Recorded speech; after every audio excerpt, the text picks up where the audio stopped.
program 1 tumbang, 2 tumbang, dan winner chicken dinner didapatkan oleh Alter Ego Limax, sebuah WWCD yang membuat kita harus mengatakan Alter Ego layak dan pantas ada di PMGC final. Alter Ego, go! Luar biasa sekali pertunjukan yang ditampilkan. Kami tidak pernah menyangka giliran ini akan datang. Didorong dengan dukungan dan harapan yang membuat kami percaya bahwa kami tidak sendirian.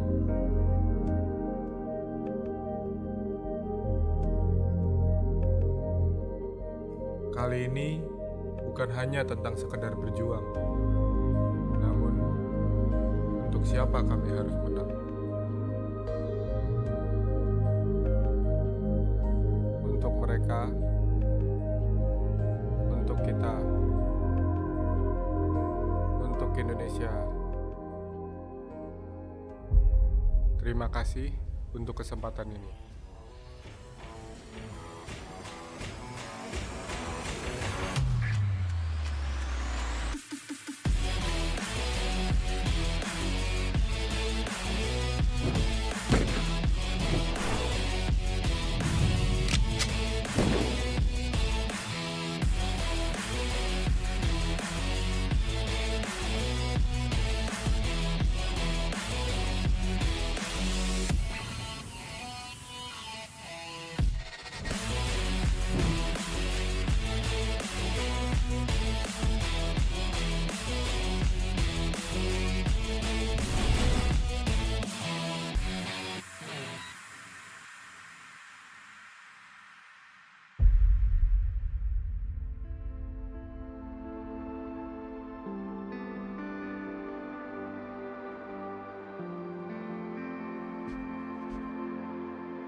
Sangat disayangkan ternyata Titan join fight di sini tidak hanya Alpha 7, hanya menyisakan satu yang terakhir Liquid. Low banget Liquid, granat. Oh no, granat tersebut memulangkan semua pemain Bigetron. Memang di fight karena bagian dalam dan ternyata di low tertek juga dari masih berdansa, ternyata terbait oleh tim Morph. Morph luar biasa sekali bisa melakukan bait karena bagian defense dengan sangat baik karena dia tahu di bagian dikatakan maju. Untuk Genesis Doma ngeras maju karena bagian depan ibu-ibu beli beras. Ayo kita rush maju tembak dan ternyata malah bom Devo down. Hanya terus Devo seorang diri saja. What happened? Sangat disayangkan.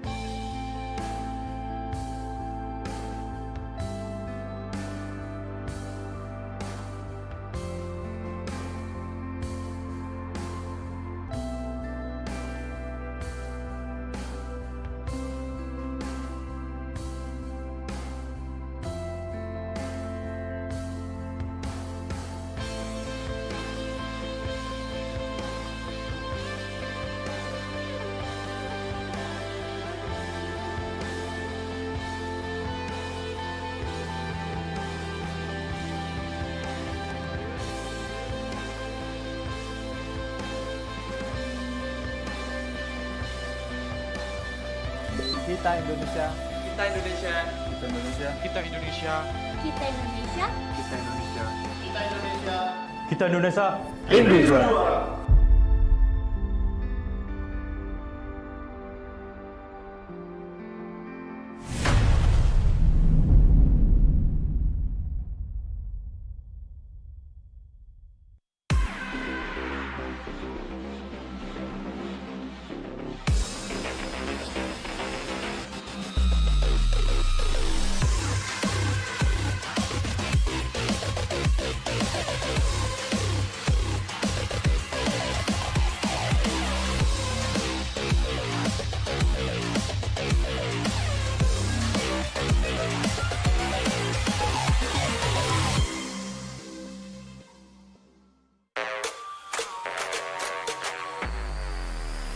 Fast.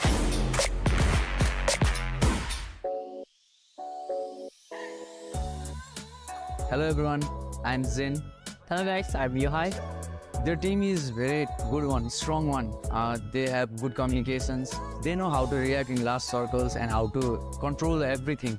T2K, I started know them since PMPL with Southeast Asia, right? You fight with SPG, right? Yeah. Started from there, I see that they're a very big potential team from Nepal. I think I'll win. You think you will win? Yeah. I think I will win. Oh, let's So let's see. 1v1 challenge. Let's start.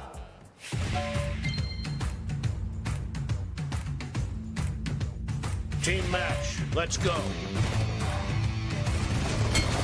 Wow, wow. That was nice one. Thank you. Oh, luck, bro, luck.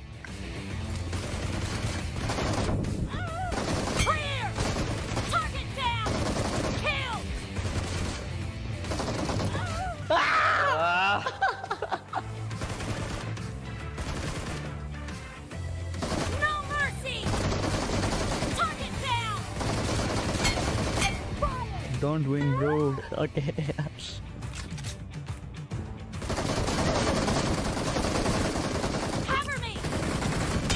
Well, GG. First game. I just you won. Okay, it's Fine. I thought It was OP. I'm gonna win. Yeah, I take my war back. You won.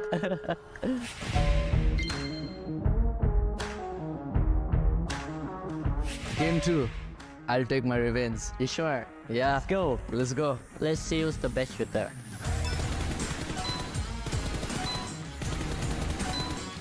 Wow, he's too good. Keep some point for me, bro. Okay.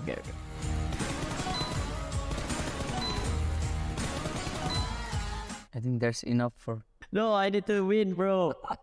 Oh, so hard. Oh, okay. Finish. Wow. Bro, I have chance. You have chance? Yeah. Okay. Nice. Nice. One more, brother. Let's go. Nice. You got 60 points. I got 55. I lose. So game 3. Let's start now.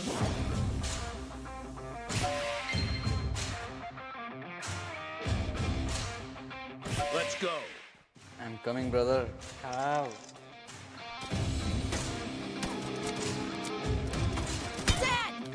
Yeah. Well, I just give you a chance on it. Ah.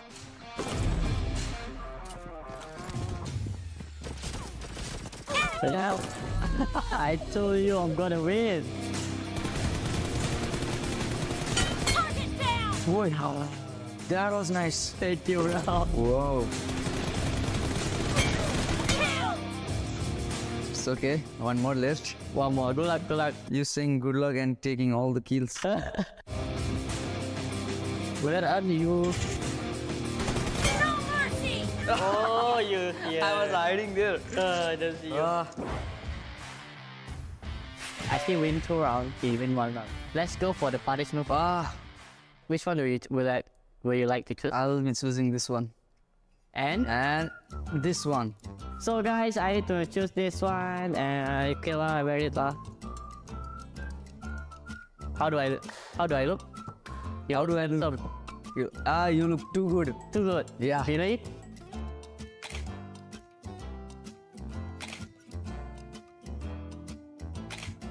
Yeah, I find it very interesting because we get to know each other a lot. So it was very fun. I'm so happy to meet Jen from T2K, and yeah, we have fun together. To all my fans, everyone fans, don't forget to support us and don't forget to watch us on the grand final in Jakarta. जो जो हुन्छ सबैजना अब PUBG mobile हेर्नेहरू सबैजनाले support गरिदिनु होला। हामी नेपालबाट नेपाललाई रिप्रेजेन्ट गर्न आएको यहाँ। सो सबैजना अब पब्जी मोबाइललाई फलो गरिदिनुहोस् र गेम अब आउँदैछ छिटै हेरिदिनु होला। धन्यवाद।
10 üzerinden 7. Doğru yaptığı yer de var, yanlış yaptığı yer de var.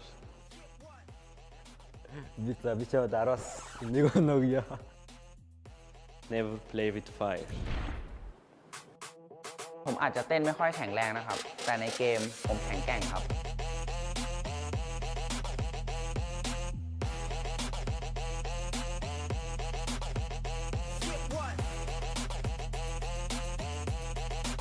He watched me. Showtime! Fast.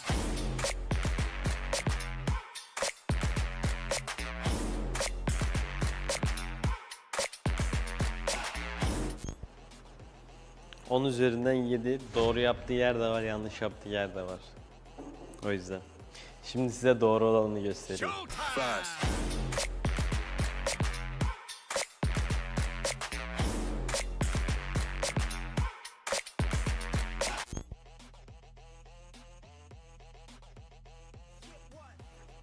Bisa bisa taros. Hindi ko nagya. Bi өөрөө тэгэд нэг 11 оноо. Тэгэд би чад та харуулъя. Showtime!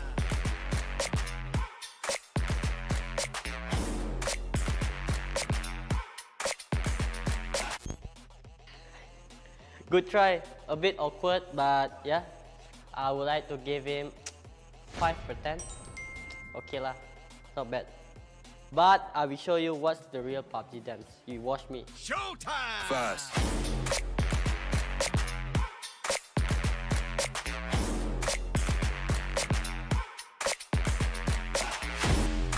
ที่เหลือผมก็เล่นให้มันสนุกครับ ใครขวางผมฆ่าหมด I never give up to anything.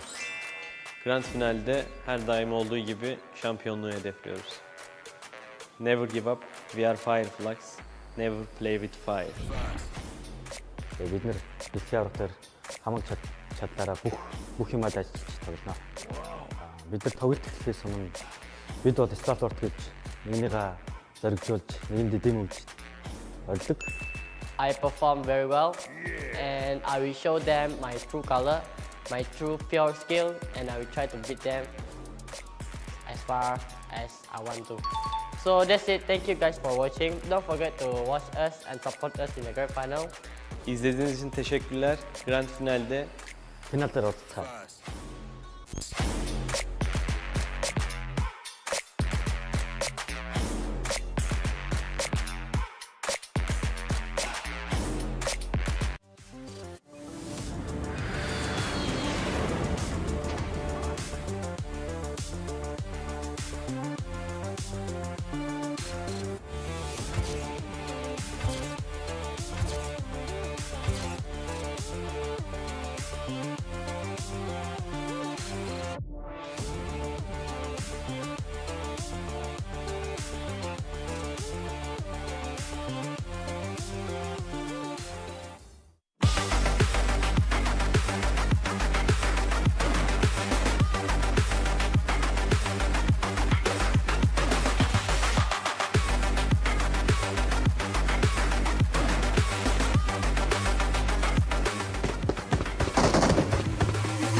Who will be the one?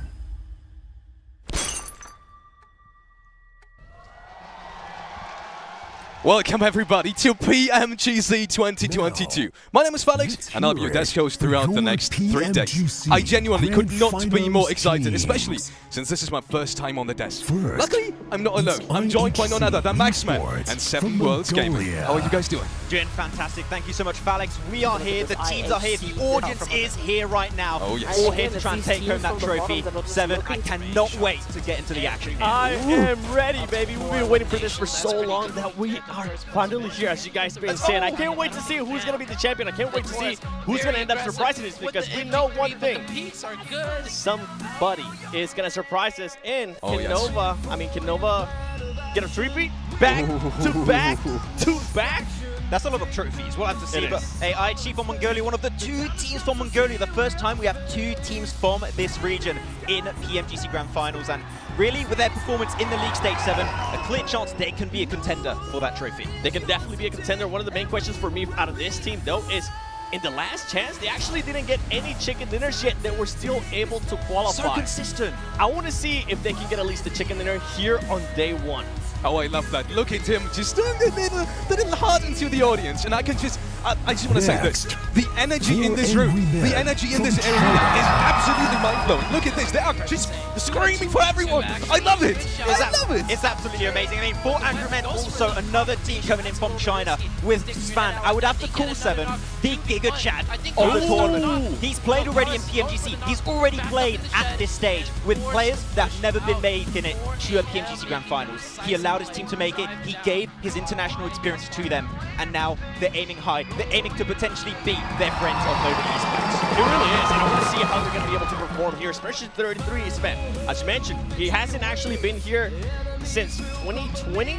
Will this be the year that they're actually going to be able to put up a great performance and state their name internationally even more? I can't wait to see what 4 Angry Men are going to be doing. They look very serious, and they are serious in-game as well. I love it. For Angry Men, I gotta say, personally, I don't even want to say, but I would rate them in this tournament, in this finals. I don't know, but just disregard that. Hey, a massive F, okay? Hopefully you know F's in the chat for them. but I mean, clearly, hopefully not, but clearly looking at the big contender. But 5 Flux, a team from Turkey, they beat the record with the most elimination 7 for a single chicken dinner, 27 in the spring season. Turkey's been just growing so much in the past few years, and right now maybe at a level where they can compete for the trophy. I was so lucky to meet them in Istanbul last month, and these guys, I talked to them. How are you guys feeling going into this World Championship? This is once in a lifetime experience, essentially, right? You don't get another chance at this, potentially, right? Because the qualifiers are so hard, and they're saying, we're going into this guns blazing, we have the confidence, we are just the type of persons and the character as well to be able to win this and take this home, and honestly, after meeting them, I am convinced they are.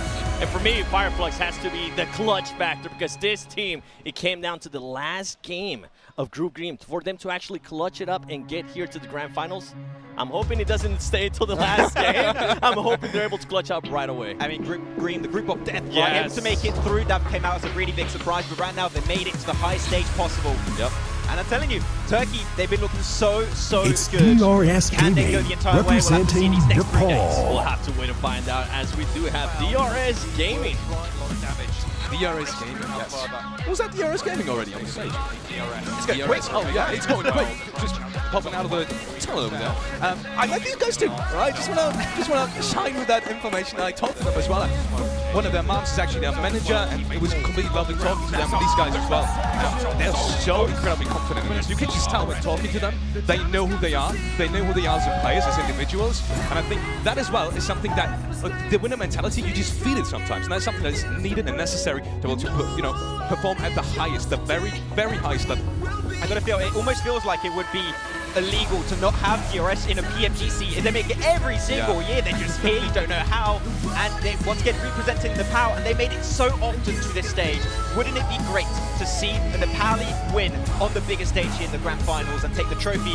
It could happen. It could be this year in 2022. And I would have to agree with you on that. DRS, I mean, we're used to seeing them PMGC, but this is actually their first PMGC Grand Final. PMGC will they crumble debut. or will they rise up? It's Influence Canning That's a big from storyline. Brazil. Hopefully it'll be the case, but we've got some big contenders.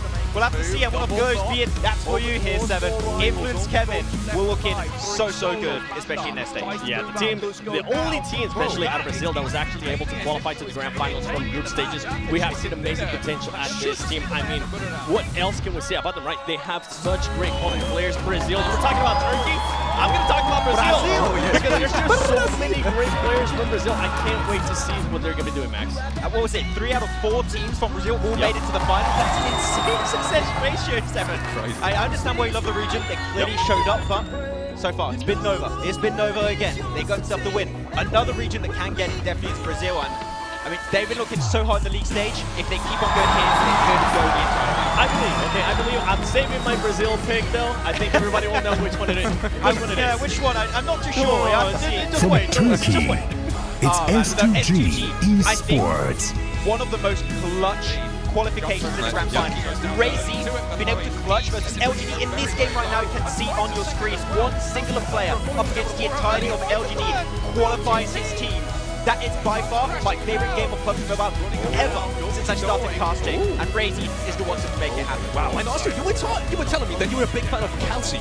You just said his name. He's amazing. Yeah, you were saying he's one of the best players in Europe for you. And I was quite surprised by this statement, not because it's super far-fetched, but because I would have some different names up there in terms of also international experience when we talk looking at HVP who did make it to the finals right now. So that statement surprised me, but then again, as you said, they are here.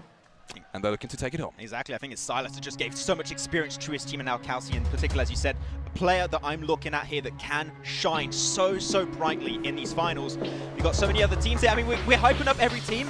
Just going to show how tough this competition is going to be for these next 3 days. I'm getting flashbacks of when I got to do group From range during Malaysia, group stages, and that was group of death, and now this is like the ultimate group of death for everybody. Yeah, it was like a fever dream group of death, I think, to some extent, but so many other teams are just looking absolutely fantastic, and GeekFam so dominant in the league stage. Really, my expectations are like middling for this team, but the domination in the league stage, 61-point lead above 4 Angry Men, the team that has once again been looking so good in their home region of China, and now they got a lot. There's a lot of fans of GeekFam in the crowd. We saw them earlier, and especially with Yuhai on the board, you just can't go wrong. Add me to that group of fans, because you just mentioned the name that I wanted to talk about. Yuhai, he had an amazing performance during group stages during the whole year, and I think he's starting to step it up in a big way, and I feel like this might be an even more of a breakout performance in PMGC Grand Final. I mean, he was playing with BTR too. Like, this guy just been getting so much experience, it can pay off in this event right now, Alex.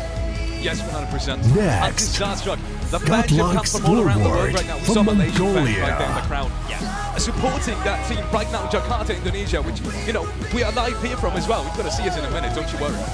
This is just mind-boggling. Esports is bringing us together, PUBG Mobile is bringing us together, and, well, that's not wasting time. Let's go on to the next team. Already up. Godlike Star Wars, I don't want to talk about them too much because the curse is around. In case you're wondering, last year during PMGC Grand Finals, whenever Max actually picked them, they ended up in 7th place, and they were one of the favorite ones, Max. Are they still one of your favorite teams? I went to talk to Senator from a distance to not feel the curse, you know? You didn't shake hands, did you? No. Okay. No. Smart fist bump, does that count? I'm not sure. Oh, too much maybe. But he said they're looking really confident, and I think that this is the best form this team has currently looked into in a long time.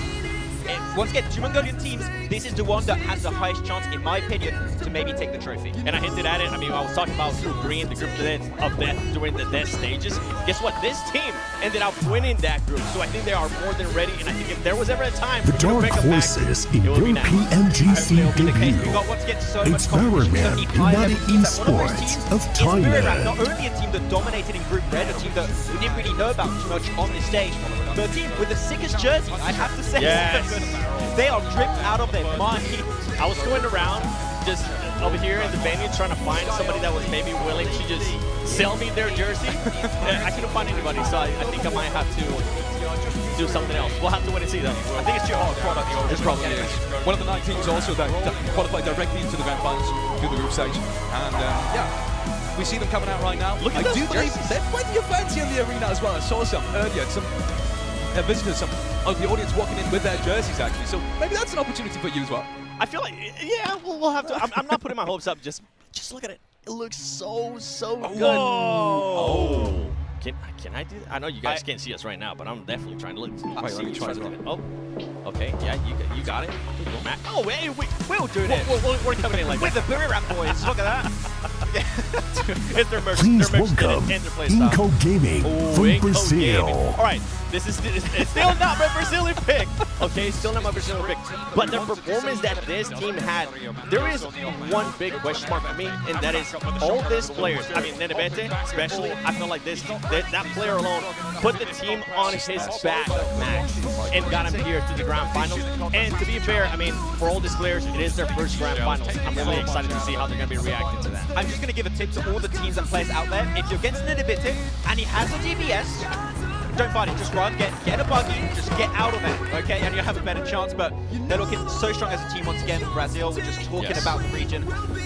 Every team that's here is like not just one team clearly is above the rest, like they're all looking so confident right now. And look at that, this guy, he's just aiming for the trophy here. Looking confident, looking good too. Inco Gaming, all right. I'm excited to see what they're going to be doing, Felix. 100%. Honestly, got to say, all of these teams, obviously, they are in the Americas region as well. And I do have to say, well, this may have been, it's so sad that we have none of the NA teams here. You buy direct all of the teams invitation. that come from the Americas Let's region. welcome Wolves Esports from China. Don't break my heart. Me and said it on Kopia because there's no NA teams, there's no Western Europe teams. We're like, let's not talk about that. Come on, let's just forget about it for a minute. Oops, I miss you. Why did you have to bring that up? Oh boy, but otherwise got Wolves, of course, you know, a team that previous SMG team, first time played outside of their region here, 7, and a lot of question marks. Can they play to the level of which 4 Angry Men have been able to do in the past, especially as well as Nova has been able to do in the past? There's a lot of questions surrounding this team, but right now they need to show up in these 3 days. And I think they're going to be able to surprise a lot of teams. They didn't really get a chance to play in the group stages or any of the stages before this as they qualified directly. I feel like they're going to be surprising a lot of teams. And something to keep in mind too, with Wolves being here, that is now 3 Chinese teams. And we were talking about this before the show started. I think it might be the first time in Grand Finals, and I'm pretty sure if we're wrong, somebody's going to correct us on Twitter, but I think it might be the first time in Grand Finals that we get 3 teams from China, which is crazy. The odds of the trophy going back to China are strong. very high. Yeah, very high, okay? Give it to someone else though, share the love, please. Next team coming up is going to be T2K trying to eliminate. And, well, I was talking to you earlier because I wanted to highlight them especially because that is the second team coming out of the Nepal region. And for me, myself, I thought, you know, it is an incredibly strong region, but I had my hopes up for some of the other regions. I would not have expected Nepal to bring 2 into it, but you were just completely on the opposite. It was like saying Nepal, that was almost expected at that point. Exactly. The thing is that Train to Kill, to get here, they had to absolutely shatter the hopes and dreams of other teams, especially Reject from Japan. Japan was looking so good in the league stage, and it was like, go back from which you came, go back to your region, and we are going to be making it to the grand finals. So you're taking down some top teams outside of your region. Now they've got to live up to the expectations. They need to perform here. They essentially eliminated the Joining whole us region by direct invitation.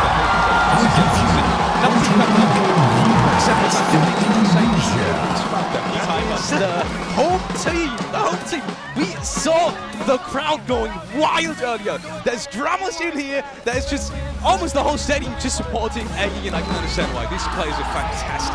Yeah, Alter Ego. I mean, I'm excited. I'm really hoping deep down within my heart that they do amazing here because I want to see this crowd absolutely pop off next. Hopefully. And the thing is, right, this is the team that qualified directly for the finals. They qualified through Indonesia points throughout the entirety of the year. That shows to me here, 7, consistency. If this team can play at that level on this stage, chances are the trophy might not go very far and just remain in Indonesia. That would be amazing. But no, taking down teams like EVOS and BTR, Alter Ego, the pressure is on their shoulders. Can they live up to the expectation? And that's something that I'm so happy that you brought up because they are one of the only Indonesian team here, right?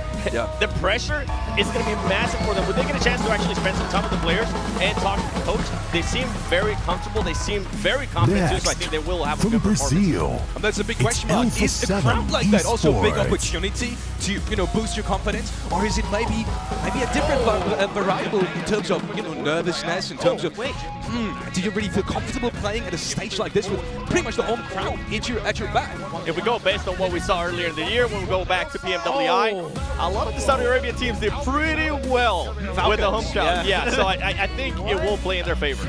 Of course, Alpha 7, I don't even really want to talk about them. I think that's your thing, 7. Like, you have the right to talk about them. Go for it. Ladies and gentlemen, I've been hyping it up. I've been talking about my pick for Brazil, and this is my pick right here. If there was ever a time for Alpha 7 to do great in the grand finals, I feel like this is the grand finals where they're going to be able to showcase that. This is a team that in the previous 2 PMGC finals, they have finished in 9th place twice. And that's just something that I know they're not going to be looking to do here in this grand finals, especially Revo. I mean, he's been playing out of his world. I feel like with Alpha 7, they usually tend to rely a lot in Carrillo, and that is not the case this year. A lot of the other players are stepping up in a big way. I don't know if you saw that, the stare down of Carrillo. I mean, this man has got determination. And I was scared back here. I was scared back here, let me tell you. Some people have been doubting him in the case because he hasn't Please been welcome MVP in a while. Vampire He might be trying to shut Esports them out. of Yeah, it could be happening. I mean, Thailand. the determination is definitely there, but Vampire, we need to bring up this team. Not only the whole region of Thailand has been looking so strong, but the back-to-back winners in the main tournament and after-party showdown of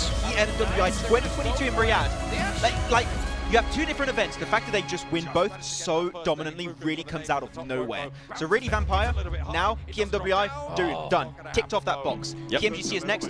Can they make it happen? And we were talking about, writing history with an event like this. They have already written history this year. And now it's time to maybe get a little bit closer to Nova in terms of just general success in the scene. Sure, maybe that isn't going to, even if they win this, maybe this isn't going to put them on the same level, but we are getting there. And that is their goal. I know these players really need this. They really want this. You've been talking to these guys as well. And, well, if there is any time in history to make something happen, it is now. Exactly. The big question mark for me out of Vampire Esports is how are they going to start in day 1? If they do start slow, they usually tend to struggle the whole tournament. Hold on, give me a second. I gotta listen to this. Nova of China. The back-to-back champions of PMGC Grand Finals. And I think it's safe to say that they are maybe they are the favorite team to probably try to repeat back-to-back-to-back. I love the interview of Paraboy too. He's like, oh, it was actually surprisingly easier to qualify to the finals this year. I'm like you got some teams like Nigma Galaxy, you've got a team, so many good teams that did not qualify. Like, oh, easy peasy, mate. Don't even think about it. They had the group there, and he said that. And it was so easy that, you know what, I was going to save this for later as we were talking about it, but I'm just going to say it now. I actually got a chance to talk with Paraboy, and he told me that he has switched his button layout. He's going to be going from 2 fingers to 4 fingers. And he's doing that change just for PMGC. And the reason why he's doing that is because he just feels like trying new tricks to make the game more fun for himself. It's the equivalent of what you're getting like in that gamer pose. You're like, okay, serious mode activate. Like, because the league stage, this is very like Nova. League stage, a little bit all over the place. The finals, when they have a goal to just aim for, that's when they play at their peak. And especially Orda and Paraboy are still on top, still the 2 best players, if not the best players in the world. The thing is, can they be taken down in this form? It is not going to be easy. It's not going to be easy, but I mean, we've been saying if there is going to be a time, I think it will probably be this PMGC with all the quality that we have. And with that being said, we are going over to the stage to Banks and Donaviska. Enjoy, guys. Take it away.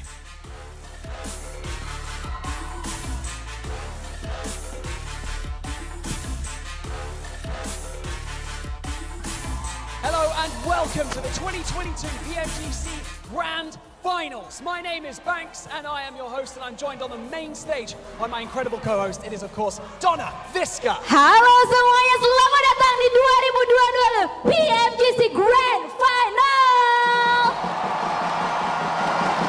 Wow. Selamat datang teman-teman semuanya. Saya Donaviska sebagai host kalian, dan pastinya ada Banks di sini sebagai partner saya yang luar biasa. PMGC brings together the world's greatest mobile gamers, and after a month of explosive action throughout the league, the survival stage, and of course the last chance qualifier, we are now left with the top 16 teams in the world. Yes, betul sekali. PMGC ini sudah menyatukan mobile gamers terbaik di seluruh dunia. Dan setelah 1 bulan aksi yang memukau kemarin, dari babak liga, dari babak survival stage, dan juga last chance qualifier, akhirnya pada kesempatan kali ini kita telah melihat ke-16 tim terbaik di dunia yang pada kali ini akan bertanding. So, where are we? Well, it is my pleasure to announce to you that we are coming to you live from Jakarta, Indonesia, where the best of the best are going to go head-to-head to see who has what it takes to claim that $1.5 million prize pool and of course the PMGC trophy. Dan pastinya senang sekali kita live di sini dari Jakarta, Indonesia. Akhirnya hal ini sudah kita tunggu-tunggu sejak lama sekali dan kita bisa menjadi saksi tim manakah yang menjadi tim terbaik di dunia di tahun 2022 ini yang akan mendapatkan prize pool 1,5 juta USD dan pastinya PMGC Trophy. So Donna, today we're going to be kicking things off with a free-for-all show match. That means that our players will not be playing as teams, they will be flying solo for this one. Ya, that's right, Bangs. Dan teman-teman semua, sebelum kita masuk kepada inti acara pada hari ini, kita akan punya show match terlebih dahulu yang sedikit berbeda. Kalau misalnya mereka biasanya bermain secara full squad, kali ini mereka akan bermain sendiri-sendiri dalam solo match. So without any further ado, I believe it is time to see some more familiar faces on your screen. So we're going to head over to the analyst desk where they can break everything down before we dive into today's show match. Well, baiklah tanpa basa-basi lagi, langsung aja kita oper ke analis desk kita karena mereka sudah bersiap-siap jadi host dan juga analis kita. Silakan.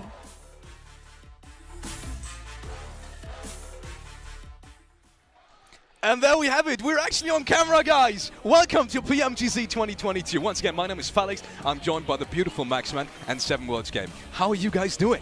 I'm doing fantastic, and we're not online. We're here. I know. It feels so unreal, Seven, to be here. I think every single time we've done an event together is like almost like online somewhat. Yeah. But we're here with the team, with the fans, with the players it feels too. so good. The players are pretty important. The fans are here too, though. Yes, they're gonna get me hyped up. Okay, we heard them screaming. We saw the Indonesian people, the talent, getting them hyped too, and I was like, yes, this is what I've been missing. This is pretty hyper right now.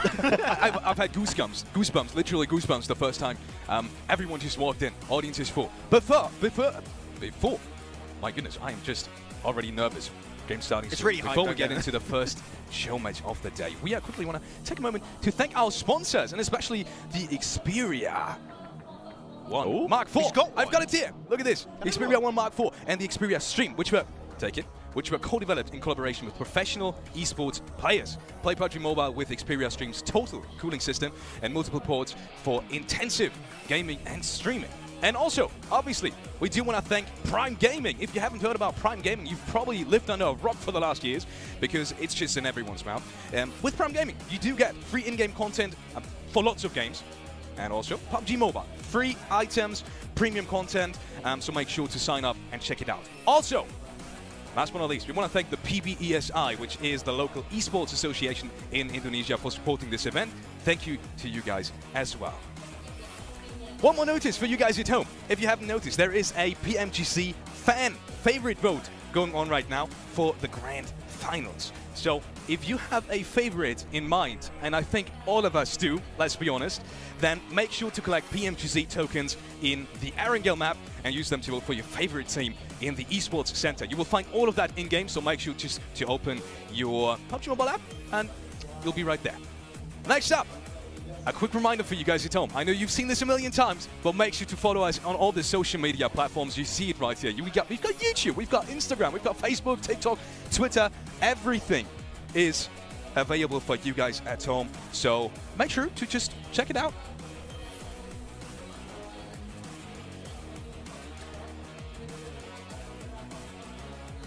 Show match, baby. Oh, yes. Let's get into the spicy parts for today. Today's matches will be starting off with a show match, and it is $3,000 in prize pool for the first one. But there's something special about this show match. It's not just any show match. Tell me about it. It's actually going to be not a team play, it's just everyone going solo. And I have one big question for this one, right? Okay. It's going to be, are we going to see potentially a support or an IGL win instead of fraggers? Because you would think fraggers would have a little bit maybe of an advantage going into this game mode. I would love to see if another kind of role than fragger might get the win here. Oh, man. You know what? I'm actually going to answer that question. I think an IGL might take it. Ooh, I mean, good rotations. Yes, great rotations. Put themselves in the right place. Take only a fight when they need to. I feel like a fragger might just send it. That's what I would do. But I'm thinking about it now because because now all the teams are going to be split. Are they all going to drop together in the same area, or they're just going to like split out? No. You'd have like a mini battle royale in each city, and then you just got one survivor. Like you got the Pachinki survivor, you got the Yasnaya Polyana survivor. There's so many ways this could go down to like initiate things. It's just good fun. I feel like that's not how the players want to start their their PMGC Grand Finals. Just mad at your teammate the entire Their day. first elimination is your teammate that you're going to be playing 18 matches with. Don't do that. Just go away from it. But to answer your question, let me bring this scenario up, okay? Who would you take if it's Jimmy from Nova Esports or Paraboy, or Order. I was going to say Order. Yeah. So don't leave my boy Order out there, but Order. I'll go Order. My boy Jim. I thought you were going to pick like a player from Alpha 7. What's going on? That's for later. Relax. Ah, okay. Too soon. I do have to say though, You stole $3,000 from me. I was thinking, because I used to be in IGL back when I played as well, and just the general thought process of where you would drop, right? Normally you're used to your own drop spots, essentially, right? So I feel like you kind of feel yourself pulled there like a magnet to some degree. But then again, you will see all your teammates. Anyways, let's quickly head on over to the show match participants. Who is going to be playing? To no surprise to you at home, we have everyone here. We've got all the teams in their own rights, and that means, well, all of these players will have their own teams. Essentially, they're playing for themselves, but the players themselves will come from the teams that we have in the PMGC Grand Finals either way. So there we have it. S2G, A7, Vampire. Everyone is here. Everyone is going to be coming in. 64 players, 3,000 for the winner. Any predictions, Max? I was going to say predictions. I have one that I think you can't really expect. I'm going to go with Kenzo from Biram. Reason why, this guy, when we saw him play, just always sort of, oh man. Wait, hold on. Ooh, okay. The Indonesian fans are coming in. They're bringing in the hype. I'm loving this. This is a big group, by the way. This is not, these are not Alter fans, this is an ego. army. Alter ego, baby. They showed up. We were talking about, are they going to be feeling the pressure? Are they going to be feeling the love from their fans? I think they will now. Because, of course, we didn't have enough people screaming earlier when Alter Ego were here. We needed more people. They got the memo. In terms of Alter Ego, tell me, guys, show match, Zolos, is that something that you think a player, especially someone that is so focused in towards, getting started, but you can't really because you have a show match coming up, is that something that you think will disrupt their state of flow to some degree? No. They want to start getting into the matches. Do you think that show match is not going to bother them at all? Nah, this is just fun. I think this is just to get the four fingers off Paraboy heated up. It's like, okay, now I'm feeling in a vibe. It's like a mini TDM, well, a pretty big TDM. Yeah, I think they're just going to be all having fun. And for my prediction, I think it's whoever ends up being blessed with the circle at the end. Chance of that happening. You know what? Circles could be pretty important in PUBG Mobile in general. But yeah, I mean, it's just going to be, as we said, a fun game mode, right? And it's just going to set maybe a few expectations for teams that are looking already hot. I do hope if we end up with the 1v1 at the end, I want to see it pan off, okay? Wait a minute. You didn't give your prediction. I did. Who was it? I forgot. Whoever gets blitzed by the circle. That's a broad one. I'll tell you after the game. What? No, you got... Okay. I can tell you mine, though. Oh, yeah. Go. I am going for the absolute GOAT that I was so scared to approach to take a photo, which is Paraboy. I'm just going to say it like that. I'm one of these Paraboy Instagram fan page scrolling guys. I literally am. That's a cop-out answer. I am. It's too easy. I know it's too easy, but I'll just go for it anyways because, if no one else doing it, then I will. Look at the Alpha 7 So people. much is very sitting soon down, starting. giving We us saw some an support. army approaching the audience, and that army has just arrived to support their favorite teams. It might be Alter Ego. I do believe most of them were here for Alter Ego. And with that being said, we are very soon going over to the casters. With us today is none other than John Allen and the potentially most fashionable man in esports. Take it away, boys. Thank you very much. It's me, Blank. It's Blank. That's who it is who's with me today. We are so excited to kick things off here for the PMGC with the show match. 1 versus 1's going to be happening towards the end of it, but there's so much more to get through before that as well. At least 64 1v1s could be happening right now. Well, 32? 32? I don't know. 32. I would say 32, but it could happen. Let's not go into numbers here because it's going to get very confusing very quickly. We'll start having to multiplying on top of each other. We don't want to do that right now, do we? So we're going into our 1v1s here. This is our show match to start the day off. This is going to be a quick one, but this could be a really good place to cement yourselves as one of those players that you want to watch out for in the lobby, because I do think we have some hot contenders that looked great yesterday. The crowd is very loud at the moment, which makes me extremely happy. I'm going to feed off that energy like a vampire and bring it straight to the stage here. Oh, fantastic. I like it. I like it. We were looking at a couple of the players. They were talking about them over on the desk. We were sort of looking around. My outside pick, I would say, for me, Kenzo. I'm looking for this guy who was really, really strong for Buradam during their performance, during the group stages, during those parts of the tournament. For sure. In a solo capacity, I think he's got the legs. I think he does as well. I think he really does bring up the absolute speed on that team. And I think you look at a player like Nenabete, he's very, very good, very fast, very slick with it, getting into position, but a lot of times that is a case of getting those end game points. It's not necessarily getting up towards that top side. Was definitely a really, really strong player over in that league stage. Maybe another player that I'm looking at is Stoned from VPE. Really, really strong player from there. Individually, very good. On the other hand of things, I do worry about that player sometimes because he is extremely good at the game, but he has his dips now and then. But I think that this could easily be a position where he's able to take on top. There's your boy. If you don't know who he is, get to know, and I'm sure you will do soon, so I'm not going to spoil anything just yet. But his name ends with Yang and starts with James, so just wait and see. I'm sure we'll be hearing a little bit more from him later on. But going into this 1 versus 1, I feel like default winner, Order. Unless someone pops off, Order wins, right? Yeah, so I was saying the same thing actually right at the beginning. I was saying, you know, Order was a really strong player coming through from Nova. It feels like a cop-out pick though, really, you know. I want to choose someone else just because, you know, although it does feel like Order will probably go to this one and smash out the park, there's definitely a chance here for something else to happen.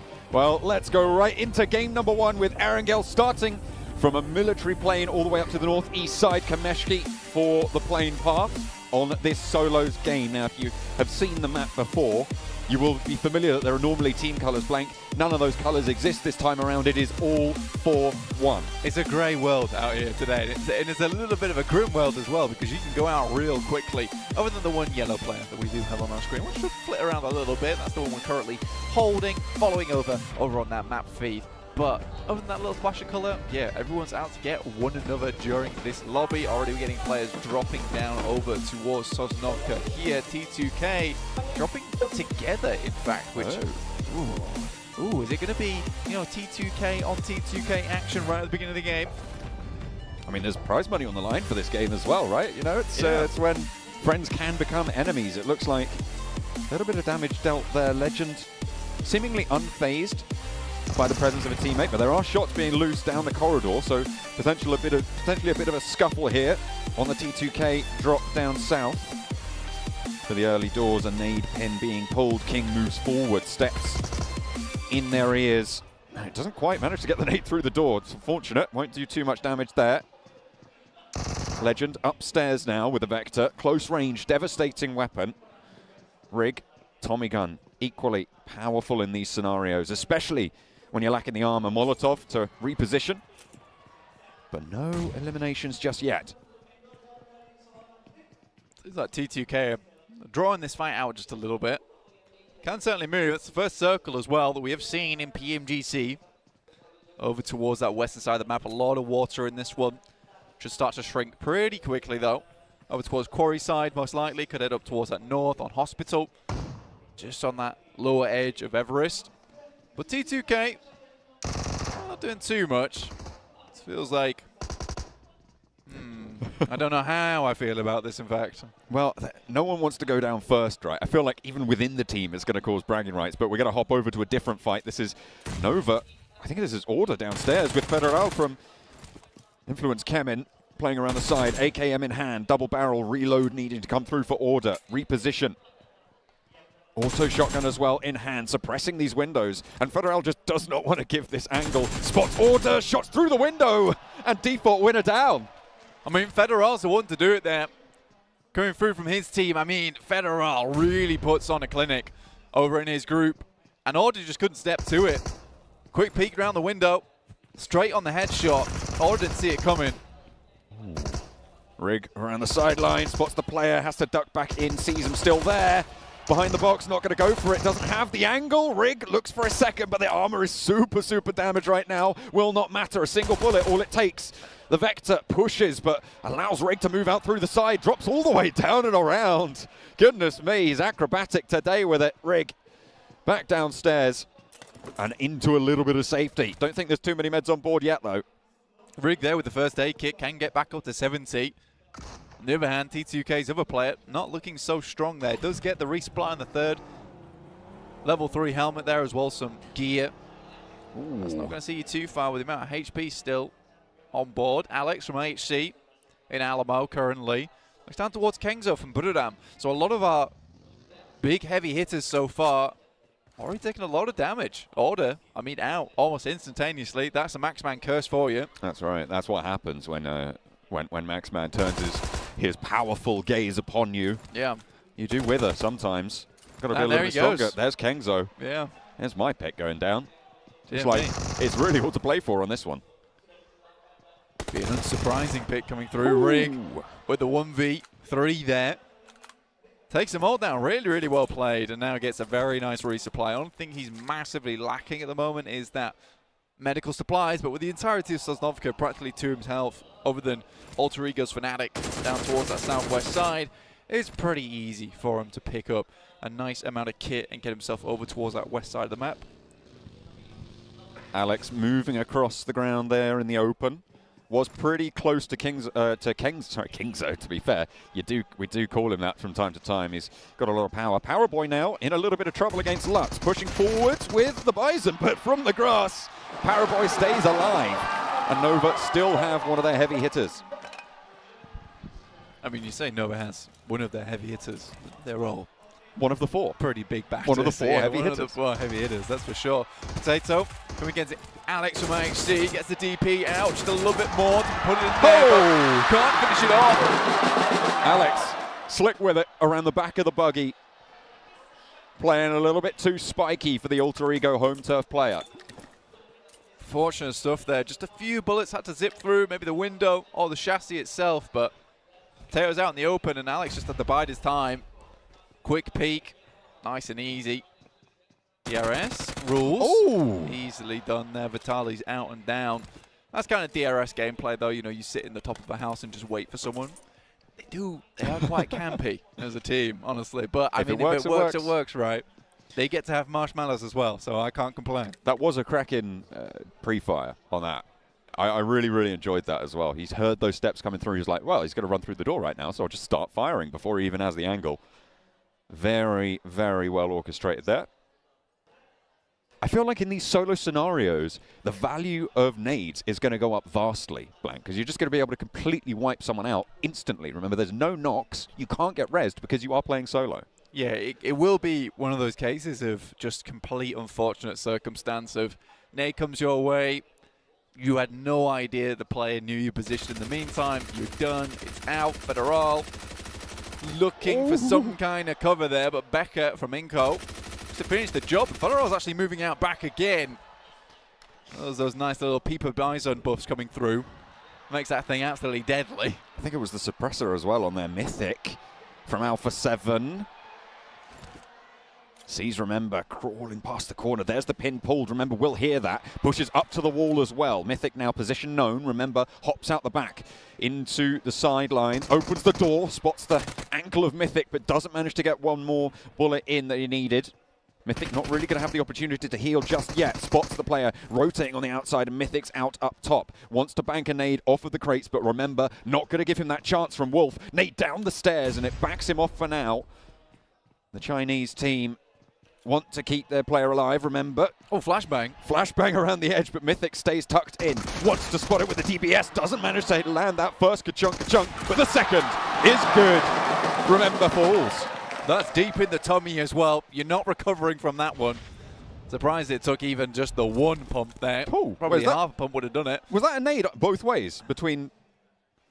I think it might have been. And I didn't catch who else it was, but I think they just eliminated each other. If it was Solke and Kelsey, then yes, because they were both rotating up on the top side of Stalber, and I don't see either of them anymore. I'm pretty sure it was.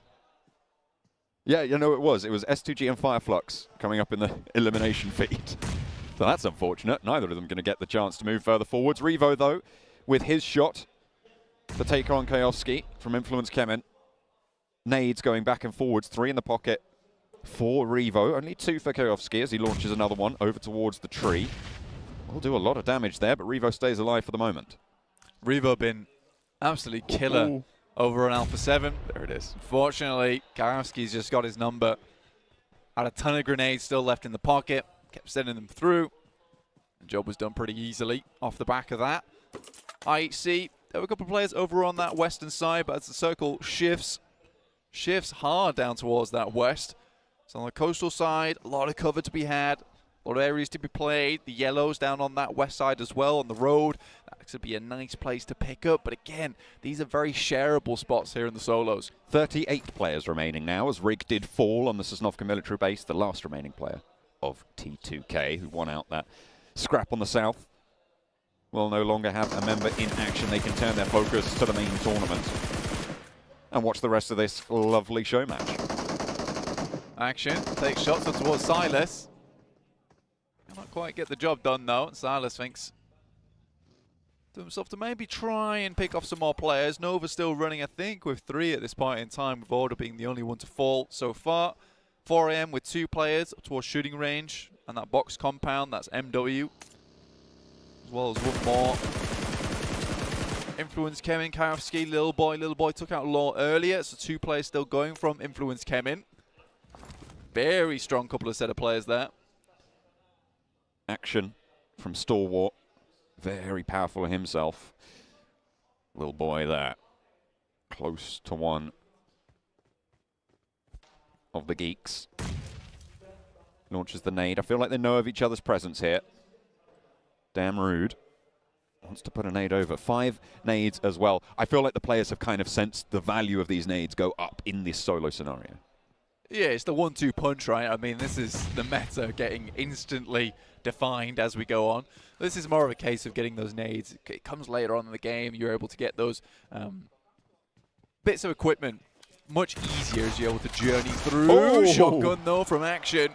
Will take down Mythic. Stepped into the wrong building, buddy. Shotguns both ways on that engagement. Mythic not given the space, not given that breathing room. Rules on the buggy now. Pushes the players from Alter Ego back, or the player, singular. Yuhai, close to King. King spots him first, gets the drop on him, but Yuhai ducks back behind the cover, steps up for a challenge, but King finishes it off. King from Nova. We used to call this guy the King Cobra because he was one of the ultimate snakes from Nova. Able to do some really good work towards that end game to pick themselves up some additional points towards that top 15, so it was very, very nice for them. It's cool to see him still hanging around with the boys, doing good work here over in the solos. I mean, it's such a big organization at this point in time for Nova. I think it's over $6 million currently earned in prize winnings. They can just afford to keep these players on and grab all the coaches and analysts they need to maybe show up some of those mistakes. It's a high value on infrastructure moving into the future of PUBG Mobile esports. Definitely worth investing in, and the value of that will be shown. Alter Ego finding another elimination over onto one more of the geeks. Pondbit moving through as well, northeast side of the next circle, as things start to get a little bit more tight and packed on that west coast. A lot of players being grouped up together here. I said we see that splashy yellow be taken somewhere else, but on our map feed, still on King. Refuses to go down with that fight. Little Boy, Svan, so Paraboy, Scry, still quite far outside of the circle. Razy, in fact, up towards the north side of Rozok, so a long way for this guy to go. Good Xiao from 4am, still making his way down from North George. We'll have to pass through Ravenclaw. Well, there's one of a player from 4am. But right now, we could quite easily say that Buradam, my name P, got a good spot. This guy really did put some good work in over in the group stage. He made it look good. I think a lot of people focus on Kengzo, but you cannot forget about this guy. Silas getting shots popped off his way. And trades on these hillsides. I mean, you can't really trade at all. Peaks are going to be few and far between, unless you can isolate one of those angles like Jimmy's managed to find over towards one of the 4am players. WWX laid broad, actually steps in front of the tree, ducks back behind. I think he spotted Jimmy there. Rules, sees up the hill, lays down a player. Not going to be able to find that elimination yet, though. Jimmy just hiding away. Ravenclaw really good with these off angles. Unfortunately, he is sandwiched between Jimmy as well as MW from 4am. My name P. Silas drops a nade up top side, shuffles around just a little bit, and I would too, but maybe giving away the presence. It's a little bit too much noise. Beautiful over the top of the hill, but Micah stays alive with it. The UMP manages to find the shots it was looking for, managed to land center of mass there. A low HP bar there, but it's healed it up very, very quickly, and a resupply on the crate. Really good stuff there from Micah. From very, very far to the team over on Geek Fam, a new addition for them. It's kind of that little bit of extra oomph that they needed on the team alongside with him and Yuhai. Made something very special out of Geek Fam from Malaysia. Looking to go a little bit further here in the PMGC. Obviously, this is just a show match, though. $3,000 still. Nice hefty chunk of cash going your way. That's something I hadn't really thought about. Picked up there, I believe, was a Car 98 from Micah. Very, very powerful are these snipers. One shot and you're down and you're out. It's not even just those headshots that are going to get a knock, take some supplies away from the enemy team. That's just the full elimination right there, one and done. Yeah, so you best have some of those level 3 helmets still on board because, yeah, there's no knocks. There's no knocks. It's just bish bosh out the lobby. No longer have a chance in hell at picking up that $3,000. Looking down towards Good Xiao. Jimmy. Alongside one another now. So Good Xiao maybe in a more of a position to take this 1v1 with Jimmy. Again, though, with My Name P, Silas. I think that's one other player there from Vampire Esports. Stoned. Player that I want to see do pretty well during this solos.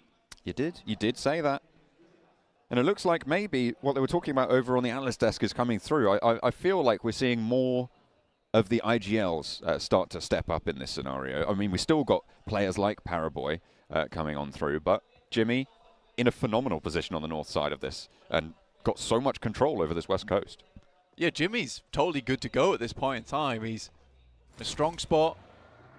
A lot of area to control for himself. He's looking up towards that northeastern side. Can cut off a lot of rotations as they come down. It's going to be difficult for Good Xiao to actually even try and take any pick-off shots at him without alerting the presence towards Action, Delta, My Name P, Ravenclaw. So Jimmy's in a really good spot at the moment. Fortunately, he is on that edge side of the circle. That is going to make life a lot harder later on. Uh-oh, Delta cut down in his prime as My Name P steps out from the top rope.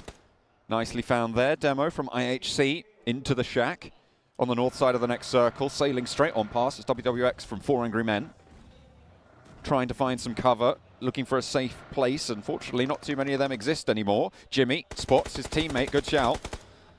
And will be able to take that one down. WWX also felled by Ravenclaw.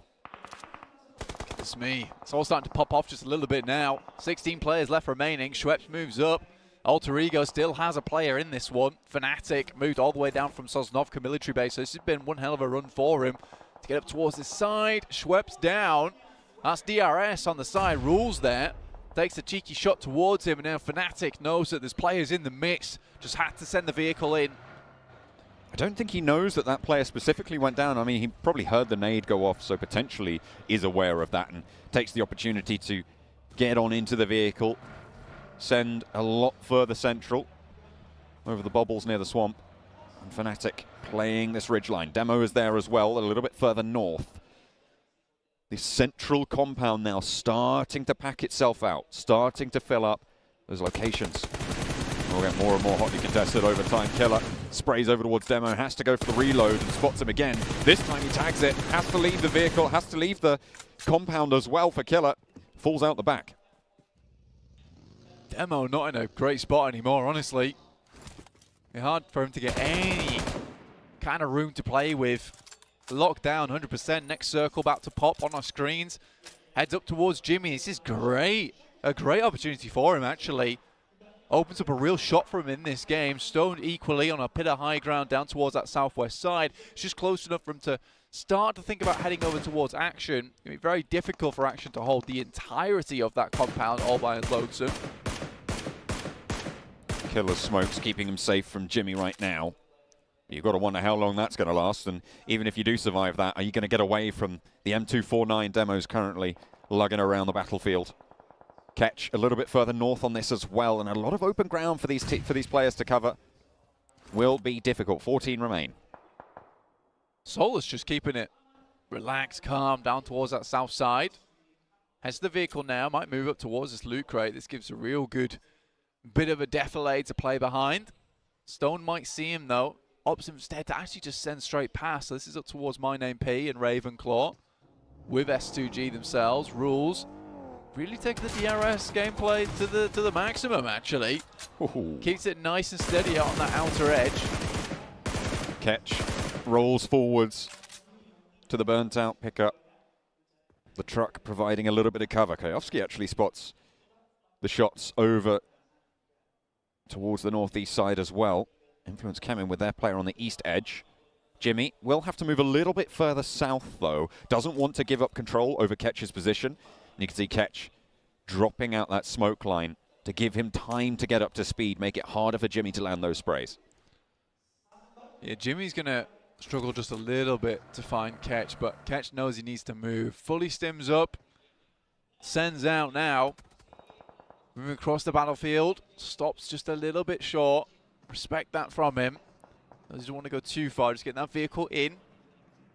If he can maintain that cover a little bit longer, means he has that vehicle for the late game. Spotted on the sidelines. Rules nearly takes down Fnatic, but it's only half HP. Kayovski, in the meantime, can descend the hillside and take the challenge himself. DBS is in hands for both of these players, and a mid-range engagement sees that those bullets not doing too much, but finally, the final chunk lands, and Rules, the points taken away. Unfortunate there for Alter Ego, but they get fairly far into this lobby. 12th place. Not too shabby at all. Kayovski, though, just too good with it. There with the DBS at long range. Again, Silas, My Name Pete, Ravenclaw, all just holding in this singular spot over on this side of the compound. Much more difficult, as we said earlier, to hold down towards where Action's currently playing, as there's so many points of ingress, so many places where you can start to attack that kind of compound. These areas, much more simple just to hold on to, keep players off the back of them. Ketch makes the push ahead of Jimmy on the northern side. Gets through the coastline, but the vehicle will be taking pretty hefty damage right now. Stoned on that southwest side that you were talking about, Blank, being a powerful position, now has contest from Ketch. Yeah, Ketch moves right up towards him. I think that for Stoned, he has all the information he needs. Does need to move up towards our eastern side, so now taking down Ketch becomes pretty high priority on the list of things for him. Sends a nade, but it's very wide here. But I think he's just going to blanket this hillside in them. Would be wise. Just get that ordnance down range. Ketch tagged up now, so location a little bit more zeroed in on. Stoned doesn't need to utilize this final nade yet. He just needs to suppress this ridgeline, but Ketch has 4 to play with, and Stoned is in danger here. A little bit too far to the right to go for the full knock, but will do damage. 16 seconds remaining before the zone closes, and Stoned is right on the back of it. Will need to shift forwards, as will Jimmy on the northern side. Another nade from Ketch down the hill, and doesn't spot Stoned moving out wide, which means that he can probably deduce he's staying nice and tight to the blue. Rules. Shots over towards Kayovski on the eastern side in the meantime. 7 smokes there for Stone, though, so could make his way out of this position, or just at least smokes Ketch off. That's a really smart play, actually. I like this one. Still having the vehicle in the back pocket. This is excellent work. Limits that sight line coming through from Ketch. Moves out the vehicle, tries to get a sneaky spot onto him, but it's even other players that are taking shots. Forced out this way by Stone. It might just be his doom. Spraying and praying here for King. Not going to be able to tag it. Ketch into the buildings now and into the compound. Stoned moves up on the western edge, but will have to move over that ridge in the meantime. 1 minute and 50 seconds before the zone's fully down, but Action now has a challenge. Will not be able to stand up to it, and Ketch has been rolling through, finding these openings somehow, some way, and making it work. Jimmy now up to battle. Stoned not going to have control of the ridgeline just yet. Jimmy's super low, goes for the rundown, but Stoned takes him out of the mix. That's an aggressive play as well. Moves right up to it towards the bumper to get a better look at the registration plate before popping Jimmy out the front there.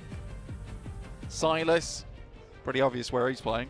Well, look at that vehicle at least. Ravenclaw from Vampire also still over in this area. My Name P really has not moved from that spot on the staircase. Rules did know that Kayovski was there a little bit earlier, so we'll have a lot of information to be playing with. Won't have seen Kayovski moving forwards. We'll know pretty much exactly where the player is. Tricky for Kayovski to win this one out, I would say. A lot of difficult terrain ahead of him. This compound has been such a bastion for the players who have been inside it. Yeah, they've been struggling. They've been struggling if you're on that edge side. You've had to work your way in. I think Stone's done a good job to kind of send people away from this position. It was less about taking down Ketch, but more about making sure he couldn't hold down towards this beach side. We saw how that went for him. Ketch was put in some very dangerous situations. Fortunately for anyone that can hem up against Ketch, They got to find out the hard way just how clutch this man is when it comes to these really, really tight moments. He's able to get out of them pretty sneakily. Does have that get out of jail free card a lot of times. Stoned in the buildings on the western side, right on the edge. Next circle will dictate a lot of the pace, I would say, of this next phase. North or south, or is it going to go away from the compounds entirely? Really going to have to choose it carefully. And instead, it's fairly dead center there, Blank. That is fairly dead center. And the devs are saying the circle's going to come into this. And I would agree. You get these kind of yellows, you get these positions.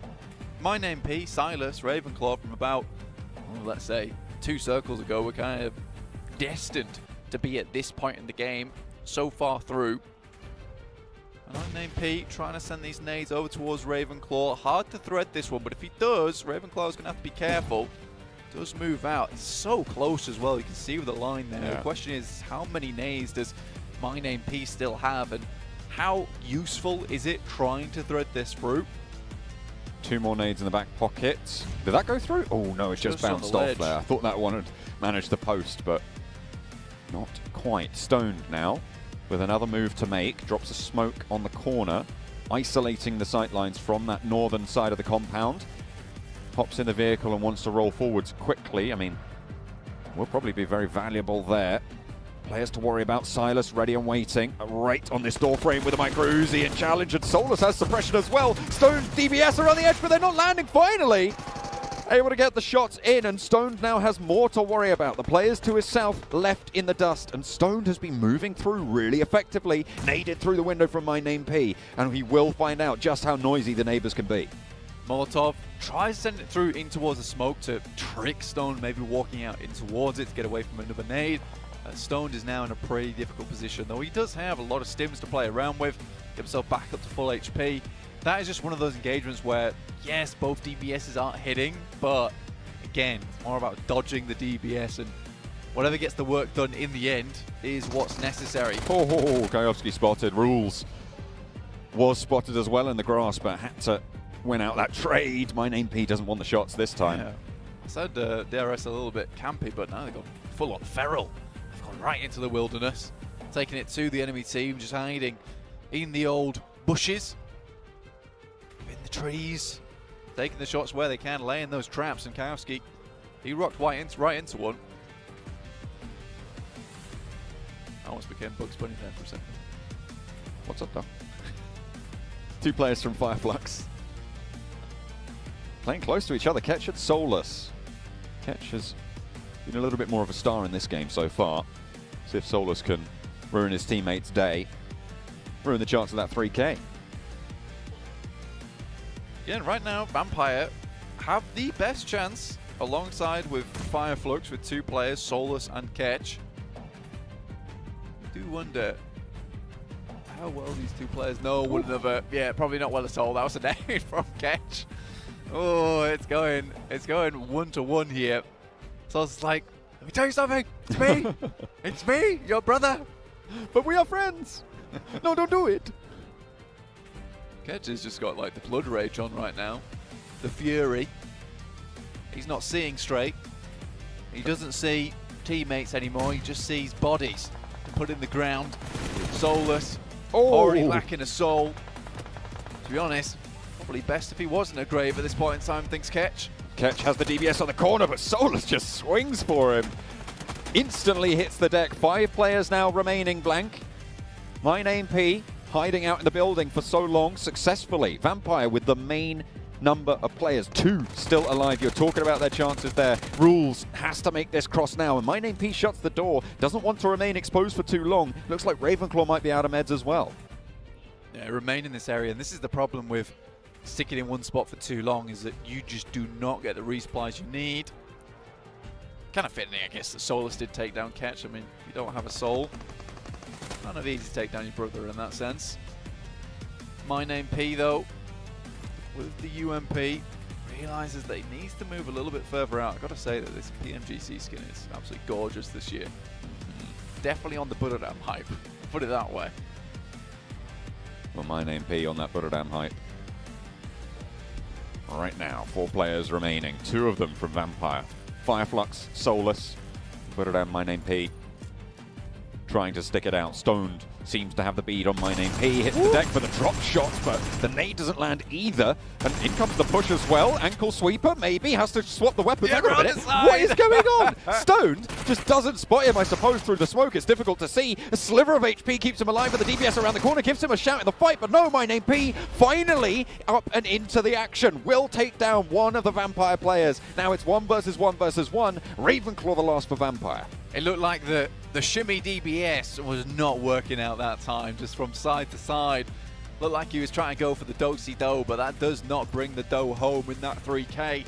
Fireflux looking to take it all the way here with Solus, looking mighty strong in a decent position on the edge, but this is the final zone.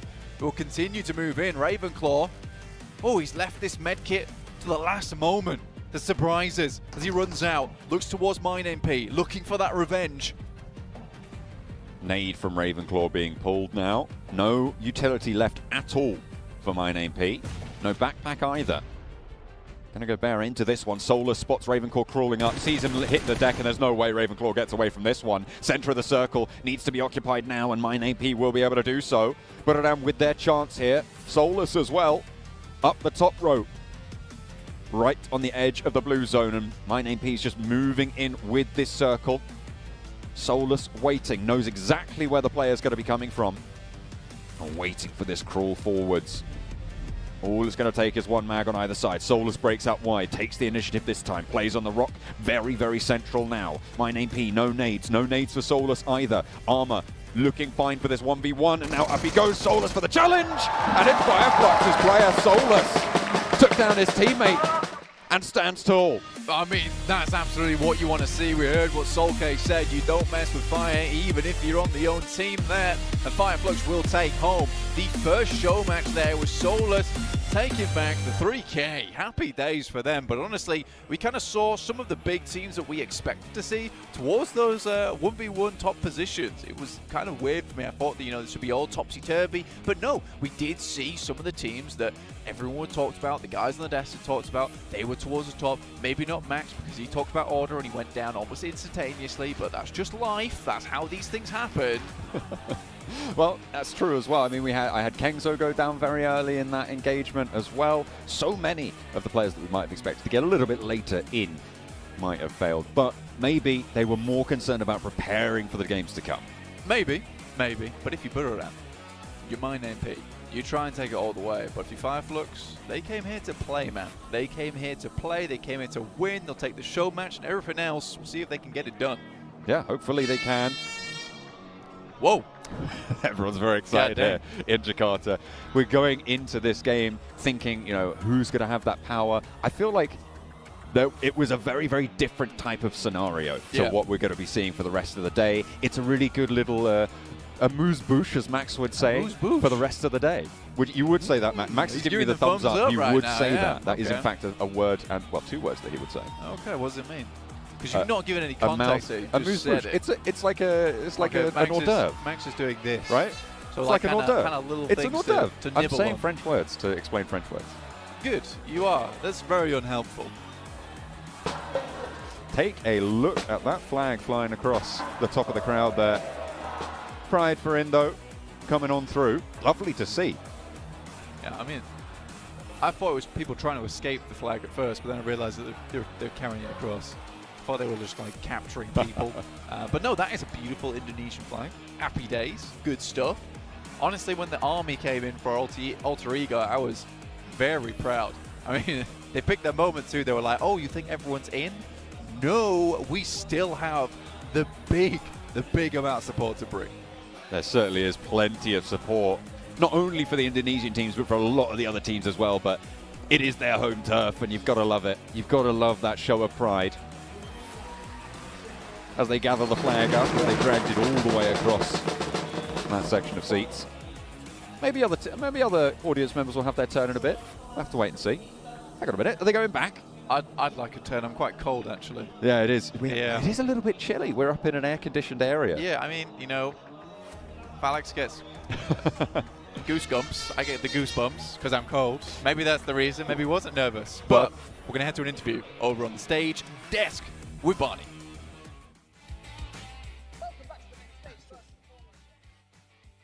Crowd is absolutely sensational.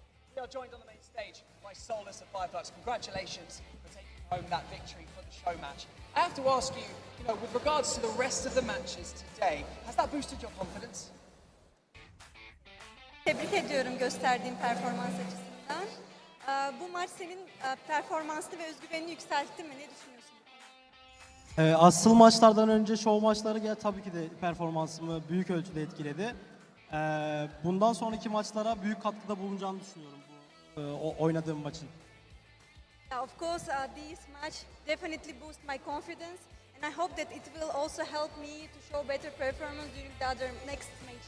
Oh, oke. Ini dia teman-teman semuanya, Soulless dari Fireflux yang sudah memenangkan solo match barusan, yang dimana sudah menyampaikan kalau memang solo match barusan ini membuat tingkat kepercayaan diri dari Soulless ini meningkat dan pastinya sudah bisa memberikan performance yang terbaik dan pastinya Soulless sendiri senang sekali akan hal tersebut.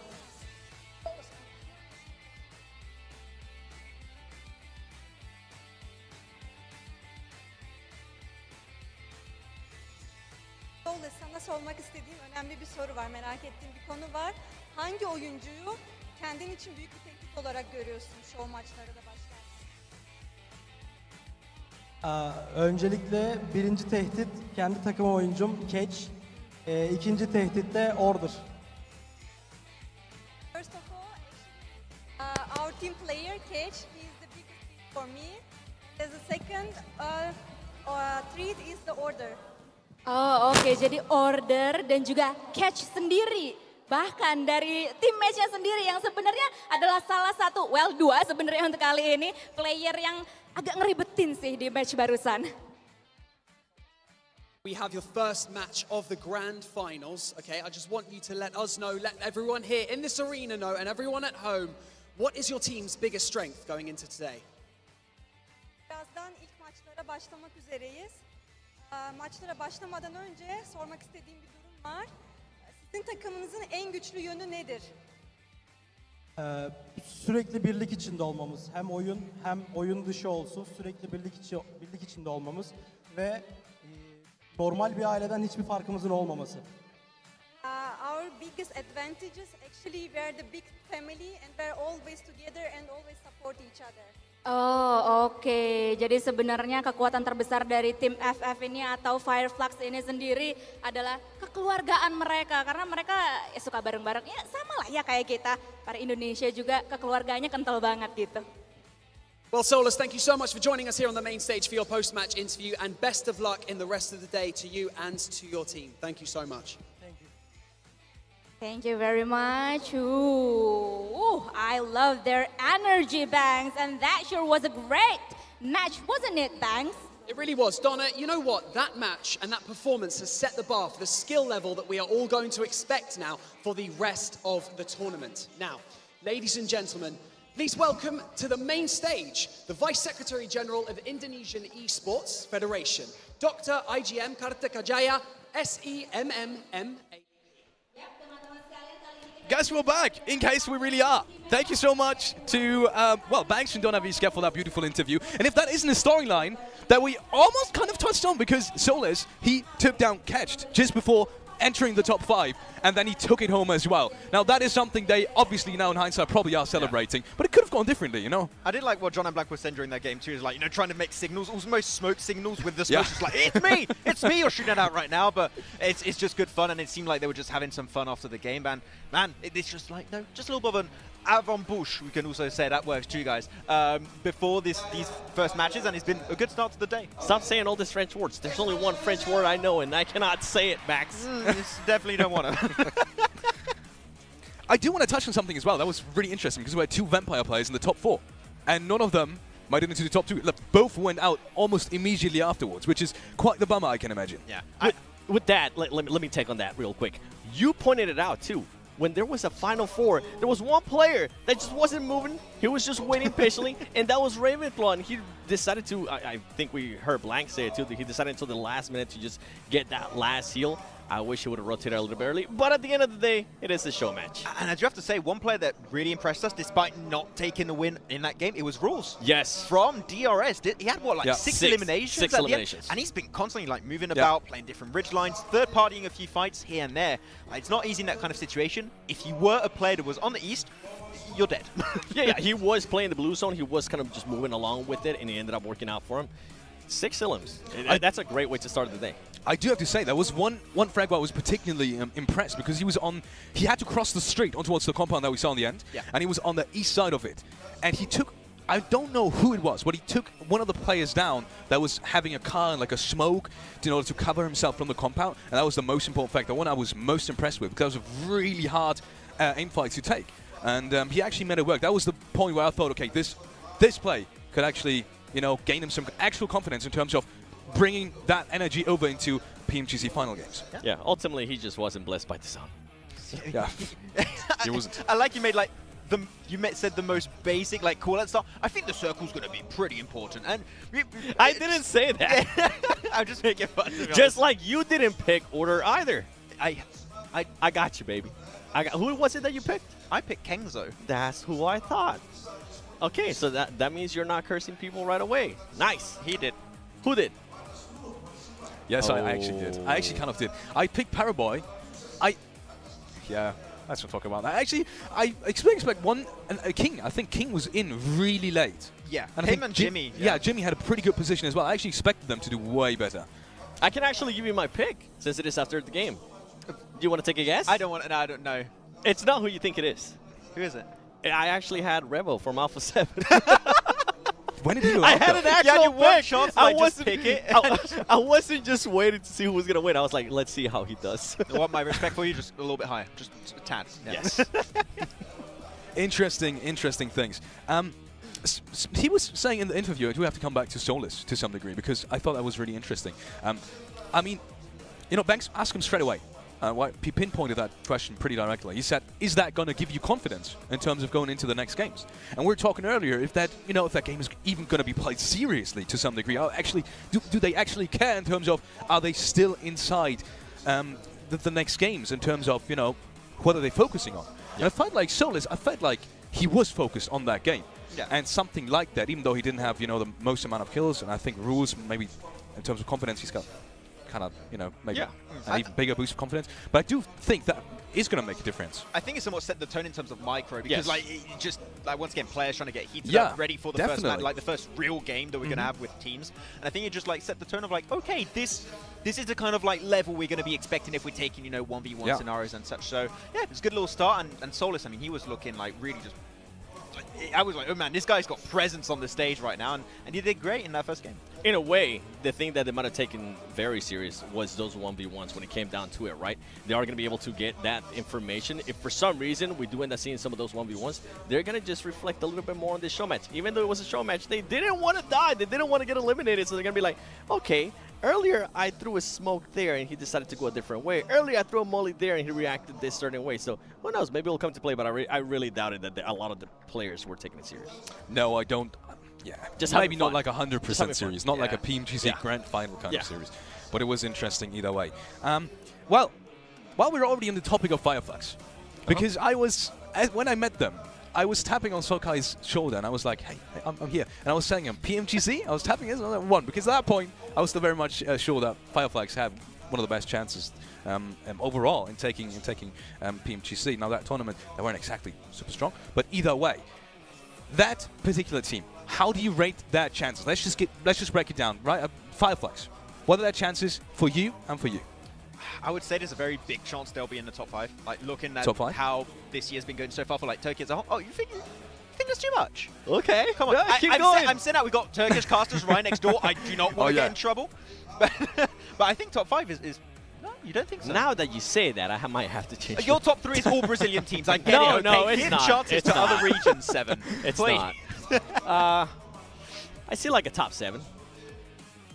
I wonder why. Wow, what a weird number. Not because of that. I feel like they can possibly get to that top 5, but I don't know. I'm just not sold on it.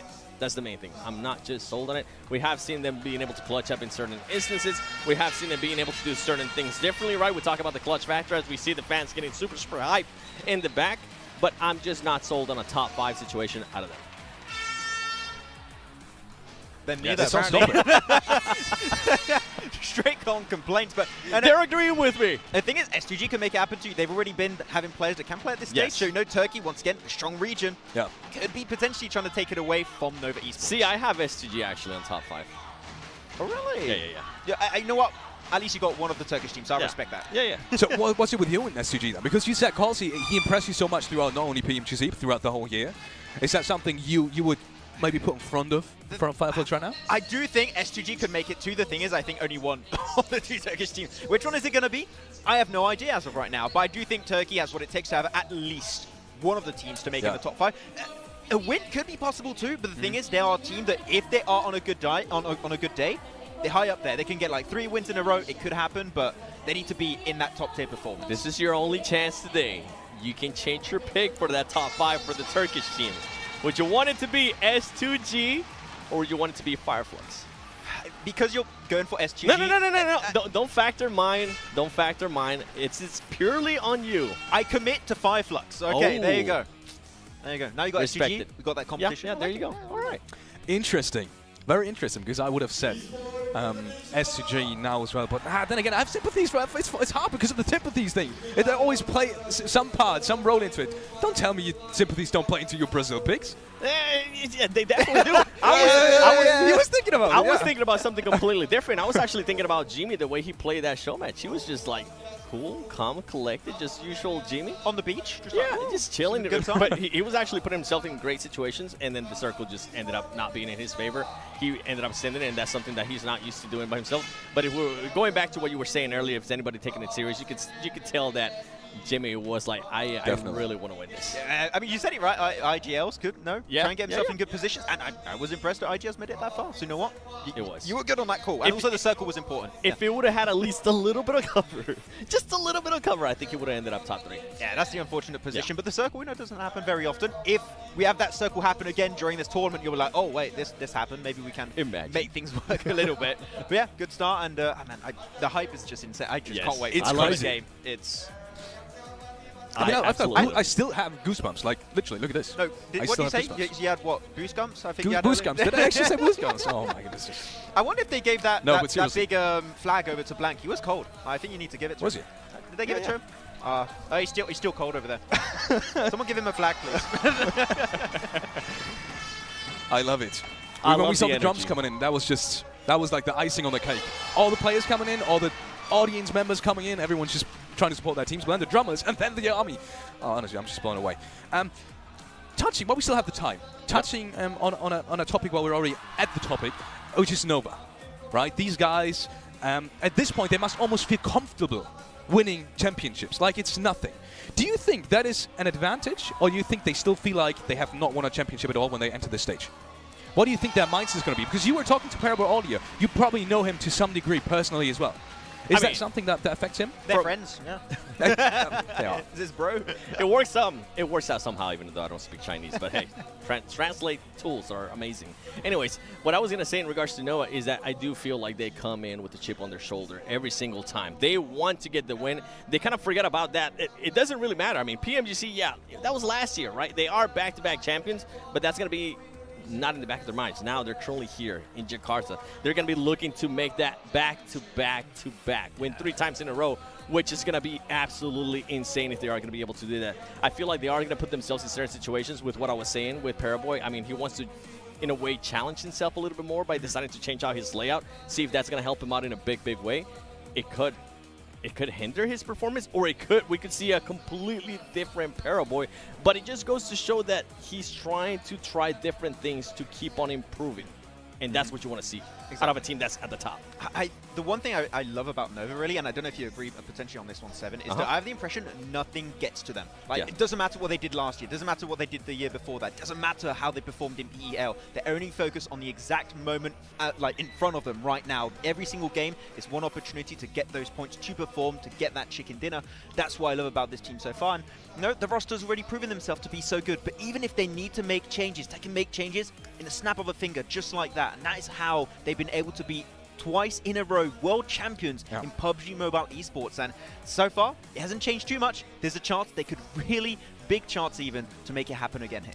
People are always trying to catch up to them. I mean, for the longest time, it was always Nova, right? But yeah, Paraboy, we talked about them, but then they also have players that was able to back them up. When we talked about some of the other teams, it was either just 1 or 2 players. It was never 4 players overall like it was for Nova. Now we're starting to see some of the other teams starting to get full for players that can actually frag out, that can actually perform really, really well. So we can see the teams from different regions and how it's starting to slowly catch up to Nova. But Nova, I feel like they're just going to be a completely different animal. It comes down to how they're going to be starting off day 1, right? And this is something that we got a chance to talk about too. And we have seen it in the previous as well from viewers. They tend to see Nova maybe start a little bit slow in day 1. And they're like, oh, Nova's not the same as they were last year. They're not going to be able to win this. And then all of a sudden, Nova shows up day 2 and just decides to shut up everybody. So, and I feel like if for some reason Nova has a great performance here on day 1, some of the other teams are not going to be able to afford to even have a bad game. It's pretty interesting. We saw Nova having kind of a slow start here in the PMGZ group stage as well. I remember reading some of the comments after the first game day, after the first 5-6 games we've been played, and even going into the second day, some of the people said, well, Nova, no, I think, you know, originally starting, I had them in my favorites, but then, you know, they've kind of gone away. They like, fell off. Just 5 games. And I was like, okay, that is interesting. They fell off. Did I was taking the comments. I know. I didn't say it. I did not say I that. totally believe you. Don't roast him. Don't roast him. He's innocent. PMGC. He is innocent. But yeah, so I was reading that and I was so starstruck. Gonna get me in trouble. You said it by these comments. Yeah, I mean, the thing is, right, is that every single time, like, the audience are going to be like, well, this one bad day, okay, oh, this team fell off. Not the case. The thing is, Nova, once again, and we keep saying that about this team, when it truly matters, that's when they're going to put their foot down and say, now we're not messing around anymore, and that's when they start really getting the points. What was in the last day of Group Green? I think they got themselves a second place, a chicken dinner, another chicken dinner, all in a row, back to back to back. That is what they can do when they're in like a little bit of a bad spot. They can just put themselves back in a comfortable position. And I'm really big on momentum, and I feel like Nova is one of those teams that can definitely carry that momentum, right? And if we're talking about momentum, you know I gotta talk about Alpha 7. I had to say it because this is a team that definitely relies a lot of momentum. If they start slow, it's gonna be a horrible, horrible day for them. This is a team that needs to at least have a top 5 situation for them to feel confident. And I know they want to win because I was able to talk with Rio, I was able to talk with all the players, and they said, I told them, I was like, oh, I think you guys can definitely finish top 3. They looked at me, and I thought I was about to get beat up. They were like, no, number 1. I was like, okay, do you? It is interesting. It is interesting. I just want to... I know we've said it a million times, but just look at this. I think they have formed an area now, an area of support. Can you see this? I think you can see on the camera as well. Right? In one area. They have got flags as well now. What is coming next? This is sensational, honestly. They're infiltrating. Oh my goodness, they are dancing and jumping. If you're here, you would feel the ground shaking, literally shaking. It is crazy. It is absolutely absurd. Well, we will be heading down to the stage very soon. I do want to ask you one final question. And just straight up like that. I mean, your answer is already kind of done. I mean, for what? We'll see. Is Nova gonna pick up the 3rd championship? Oh no. It would be such a good storyline, yes. Wait, will we get...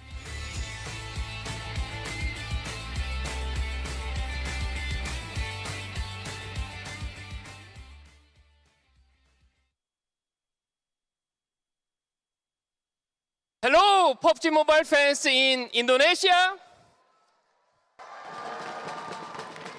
and in the world. My name is James Yang, Director of PUBG Mobile Global Esports.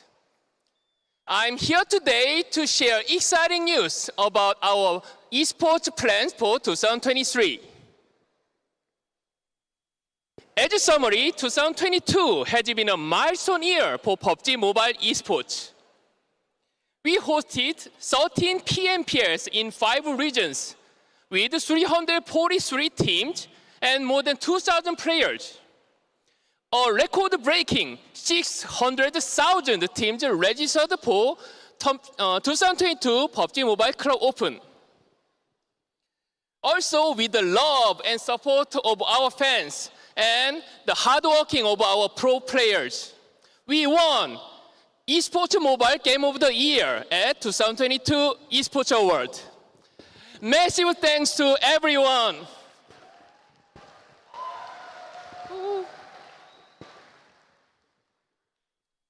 Moving on to 2023, I'm happy to share we are making a number of upgrades to PUBG Mobile Pro League. Firstly, PMPL Malaysia, Singapore, Philippines will become PMPL Malaysia. Also, we are introducing PMPL Southeast Asia wildcard, which will cover the Philippines, Myanmar, Cambodia, and Singapore region. This will provide more pro-level options for those teams in South Asia regions. Secondly, PUBG Mobile is committed to providing more semi-pro and amateur promotion opportunities than ever before. The reintroduced PMPL qualifiers will act as a gateway to those teams for PMPL in 2024. Teams will gain access to PMPL qualifiers by competing in PUBG Mobile National Championship, PUBG Mobile Club Open, and authorized third-party tournaments. One of our key aims in 2023 is to foster more exciting region vs region rivalries. After the success of our first PUBG Mobile regional clash in 2022, we will introduce more PMRC tournaments in this year. We are also making the changes to the rules to make improving more player experience. We will be transiting to 10-point system across all tournaments to make the games more exciting and competitive. In 2023, fans can see PUBG Mobile Esports represented in 32 Southeast Asia games taking place in May in Cambodia, and the 19th Asian Games hosted in Hangzhou, China, starting in September. It's an honor to be recognized by two major sporting bodies. PUBG Mobile Esports will once again hold two global tournaments in 2023. The PUBG Mobile World Invitational in Riyadh in July, and the PUBG Mobile Global Championship, which I am pleased to announce, will be starting in November, and the grand finals will be held in Turkey for the first time. Thank you to everyone for being tuned in.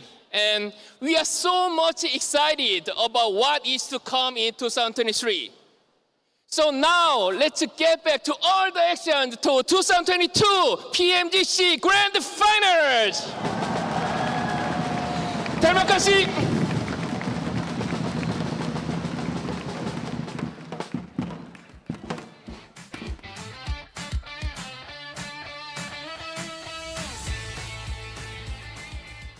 And welcome back to the desk. That is some exciting news, if I may say so. Not only do we have two big international sports events in which we will see PUBG Mobile, the SEA Games, and obviously the 19th Asian Games, but we will have the PMGC in Turkey. Wow, and it's starting in November as well, so we get to see that even earlier. Yeah, I mean, you know when James Yang is here, you know you're going to have some good news, and that is some great news, Seven. In Turkey, we're going to have it over in... I was going to say, you're not over in Europe. I'm in Europe. I'm really happy about this. You'll have to travel a little bit. Hopefully I'll be there. Hopefully, I think we'll be there again. I mean, I'm super excited that it is going to be there. I'm super excited that we are going to be having the grand finals in December as well. It's not going to be given a long break for the players. I think that's going to be mixing it up. And I mean, we saw the 10-point system announcement too. We saw the regional clashes, which we were talking about it. Nothing has been announced. But Maxman and I were just streaming about Americas versus Europe. It would be just such an amazing clash. It will be rough to make it happen, but if it does happen, I would say that would be the best rivalry. Yes. Americas versus Europe, you just can't beat that. Americas would meant definitely to win. Americas would win. No. I'm sorry, somebody from Europe. It could become the new classic. It could become the new classic. Before we get into the matches, though, we want to quickly keep you updated on everything that is going on over the next 3 days. The schedule is as follows.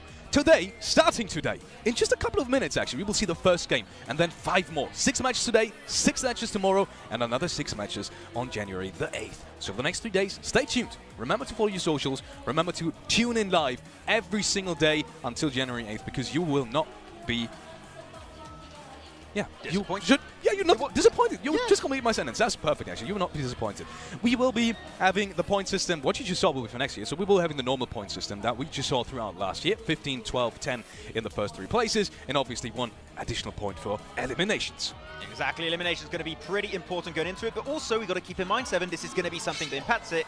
The circle settings are the same as the league stage. No heal strat is going to happen here. Yeah, and I absolutely love that because I never liked when that happened, okay? It was always one of my less favorable things when we went to Sandhawk, so I'm glad that's not going to be the case, and we're seeing how those teams were able to qualify here. You can see the last chance. I mean, they had it the worst, but that's where 2 of the Brazilian teams came out of, and we're seeing IHC Esports there as well, DRS Gaming. And then when we go to the special invites, Wolf Esports and Alter Ego, I feel like those are the biggest question marks here for this grand finals. How are they going to be able to perform since they haven't really gotten a chance to really go up against these teams?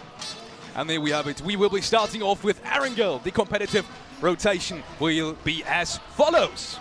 Yeah, of course, going to be starting things off with Erangel followed up with Miramar, Sanok, Erangel once again, Miramar, and then Erangel. 3 Erangels. If you can perform well on that battlegrounds here, Seven, that is going to be your way to stand out on the rankings. Yeah, sorry. I'm just hyped up because we saw Sandhawk there, and also the crowd is getting me hyped up. We've been talking about it for a minute, too.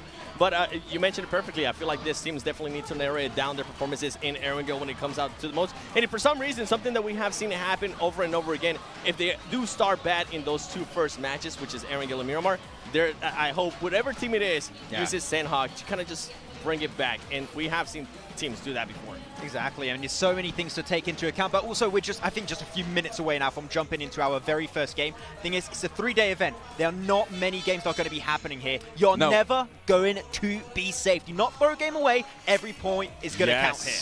And there we have it. We have teams to watch from both of you guys. You already put them in there. Maxman has Nova, Godlike Stalwart, and Geek. Care to explain, Max? I mean, Stalwart makes sense, Nova makes sense too, but also Geek Fam, once again, I think one of the biggest surprises in how dominant they were in the league stage. If we see that kind of performance in the finals, I can tell you, Seven, I would like to see if they can try and be in that top 3, maybe take home a trophy.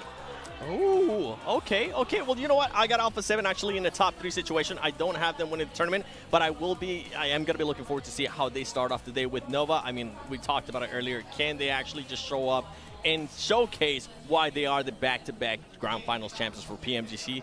And then I have none other than Alter Ego, because I feel like it's just such a big question mark. This is a team that can definitely end up surprising a lot of people. We see the energy, and you know that just as much as we are feeding off that energy, the players are going to be feeding off that energy as well. The one big question mark that I do have with Alter Ego is their previous performances haven't really been that well, so we'll have to wait and see how they're going to be performing here on the first game. And with that being said, we will be heading over to John Allen and Blank. Take it away, boys, and have fun with the match. Thank you very much. We are indeed going to have plenty of fun today. We've got 6 matches for these teams to get their teeth stuck into to kick things off the first third of the games. Yeah, there's going to be a fair few matches we've got on the cards today. Obviously, we've done one of them, the show match, and then obviously we've had all these really cool announcements, you know, with Turkey as well being next. Oh, we're already confirmed that in, locked that in. That's in the calendars now, which is good news. Obviously, with the new points change as well, going down to 10 for that chicken dinner and getting much less points, down to even 0 towards the bottom end of those placements, which means that eliminations are going to become much more important next year. You're going to have to be certainly a competitive team. You can't just send towards that center anymore. That isn't the case where you just play for those 12, 13 points towards that top side of the lobby. It's just an impossibility now. So this is going to really, really put a massive change on the terms of performance of a lot of these teams. However, we will be getting into our first, technically our first game of PMGC 2022 Grand Finals very, very shortly. Already you can see just the masses of support that is out right now for Alter Ego. By the way, that back there, that little sign, that wasn't put up by us. That's the fans. They are very efficient in creating a nice little zone for those guys to stay in, which is beautiful stuff. They bring their own. They bring their own signage. It's brilliant. You love to see it. Yeah, Look they at the did players. some redecoration quite quickly. Thought, hang on a minute. No. we need to sort this out. Come on. Bring in the signs. And they did. Fantastic support being shown for the players in this tournament. You can see them starting to focus in now, Blank. They are very much getting in the zone at this stage. Look at that. Barely moving a muscle apart from those hands. Yeah, IHC definitely looks there to be very serious. Again, for Alter Ego, I think we've met the coach now a few times now, Denny. He's a really great guy, actually, very nice. I think that the major thing that he did for me earlier was he showed me around because I didn't know where I was going. So he was like, I'm very good with directions. And I was like, thank you. And now I've not got lost once. However, I'm sure he's also a very good coach as well. So we're heading into the first game right now, John. Match number 1 of the PMGC 2022 here in Jakarta. Erangel, the first match as it always is, Blank. We will be getting on with the plane. This time, it's headed from the west side down towards the Sosnovka military base. It's cutting a little bit low on the island, so those northern parts of the map going to be a little bit less accessible.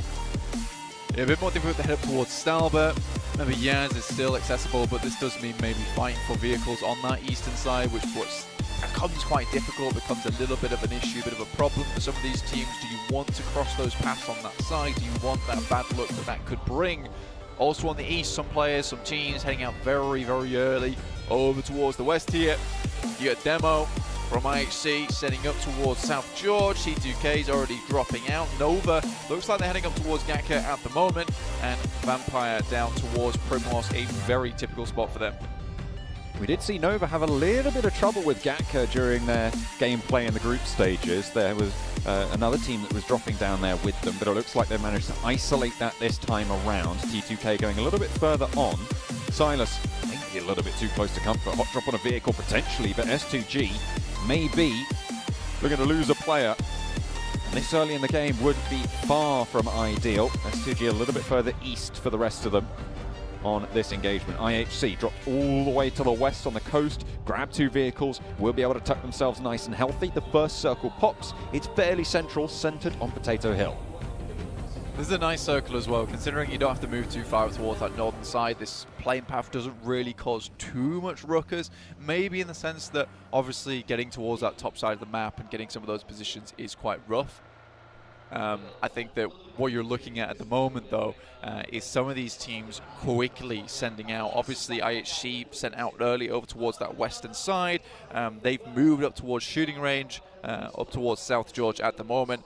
But it is Alter Ego who takes school on that middle edge, like donut side of this circle, which is great to see. This is going to keep them nice and safe and nice and healthy throughout the rest of this game. You're talking about how maybe next year we're going to see less teams be able to send very, very central, but we're not in that point system yet, right? We are still on this 15-point. We're still on that 15-point chicken dinner. And of course, if you want to be grabbing some of the loot that I'm sure some of these players will be going for, the 2022 PMGC Special Crate is on offer, but it's only there for a limited time, so make sure you are checking it out. Absolutely. Absolutely drips out in this PMGC. So many cool stuff to grab, so many cool things to pick up. It's beautiful stuff overall. I think that right now, PMGC 2022 has to be the best one yet. Inco over towards Shells, a team that loves to head central very quickly, pick up a position in the map and then just hold on to it. Not necessarily going for these big blast out games where you hit up towards those massive elimination counts, but those games that will see you steady over 3 days towards the end of this grand finals, where you may be able to pick up yourself a first, second or a third place. Inco, though, I believe might have some more difficulties when it comes to PMGC 2022. I think that if they're heading towards that center side, it's not necessarily always going to be as easy as that as it was over in that last chance. It looked pretty simple, the game plan for them there, but I can almost guarantee you some of these other teams that are extremely good, very well honed in capability, will be picking off these kind of rotations from Inco and to the such of other teams within this lobby. Buradam playing on the eastern side of things, will be pretty close to Inco, in fact. See Sky only on foot this time around, might have to jump into the three-wheeler here with Kengzo. Tiger as well. maybe occupying that third spot, but Inco are further down the hill, and they should be safe in prison. Hang on a minute. Vampire have managed to pull First Blood out against Ketch from Fireflux. So Vampire managed to get the first point of the tournament. A good start to proceedings for them. And they'll be happy to kick things off in such a fashion. Yeah, I mean, that's really good news for them. At least one initial knock. Don't know if that was First Blood, though, so far. Yeah, that's your one elimination. Seems strange that a point isn't there, but that will come after the game finishes when they pick up their placement points for all these matches. But the Elims, they are 1 point each so far. So if you got that answer right, you're very smart. And or, to be honest, it's a gimme. It's a gimme, that one, right? Who won the title twice in a row? Everyone knows it's Nova. So if you didn't get it right, I'm a little disappointed. But if you didn't get it right because you're just joining into PUBG Mobile Esports now and you're joining on to us, I'm very happy you're here. And maybe you'll get it right next year if you hang on with us, because we do have so many more fun things to go. But is it going to read who are the 3-time champions of PMGC? Or is it going to be who took the title? Who took the title away from Nova? I mean, that's the real question, right? And I think for Nova, specifically over in those test matches, I think we didn't see absolute domination, let's say. I don't think it looked as squeaky clean as it usually is. But again, test matches, scrims, don't necessarily translate extremely well when it comes to actual play, actual action. And also for Nova in particular, this is the team that often cruises through and then really pulls out those big numbers, the big action when it absolutely counts. And right now it counts more than ever. Absolutely right towards the finals. The last 18 games of this season, of the 2022 PUBG Mobile calendar, are being played out right now. So there's really no more time to wait. Can't be hanging about, not this time around. But they do have their countrymen to worry about. The Wolves obviously coming in from the PL, coming into this as a potentially even higher seed than Nova, having beaten them out previously. You've also got 4 Angry Men who were able to qualify directly through from the group stages. Yeah, I mean, 4 Angry Men are a very, very good team, doing particularly well in PAL as of recent. I think they had a bit of a fall-off over in 2021, right? And I thought it was a bit of a shame that we didn't see them in 2021, considering they did have such a splash over in 2020. That's why they looked extremely strong. I think that was back when, you know, they were taking shots against Solkay over in Vikendi when his team was in Castle. That was a great time. I think they looked like one of the best teams. So, again, 2021 rolls around. 4M isn't there with us. It comes as a massive surprise, a huge shock to the community. So I think seeing 4AM back here is almost a return to normalcy, honestly, which is great for me to see. This is definitely what I want to see as well. Let's hop on board with 4 Angry Men. Kengzo under pressure now from Good Shout. Not quite able to get the full knock, but half an HP bar taken away. Fortunately, there is cover. There is a building there for Buram to be able to take occupation of. Wolves as well. On the top of Potato Hill, you said that it was going to be just the one team in the centre. Well, now there's more that have started to move on through. This is quite a wide split over Potato Hill. 2 and 2 for Wolves. Yeah, this is a typical kind of rotation. I'm not the biggest fan of it. I think it's one of those ones where you can lose players pretty quickly over on that western side. And if you get rocked upon aggressively with a push up towards the north, there's only 2 players there. It's very difficult for those players on the western side to react quick enough to provide that support that they need. So you're really looking at kind of a 2v4 scenario where you're hitting one of the knocks. You don't necessarily have to finish it as a 2v4, but you certainly need to slow something down. I think that's where you need to be a very, very good team to make that one happen. Chinese teams, though, they are very well known for these 2-2 splits, even bigger splits than that, in fact. So if anyone can do it, I mean, we can imagine that Wolves would be able to hold this position. Kelsey takes the lion's share of the damage there, but the buggy brings them back to safety for S2G. Circle pops center a little bit to the south coast there. Will keep the water in proceedings, but likely that we will be finishing over to the east side of Pachinki, northwest of farm, southeast of school. But playing massively over towards that edge side, right? They're not even making their way into the circle as of yet. Still yet to pass over towards Gatka. Nova decided to leave that position behind, trying to head further in towards the circle itself. We're seeing Wolves at the moment actually taking shots over towards Nova. Orders found a position that's down towards the southwest side of Potato Hill. Nova yet to fully regroup here on their maneuvers, but they will be able to do so very, very quickly, and Jimmy wastes no time in starting to extend that Caterpillar slink back together. U-High on the hillside for Geek Fam, looking to slow down the Nova IGL. Jimmy will hear those bullets whizzing on past. Will be turned away at the door, has to scout out in another direction, figure out where they want to go in from here. They're already very, very central under the purview of Wolves to their east. Yeah, Wolves still hanging on pretty well. This is an extremely strong position that Nova currently own. One of the stronger positions within this circle, to be honest. Looks out towards that eastern side, provides a lot of cover towards the west as well with the mountainside. Well, less of a mountainside, but more of the ridge being behind you. So a really, really good position that Nova was able to find quite quickly as well. I didn't expect the team to be able to just pick this one up so easily as that. So threaded the needle, found the position they want, straight through the sweater. Ching Chen getting some healing done there, keeping themselves safe after the scout for the 4 angry men. Up the road compounds here towards the school. S2G outposted both sides of the road here. We have seen a couple of times where it's been 2 or 3 teams in this one settlement, but S2G have control of it for now. The circle still being fairly large means that no teams are really going to be forced into that poor spot. Yeah, I think that when you're looking at this circle, there's a lot of areas to play, right? There's a lot of elevation, a lot of positions around the map that still have compounds, still have rows that you can play in, still have dips, dives that you can head towards. So I don't think anyone's really put out as of yet. I think for Fireflux, this is maybe becoming a bit more of an issue at this point in time, especially coming down from that northwest side. So yet to have found a home at this point in time. So for them, the rest of the game is going to be a lot about trying to find this next position within the circle.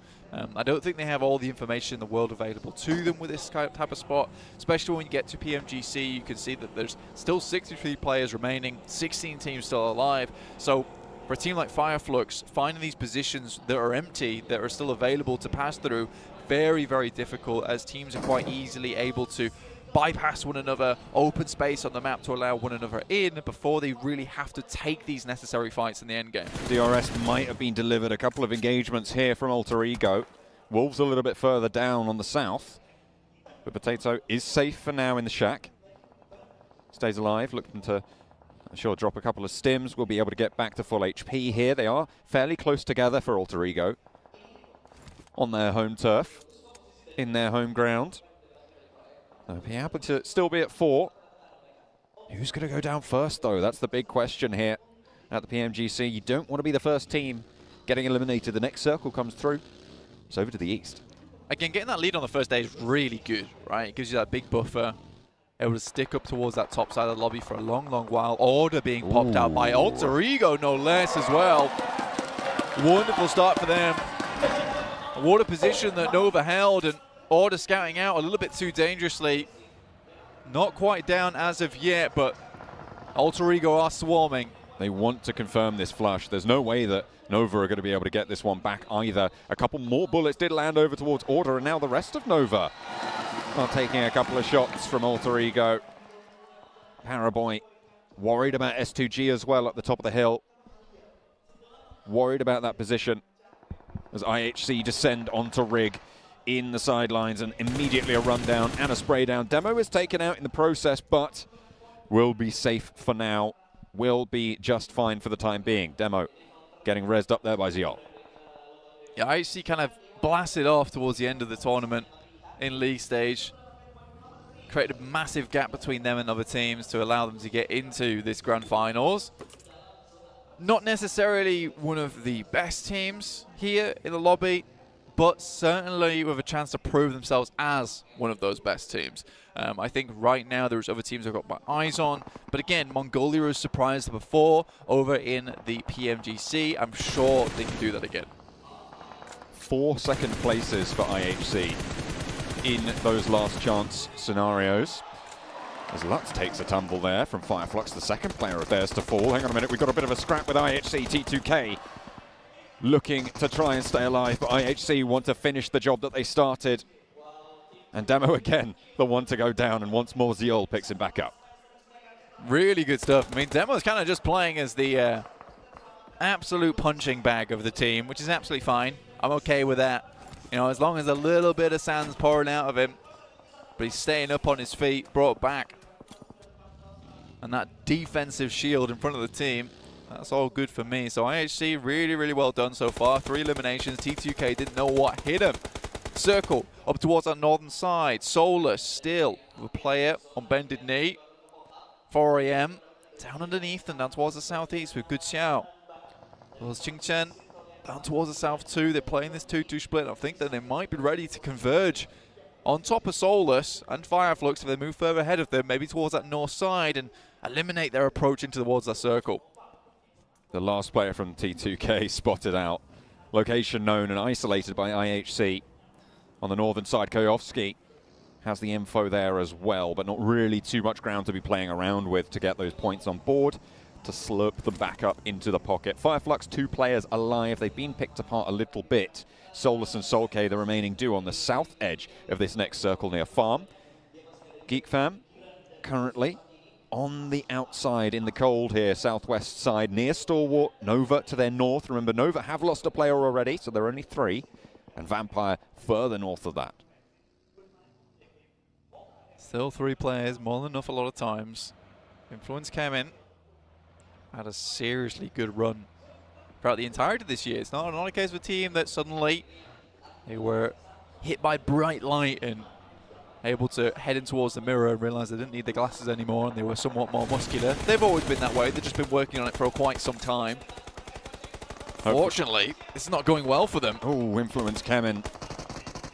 Getting caught up in the web of it. IHC stringing them along now. Only Law remains on the backstop as Nova have their own problems to deal with. Nades out through the window. Influence, hang on, 2 teams have already fallen there. The burn down as Geek Squad try and roll it into Nova. It's not going well. They're turning the ties. Jimmy is down, sure, but King and Paraboy set up the crossfire and the Geek Fam are cut down.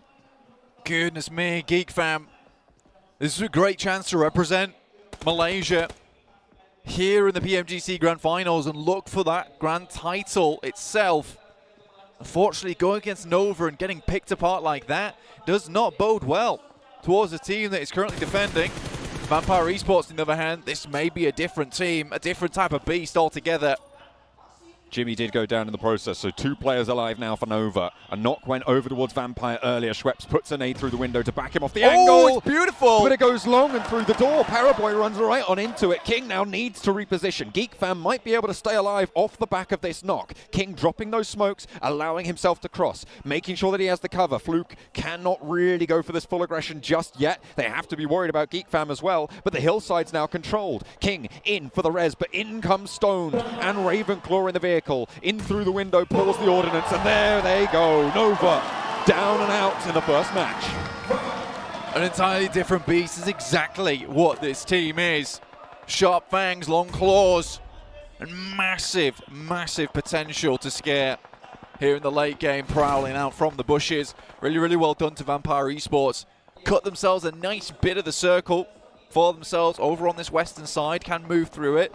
Good positions to move up against as well towards that east. With Alter Ego taking a couple of knocks there, that might just be their go signal. Delta definitely spotted Qingchen going on into the shack, and there's the Molotov. Is it going to spread? Is it just fallen a little bit short? I think it might be able to get a first aid off there and stay alive, but that nade in through the door might just seal the deal.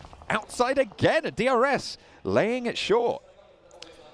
DRS, honestly, they played a very safe type of game over in the league stages, waited a long, long time, and it wasn't until towards those final moments we really saw what they were made of, John, honestly. And I think that once we did see that, we saw that, you know, they were maybe a little bit more tougher than we expected. Considering now on the edge a lot of times, now they're taking the fights to these big teams over in the PMGC. Wolves stalwart already looking for the crash. The Wolves lose the first on the engagement. Action already on 2 eliminations as Remember falls. Memory wiped out as well. Scry into the ground floor, stays up and kicking as well. Beautiful and Pick feet to the back lines now. Looking to pick Remember back up. Scry gets that heal off and they remount their aggression. Scry in through with that DBS. Action takes a lot of damage, but Pika is already forwards with the UMP. Pick feet falls on the top floor and Beautiful's there as well. He's found and Stalwart keep it on rolling. The Chinese teams are being pulled apart here, Blank. Really good stuff there from Stalwart. And again, this is definitely no longer these years of PMGC being all about China. We have some seriously good teams, Alpha 7 included, taking it to the guys from Buddhadam so far. Mythic down behind them, but if anyone can do it, Revo can. This guy has been certainly impactful for the team. Carrillo is still there as well. Tiger with the zone pushing in will have to move now. Demo from IHC. We've seen him be, you were talking about it, a little bit of a punching bag earlier, Blank, and that sand is still topping him up. Vampire on the western edge. Playing still with 4, pushing in. They will need to move past Alter Ego. Fnatic on the off angle. Vampire may be potentially unaware of it, but it looks like they're playing on that ridgeline. 4 players from Alpha 7. In the meantime, on the eastern side, this is the opposite end of the circle from Vampire and Alter Ego. They're going to move on forwards, take the challenge with DRS. IHC forcing this into a linear engagement. Again, a lot of fights can start to pop off now. All these positions no longer really able to just sit around and wait for these teams to get a little bit closer. Inco, though, once again, that macro, that game sense coming to play where they pick up that northern side compound. They do it so often, they do it so well, it almost looks like luck, but I don't think we can say that it is anymore. They just have a very good awareness of where these circles are going and which are the best compounds, which are the best routes in. All 4 players currently holding on that northern side. The only other teams that may be able to contest is S2G as well as IHC, right on the edge. But look at this, IHC is suffering. Alpha 7, they felt the pressure of that linearized fight and they said, you know what? We're not messing about here. We're going to isolate you. We're going to take you out of the mix. 6 eliminations now on the cards for Alpha 7, and they can continue to push in from the eastern side towards and potentially past DRS. Alter Ego in the meantime. Potato up the top of the hill has got a lot of sightlines to deal with, but Stalwart have other ideas. They're going to move up and potentially look to dethrone him. Stalwart, like you said, looking to pull the players from Alter Ego away from this position. They also have to worry about Vampire Esports, who I think just have found one over on Alter Ego's side. That's Rex going down. Fnatic, Pombit still alive over towards the north here on that 2-1 split. So Inco really still have a fantastic position in the circle. Looking to pick up some big points here to start off the game. This is what they usually do. It's what they usually did over in league stage, which is pick themselves up a big game at the beginning and then run from it from there. Alpha 7 have taken a knock, as have Stalwart. Vampire, 5 eliminations. They're playing well and together, but they have got a little bit of ground to cover now ahead of them. Alter Ego stay alive as 3. Taking heavy punishment from the north side now. It's S2G taking shots out their way. Fnatic will be able to get that first aid off, but up goes the vehicle and slow it goes down. Potato gets baked. And they're looking to add the cheese as well for 4 angry men. It's just Ching Chen remaining. The Bison in hand as well. Ponbet last standing, wants to res Fnatic in this position. Ching Chen flushes out the teammate. Again, if he takes down the last 2, that would be a pretty convincing 1v3 coming through from 4 AM. With 8 teams remaining, potentially some good points here for them. DRS still going strong though. You see them with 4 players still alive, 4 eliminations, certainly not bad. Alpha 7 with 6 and 4 teammates still up. Make that 7 now, looking to start out these games strong. Inco in an engagement, but Nene Bete is holding his own, as we know he can do for Inco. Vampire moving on in now as S2G have moved down south to try and engage on this as well. Up the top, Alter Ego still struggling. So we hop over to the other side of the circle now again. Hang on a minute, we're back here. Silas launches a nade up the hill and Fnatic takes a tumble.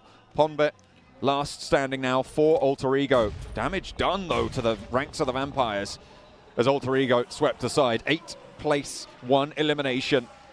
Stalwart now with a challenge on DRS on the south side. Forwards position for actions. Pika is already down as Scry is dispatched by Gianti on the off angle. A nice find, nade in hand on the bottom of the hill, and the res up front needs to come through now, or it needs to stay tall. Rules might not even know about it. Hang on a minute, he's pushed all the way through. He's managed to get a knock on the back, and top falls as well, but they've turned around on Gianti now under pressure from action, but it's DRS, and Stalwart fall. An insanely good crunch there coming out from DRS from either side.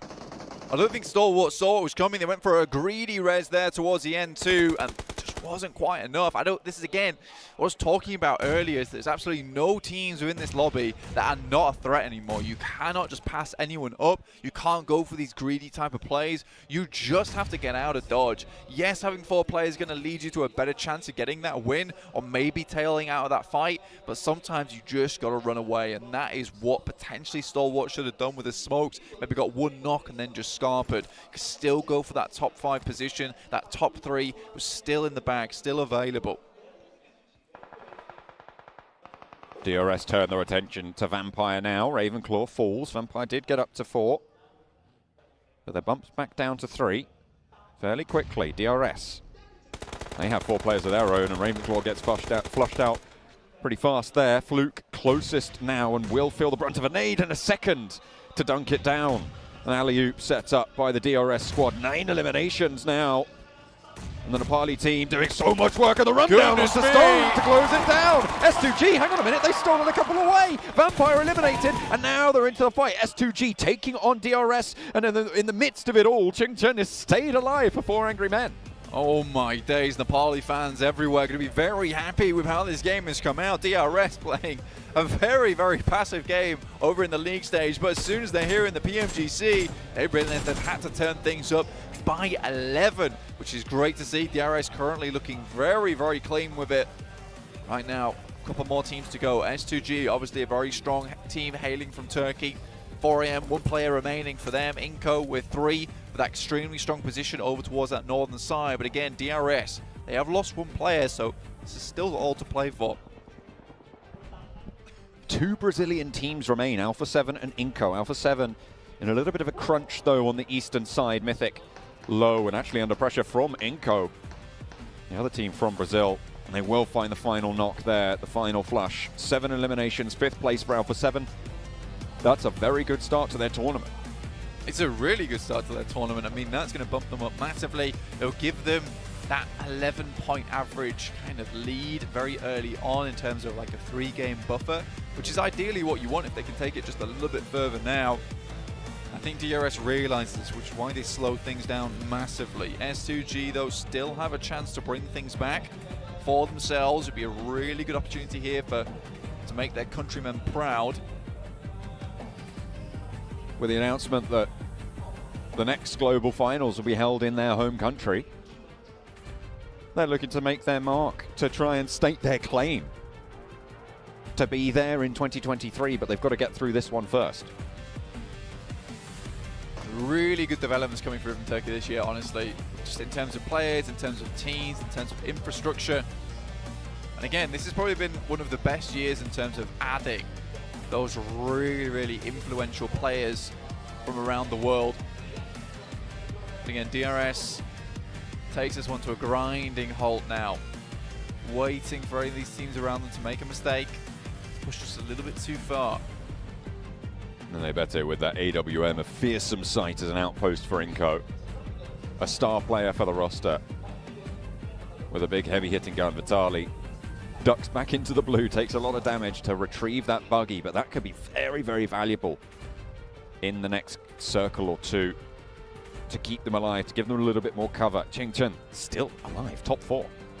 Top 4 is great right now for 4AM. They'll take this. Yes, they only got 1 elimination, but the point system, how it still is right now, 3rd, 2nd place really does offer you a very good amount of points, and this kind of game can be salvaged off the back of points lead like that. For 4AM to identify that, just go for this kind of gameplay. You know, it's not what they would probably do in PAL, but in the PMGC 2022 Grand Finals, this is a good call to make, and that is that adaptability of a lot of these Chinese teams coming into play.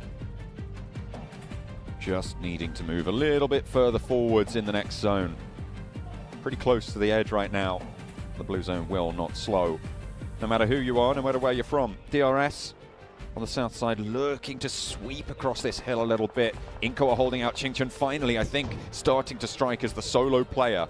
Needing a little bit more ground, a little bit more position. Might have been coming from DRS that actually, but S2G nonetheless still all live and kicking. All of them still in action. Kelsey on the backstop. Kelsey, it's a good angle, but it's Vitali. Some beautiful shots there from the SLR, looking for one more. He's the bear is in the helmet. Can he thread the shot over the top? But no. From downhill, it was not meant to be. Nenebete under pressure, found out as well. Just Vitali, S2G taking heavy punishment. Vitali, he's got that SLR, and now Hamzy left with the duo of Kelsey to try and stay alive. DRS are in the midst of it all. 3 players for them. 6 eliminations on Killer, by the way, in the meantime. And the players from Inco started to fall down the hill. In the midst of it all, still Ching Chen stays alive, but finally dispatched. The 4 angry men will go down in 4th place. Now, Vitali around the edge, has the DBS, waits for him to go close. I don't even know if that was from the DBS. Yes, it was. Hamzy sent packing, and now Inco down the hill leaves DRS a golden opportunity, which they will seize with both hands. The Nepali team shout loud in the first match. Can you believe it though? Nenebete was looking with the AWM to make a splash in his first game, but in fact it was Vitali out of nowhere with the SLR and that DBS to finish things off for S2G, but DRS really knew when to speed up that game, when to slow it down, and 100% deserved that win there for Nepal. Really strong play from them. You can see that they're relieved by this as well. This is going to give them that nice points buffer available to them to carry on going. That was pretty heavy as a game for them as well. They had a lot of eliminations on the card. You could see their 6 eliminations for their MVP this game. 1.4k damage, near enough. Brilliant performance coming through from Killer for the squad, and the rest of DRS moved well on these hillsides. Absolutely, I think for Killer, he's been performing pretty damn well recently, and a 1.4k mark is not an easy mark to hit either. That is really tough, and I think for him, he's going to be massively proud with this game, John. You were talking about how these players can adapt, can change coming into these finals. Yep. This is what you wanted to see from DRS. You've talked about that change of gameplay. I mean, this is completely like similar to Nova, right? Is that cruising playstyle over in the league stages to get into PMGC and then bring it all to bear there. But I think DRS maybe didn't have that strength towards the start of the year. And I think through this team, through Delta, Rules, Killer, Gyante, they've really found this magical team set now, this magical core that's going to take them really all the way at this point in time. And for DRS, normally I would have looked at that situation, been like 3 players still left remaining. But it's DRS. I don't think they can close out this game. Now I look at them and think DRS have got this in the bag. Seemingly really very effectively as well. Look at that. 27 smokes used, 21 grenades. It kept them together all the way until the end. They played it, I would say, near enough perfectly on these hillsides. And it wasn't like it was a game that just went to them. They had to fight for that position. Yeah, they had to fight for 100%. I think for Inco, they're a very different team altogether. They're kind of the Nitro Boost team, in my opinion. You know, they've got the small amount of fuel left of Nitro, and they just hit that Nitro button towards the end of the game, the last 2 minutes. It sees them up towards that top 3. That's all they need, really. Inco don't got friends, they got family. They are blasting out, but so are DRS, with a statement game to kick things off here at the PMGC.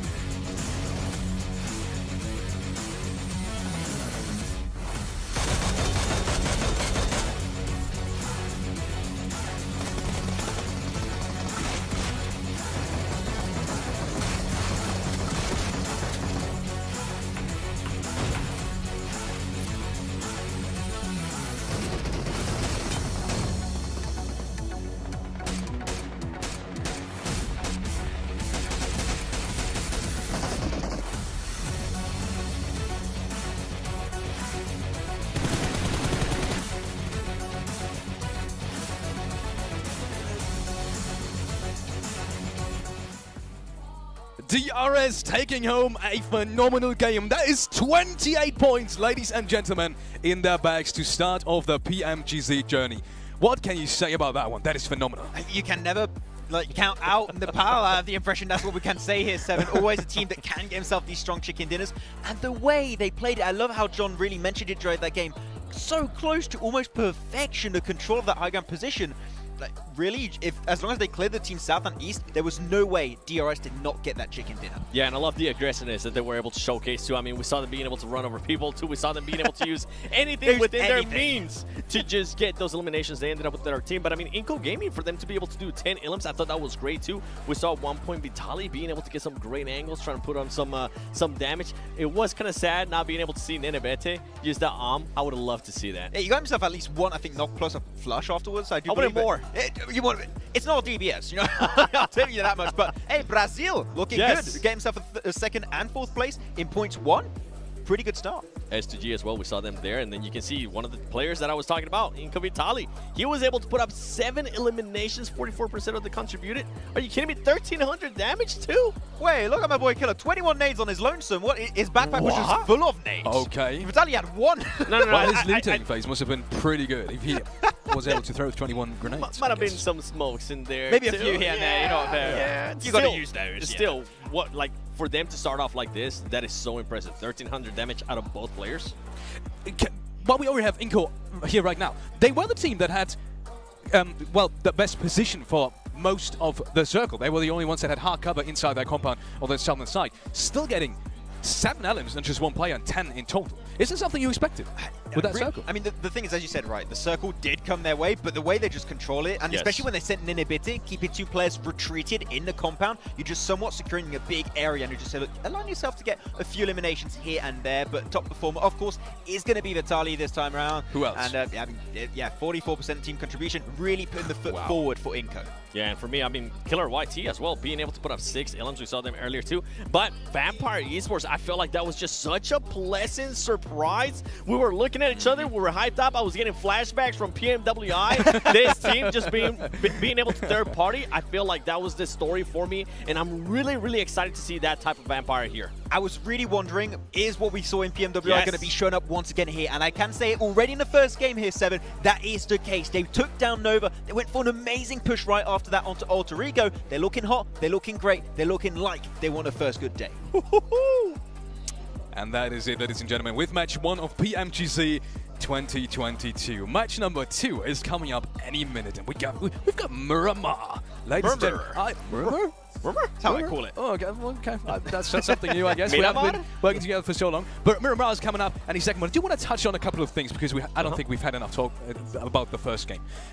You were talking about Vampire, and I wanna touch on something really quick because they took out the current champion of PMGC of the last 2 seasons.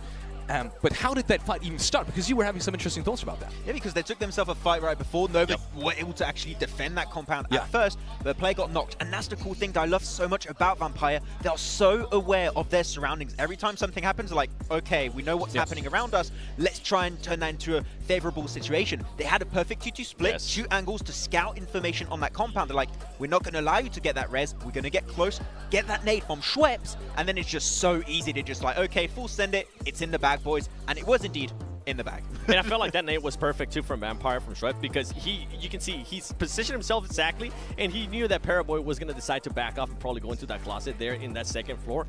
It got him perfect. And going a little bit back to on Nova, I mean, for them to lose order right away, I feel like that was just such a huge shocker. And then, I mean, we heard it too. Alter Ego being able to get that LM, everybody went absolutely crazy, but I feel like that definitely hurt a little bit of Nova there, losing that big of a player. I am excited, though. We mentioned it. I'm so excited to see Vampire Esports willing to take those third parties and willing to be so aware. Speaking about Alter Ego, while we're already at the topic, they had a pretty good position in like phase 4, 5, and 6 to some degree. And I was sitting here and I was telling you, I have a feeling they're going to win this game because they had a good position on the southwestern side. It was high ground as well. They had a team that was pressured into them by the zone, but they did kind of lose that momentum. What happened? I'm really happy you bring that up, Felix, because I think that we were both in agreement during that game.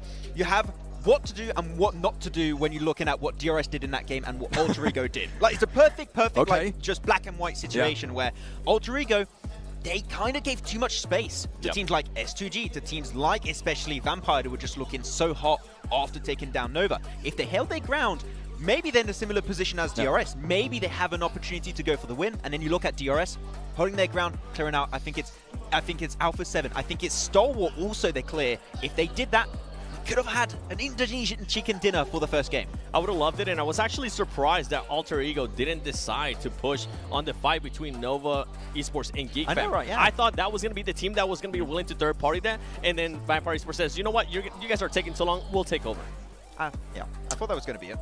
And with that being said, let's head over to the teams to watch for game number 2, Miramar. We have the picks from these beautiful analysts already here. I gotta see. Oh, it's DRS again for Maxman. Maxman, can't you explain? I mean, there's not much to explain, is there? But It kind of DRS, got a tell win, me about it. you know? I just like the confidence they were showing in that game because, like, DRS in the past, like, of course, this is a completely different roster, but when we used to see, you know, teams from Nepal, they're like, not teams that are known for being like, okay, we're going to put our foot down, this is our position, if you try and push it, you're going to lose. And I love that kind of mentality from them in the very first game. So I hope we can see hopefully more of that playstyle and just attitude in these games. For me, I went with Alpha 7 there. I mean, we saw the aggressiveness out of them. I think they ended up with 7 eliminations. That's definitely what I love to see. We saw it during group stages. Miramar was usually one of their strongest maps, and that's also why I picked Nova, because Nova used to be very, very strong in Miramar, and they're going to need to bounce back here. I'm pretty sure they're currently just boiling inside, saying, you know what, we can't allow that to happen. We can't allow Order to just get eliminated early on, and then Vampire Esports, I want to continue to see those Vampire Esports third parties. Very good. You have 2 teams in common, which is DRS, A7 and Vampire, but there's one difference in your pick, which is Nova. So you think they're gonna bounce back after that one? Miramar. Yeah, makes sense. It's Miramar. That's why we both picked him, I think. It's like Miramar, you got Nova, it kind of like 1 + 1 = 2. And I'm bad at math, even I can tell that. Well, okay? I'm too, don't look at me. But yeah, I mean, that's anything, right? interesting picks. Don't make me do math, okay? My dad's an accountant, and he's going to be upset if I get it wrong. Well, interesting picks either way. Brazil starting off really strong, though. We've seen it in the rankings. A7 and Inco both having incredible performances. But I do have to say, out of both of these teams, I felt like Inco had a little bit of an easier game. That's why I would still rate, and I can see it in the picks, and I can understand why, A7 a little bit higher. That aggressiveness, is that something you see A7 having throughout the whole of PMGC finals? Is that what you expect from them as well? Because a lot of people have been debating about, you know, teams like HVP not qualifying, for example, because they were overly aggressive. And a lot of people were saying Nova is exactly that kind of good mix. Where does the Brazil team stand here right now in terms of aggressiveness and, you know, maybe sometimes taking a step back and winning it? Ask the expert. This is Nova right here, all right, in regards to aggressiveness. And being able to switch that on, being able to have that switch, right? And I feel like Alpha 7 is here. Before, they used to be super aggressive, and they didn't have that slow down button. They weren't able to be as patient. This is a completely different team than before. So for anybody watching, if you think they're going to be able to just continue on that aggressiveness, they will. But they will be able to switch it on when they need to. And I feel like that's a huge and massive improvement out of Alpha 7 this year. Yeah, I mean, as you said also many times when we were talking about Alpha 7, they're a very streaky team, right? And this was not an easy game for them. That 5 versus DRS, I think there's a very slow, like, low percentage of chance they actually win it. The fact that they survive as long as they did, got as many eliminations as they did, is very impressive. So we'll see if they can make it happen here on Miramar.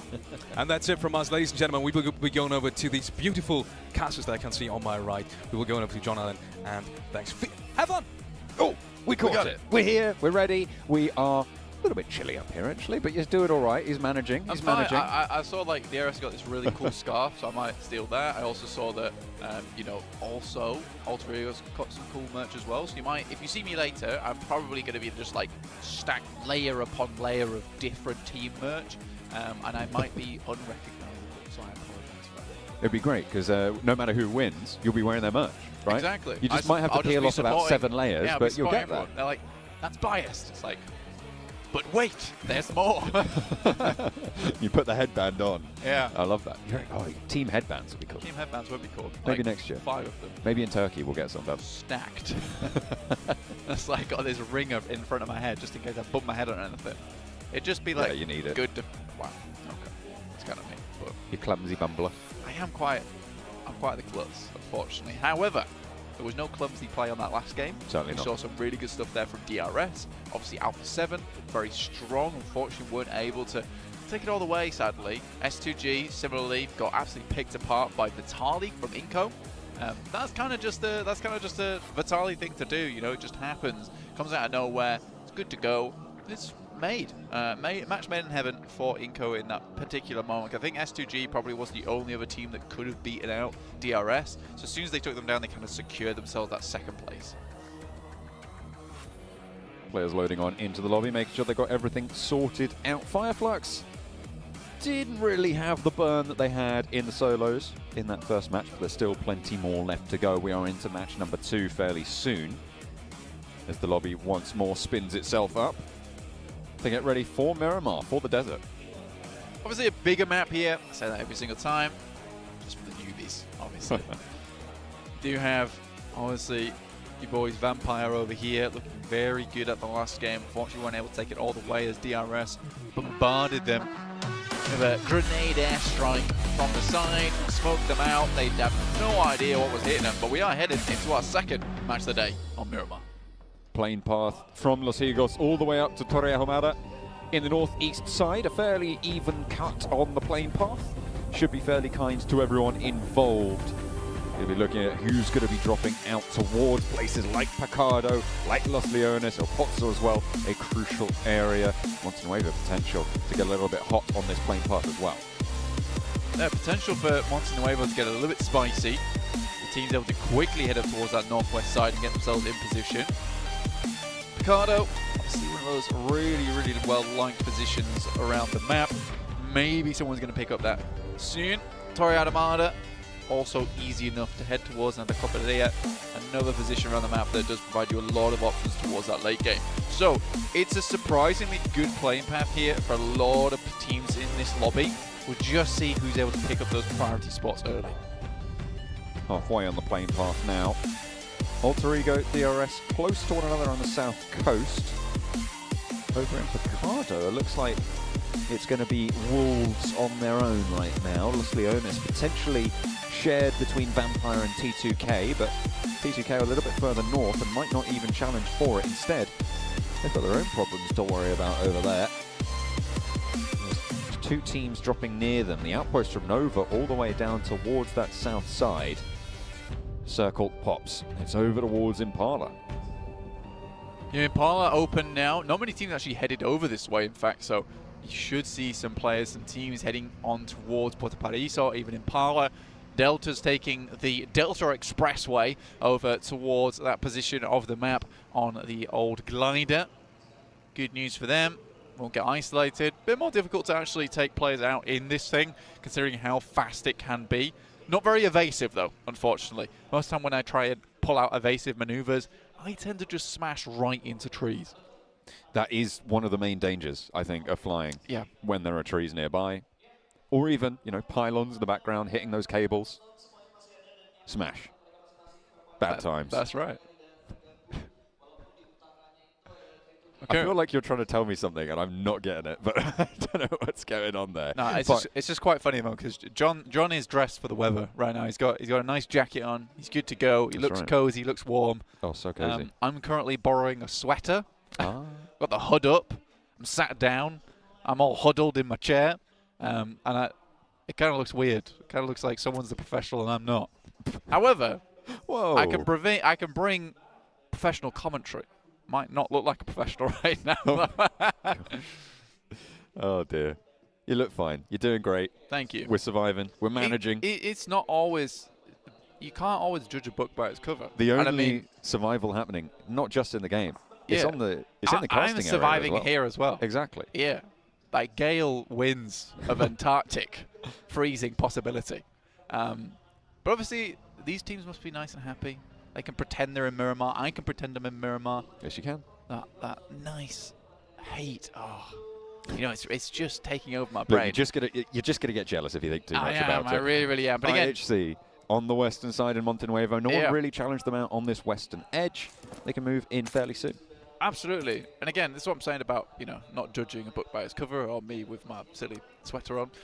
But it's just teams like DRS or Inco where you think to yourself, you know, maybe you're looking at this team a little bit wrong. Like, I used to think Inco was a lot of luck. I think that they're fully aware that they don't have that power to go against some of these teams in the lobby that are right towards the top, and there are a lot of them.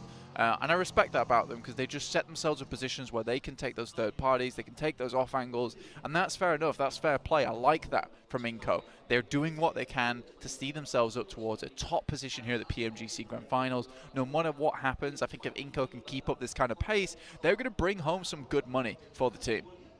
Influence coming north side of El Azahar. Wolves left Picardo very, very swiftly, I would say. We're not too far into this game, Blank, and they've already left and headed all the way out to the east, towards La Bendita, near towards where Nova have actually made their move. So 2 of the Chinese teams will be playing there. Hang on a minute, there's a third as well, because Nova are in the midst of it also, near the crater, near Minas Generalis, just a little bit further north. Inco crunching in from that north side. We'll see if they have got that power. Inco, obviously, this is what I'm saying. I don't think they have that power just yet. But I think what they do have is they have good game sense. They have good awareness. I think they do their homework. They go home and they study. They keep the little nightlight on. And that's fine. I respect that. I like that a lot. It's something I admire in a team. I think if you just come into these matches and you just have sheer brute force, doesn't always come through if you don't have, you know, the brains to back up that brawn a lot of times. I think right now Inco is kind of consists a lot of brains. They're a strong brain, though. Very strong brain. Big, strong brain. Yeah, a muscular brain. They've been eating their greens. Yeah. S2G on the western side as well, just a little bit behind the queue for Wolves. And they'll draw a little bit shorter, but they're still firmly in this circle for the next. But they went over towards Impala on the east edge and looking to create an outpost a little bit further into the mix of it all, a little bit out to that western side of their position. They'll be happy to do that, happy to be able to gain that foothold. 4 Angry Men on the southwest side. Chington was able to get very, very deep into that last game. 4th place, in fact, for them as a solo player.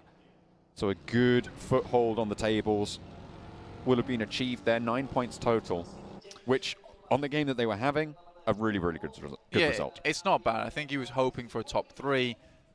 And it was quite quickly that a lot of these other teams went out after them. But again, 9 points. Yeah, it might not be that average you're looking for like maybe that 10, 11 plus, but what this does see them is in a range where this game, they hit just a little bit higher, maybe a few more eliminations, get a decent position over towards that. They'll be making good pace in this lobby.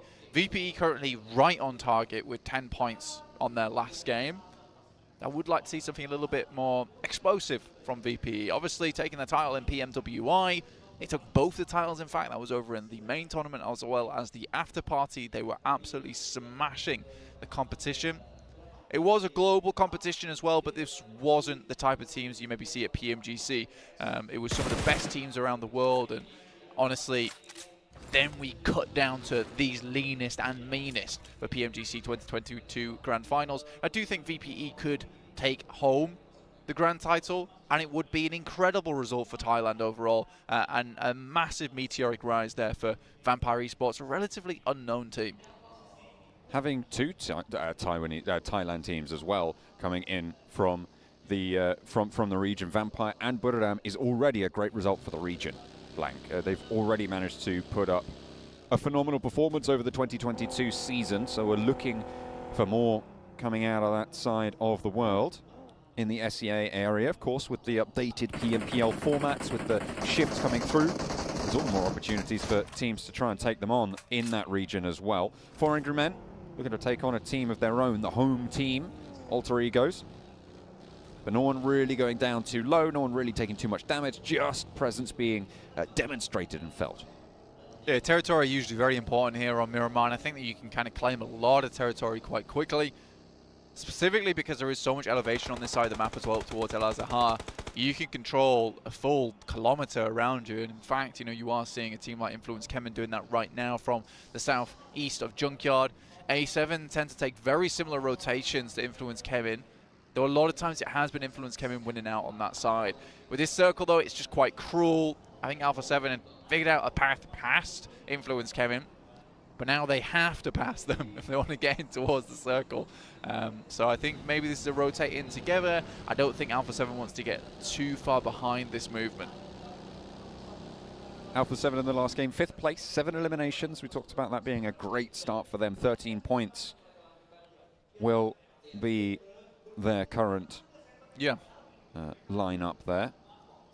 They kind of remind me of like a combo point team. because, you know, as they start to build up those combo points and they keep hitting their target, they keep striking different areas, you know, you start to see them like really blast out, and that's when you'll see the momentum carry them throughout the rest of the game towards that very, very end game where they just look absolutely phenomenal. I think if you see Alpha 7 start to strike out too early though, or a little bit too late, and then they stumble, they falter, that's when the engine starts to, you know, get caught up a little bit, starts to choke and gurgle, and I think Alpha 7 needs to really avoid those type of situations and maybe come to a dead stop, reevaluate, and then go again from step one.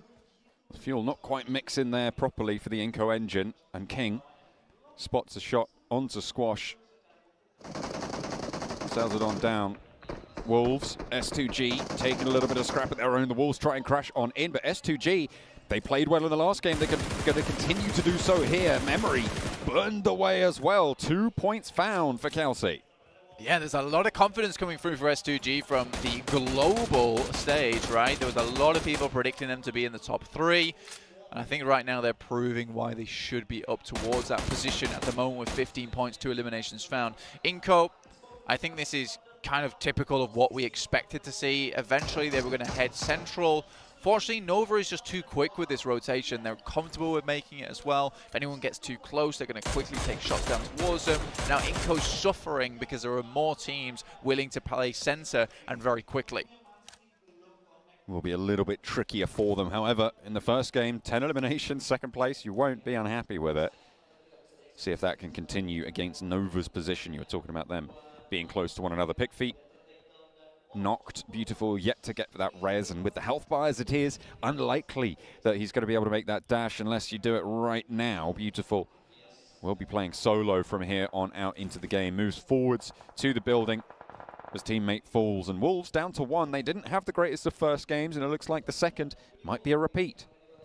The Wolves, just as an invitational, it hasn't really paid off the way that they may have hoped here.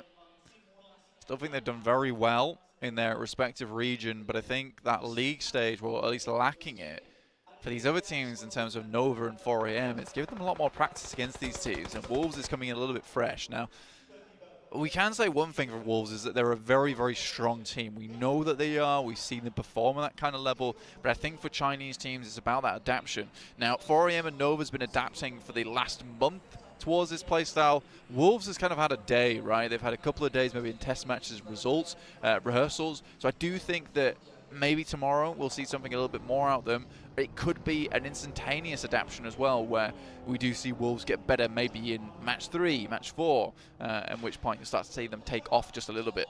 Cliff dives from the 4 Angry Men to move towards Beautiful. A nade leashed towards WWX, and will actually do a hefty chunk of damage there. Does need to be a bit worried, and Beautiful backs most of them off. In the meantime, Geek Fam trying to hold off Influence Kemin.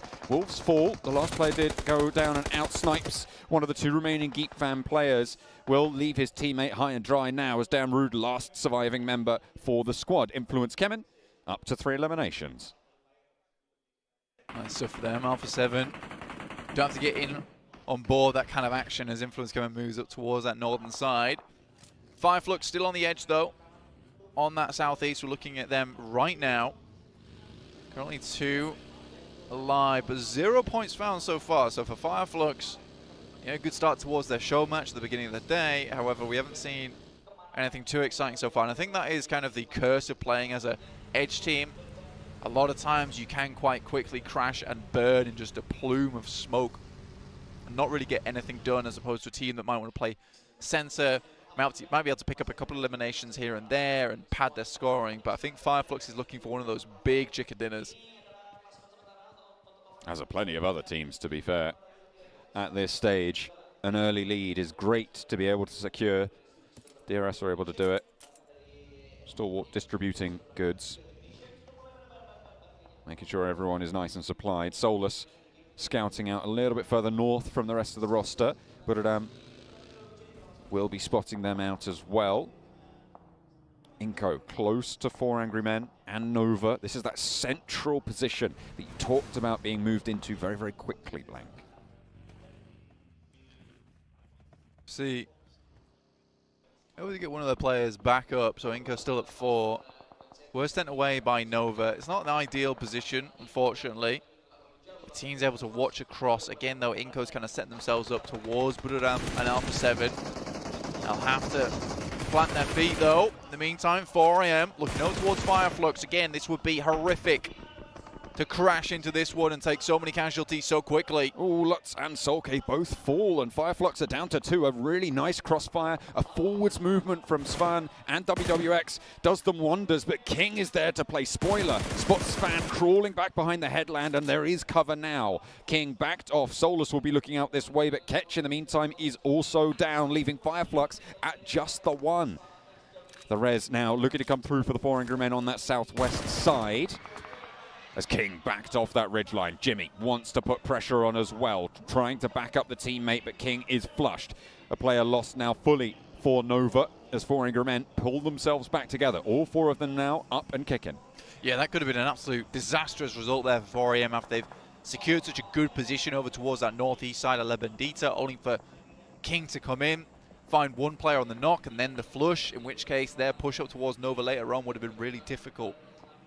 The fact that 4am were able to turn that around, pick themselves the elimination over towards Nova, that's going to make their push on that north side so much easier now. You can already see MWWX heading up towards Stalwart.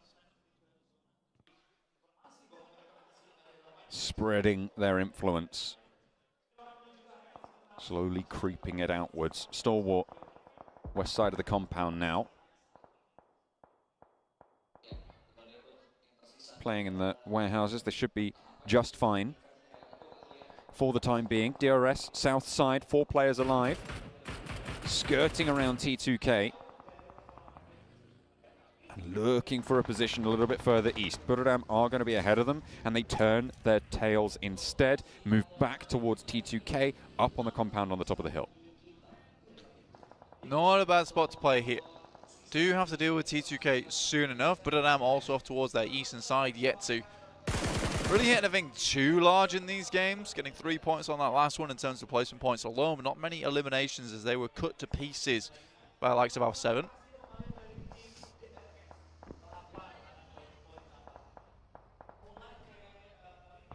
Delta moving up into the smoke. As Rules establishes the off angle for DRS, they are going to be looking for this almost directly, but Alter Egos may be a third party on this engagement. You can see Potato there just off in the distance, moving forwards towards things as they go off. Oh, a lovely nade straight on through. There's a low health bar there. Unfortunately, there it is. The third party from Alter Egos comes through, and DRS's presence is going to be waning now as Alter Ego can start to flow across this hillside. But do they want to commit to this fight with DRS at this stage? Instead, they can just get ahead of T2K on this compound. Decent start there, though. 1 down at least. Like you said, John, do they want to get ahead of this one? Do they want to move further up? But doing that would mean they would have to come face-to-face with 4am or Vampire Esports towards La Bandita. It's a bit difficult now if you're on this southern side. I think anyone that's moved already up in towards that north edge of Minas Generalis is feeling pretty happy. Just off the back of the fact that they don't have to move too much. Little boy from Influence came in actually scouting down towards the eastern side of Minas Generalis. Kind of like that move. Vampire bringing Stoned back down the hill. Razy and Silas looking to just peek over this ridge line, get a little bit of control. They've spread out 2 and 2. They're not looking to take the center of this crater, but they want the info on the teams that have got that. And they'll be able to get away with that to boot. Circle pops. Central away from that southwest glut, and mostly away from the teams on the northwest as well. There's going to be a lot of scrapping up there. 100%. I think there's going to be huge amount of engagements. Demo already down. The scout from IHC certainly doing his job there. They will lose 1 player, but Nova with 3 as well. But I think for Influence Kevin, they just have so much strength on this northern side with Little Boy holding that compound towards the east. Law still on high, providing that high ground vision. The bird's eye view of the map. Really, really well done. It looks like S2G now moving in from the west, maybe looking to try and hamper the guys from 4am, pick up that position over on the ridge side, clearing out the entirety of La Bandita before thinking about doing anything about it. 5 eliminations for Influence Kemen. This is the only Brazilian team that didn't really have a great game last time around. They got no points on the first, going out in 15th place. So good to see that they are not going to be discouraged by that. They will start to step up now. 5 eliminations, most in the current game here. And you were talking about the strength of their position. So we'll see if they can leverage that and earn the points that it would beget. T2K on the south side, looking to move a little bit further north. Hamzy moves on in the meantime and spots a stalwart player. Pika picked off. Pika, not the most ideal spot for them. Stalwart looking to get a little bit further on their side. Obviously top, Scry towards that western edge. I think Nova's got a pretty good chokehold on them at this point in time, though. Some smokes went down, but Nova has to worry about the guys from IHC. Alter Ego taking Nox 2. Potato, I think he's last remaining now for the team. Ooh. Delta just gets back to cover for DRS and around the side again. Yep, and into the upstairs position now for Delta, but the blue zone's there, and there's the knock. T2K will not have to worry about that one. Killer further ahead of the curve. Jane just needs to stay alive, and they can move in and play this one smart. They should see that Delta's gone down and will be flushed as well. T2K also taking shots over towards Schweppes. Will be able to find them, but there is an answer on that engagement. Influence coming in the meantime on the northern side. They've been troubling IHC for a long, long time and will continue to give them that very same trouble. More eliminations starting to flow on through, and teams are dropping like flies now, Blank. We've just lost, I think, 5 teams in about 10 seconds. It was very quick. And honestly, this is the case of Labadita being shunted out. There are so many teams kind of playing around that area. And you can only play around that area for so long before you have to full send it over this side. Vampire Esports were really hanging on by a thread for a long, long while. They lose 3 players, in fact. 4 Angry Men up to 5 eliminations now. S2G struggling. Silas very, very low. Will bleed on out. Kelsey also under a lot of pressure here. 4 Angry Men pick up 7. Vampire seemingly the next to fall to their blade, but there is that one shot coming over the top from Schweppes, who is keeping them together now. The only piece of the puzzle remaining for them. 2 reses potentially on the cards, but with a blue zone coming in 35 seconds, with 4 Angry Men moving in to exert leverage over those down positions. Schweppes going to have his work cut out with Qingchen on the high ground. Needs a miracle to make this one work. Good Xiao with that Molotov forces Schweppes to go for a little bit of an engagement there, forces him to peak too high, and actually it's T2K to take the point. Vampire Esports really pulled out every single stop there to try and make their way through, but it was not meant to be, unfortunately. Aggressing onto that position maybe had to happen a little bit sooner, but with S2G up towards that north side, Stalwart, 4AM having a really good hold on that position, with Alter Ego also getting in the mix with 2TK. I think that honestly, you look at that and you just think it's a dying battle. I think Vampire Esports thought their position was a lot better than it was, but I think it was just because so many of these teams cornered themselves down towards La Bandita, which is why we saw so many fall so instantly as soon as this circle moves up this way. Influence came in, pick up that position that Little Boy's been holding for quite some time over towards that northeast as a regroup, and they may need to send it down towards Alpha 7's spot. Buradam as well as Influence came in, both are looking to take shots towards Alpha 7 and maybe get a knock or 2, in which case they can take up the mantle of that really good spot in the circle. 9 eliminations now for 4 Angry Men already. 3 of their players still active in the fight. 2 teams right now, 3 teams, sorry, with 4 alive. Inco, Alpha 7, Influence Kemen. All the Brazilian teams are still very much in this one, but Order may be looking to change that one. Federal close by to danger, but has backup across the way. Shots landing really effectively, and there's the nade. Excellent 1-2 punch from the Influence Kemen squad. They've been playing with strength on this northern side and will continue to do so.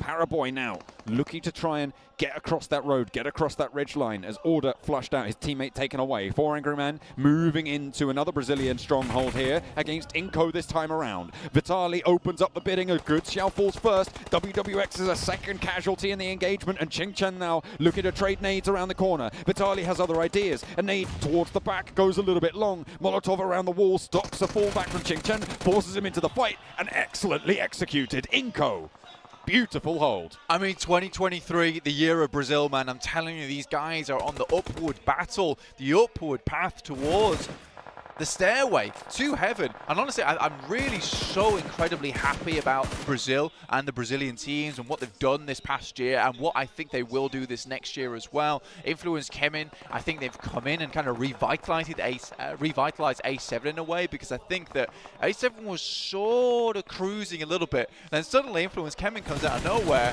and it's like, there's another kid on the block, and Alpha 7's like, right, we can't have this. We're going to have to really go into hyperdrive. And again, Inco, the little brother, starting to make their way up the rankings as well. Looks good. I think with a little bit more time, maybe coaching, analysts, Inco could be a really, really good team. They do have extreme potential. Taking down 4AM like that is not easy. And when you've got stars like Nenebete coming through on that little brother Inco team, it's no wonder. Say little brother, currently second place on the overall tables, 4 eliminations on this game.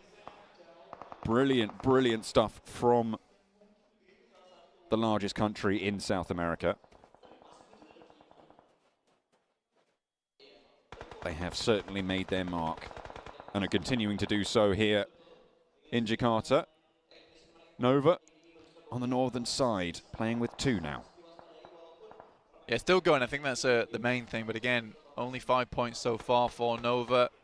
It's not ideal as defending champions. It's kind of the day where you would like to get a big bump up in terms of points potential.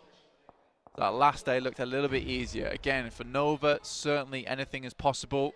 They have pulled things out the bag before. I would not be surprised to see a 100-point day be pulled out from a top hat on day 3. That is just something that might happen. Again, though, it would be very, very difficult. Inco. Still on this western side, still doing work. Paraboy steps up, finds at least 1 there, though. Good stuff. Nenebete's down. Arguably the key player over on Inco. Will be felled, actually stolen away there by Buriram. Across the way, Vitali. Look at a light up. Jimmy will be able to do so. It's Scry to chime into it as well as Jimmy goes down outside the shack. Currently held by Stalwart up the top, but Paraboy will fall to the play zone. And that's going to leave Nova out. 5 teams now remaining. Influence Kevin on that northern side. 3 players left alive. Alpha 7, all 4 of them going. Inco 3 as well. Buriram looking to try and keep themselves together, but they are 1 against the Brazilian 3. It is going to be difficult now for Buriram to keep their cool going forward. Coming into the last zone before we do enclose this one completely. Right now, Buriram, Tiger, Kengzo, Sky Only, very good at holding down the battlefield. Sky Only is this player that's always been so manipulative of a lot of players within the circle itself. Buriram playing with 3 shots, really tearing into Influence Kemin now as Inco have turned their attention their way just that little bit. For 8 eliminations now as Influence Kemin will fall that northern side. It gave them a lot of points there, but 4th place, 8 eliminations, great stuff. Inco is really the big news here. They started this game on 2nd place. They have 3 players alive and a really great chance here as well on Miramar. Yeah, they were sent away by Nova. And again, this is the Nitro boost. This is where they click the green button and get going. Alpha 7 looking to stop that one. A Winnie in the hands of Mythic. They have not moved too far away from that position before. Becca, Squash, Vitali still up. Nenebete, that key player, not on his feet though. But again, Vitali was able to put in some really good work on that last game as a start opponent for them. Sky Only tries to spray down the guys from A7, but they're making a good move here. Gaining ground, actually. Terrain play really on point for Alpha 7 with 4 players alive. That is the most of any. Buriram absolutely blindsided there to a nice little spray coming through from Squash. Buriram cut down to just 2 active. Mythic spotted, but hits the deck with a Winnie. Wants to tear a head or 2 off shoulder, but we'll have to wait and see for the opportunity. Carrillo being sprayed out towards Tiger as they go across the open field in the buggy, but Carrillo steps up for Alpha 7. Goodness me! Lit up and Buriram fall. That's going to be 2 teams now remaining. Alpha 7 still in it with 4 as Inco take 3 into the final fight. Mythic down, really bad news. That off angle was so important for them. Now Carrillo tries to get himself back up into action, but already Inco is making the right moves, destroying all the vehicles, preventing them from pushing any further towards the circle. They already have the center here, a very good ridge to play around, and Carrillo's split off from his team. On the other hand, Inco's in a great spot to finish this one out strong. And yeah, little brother might be getting his own back here. Mythic very unlikely to get rezzed in this scenario. This is the final zone, and it will close all the way to the center. There is potential for them to roll out towards Mythic. There is that little ridge line in front of him that can be played as cover. But the time really not on your side, and do you want to invest the smokes at this stage? I mean, yes, it's last zone. 100% would. That is definitely what I would do. Do they have any left? Yes. No. Yes. No. That's Inco. That is a stun grenade. Most of them already been popped out. Looks like that way. Carrillo does make a push really far That's forward bold. to squash his crosshairs. That's not going to work out. Unfortunately, there's not even a trade to be seen. Now 2 players active for Alpha 7. 4 eliminations on the game. Mafioso and Revo now with it all to do for the squad. Inco, they took second in the first match of today. They're looking to try and put up that first place here on Miramar. Alpha 7, arguably specialists here on Miramar though.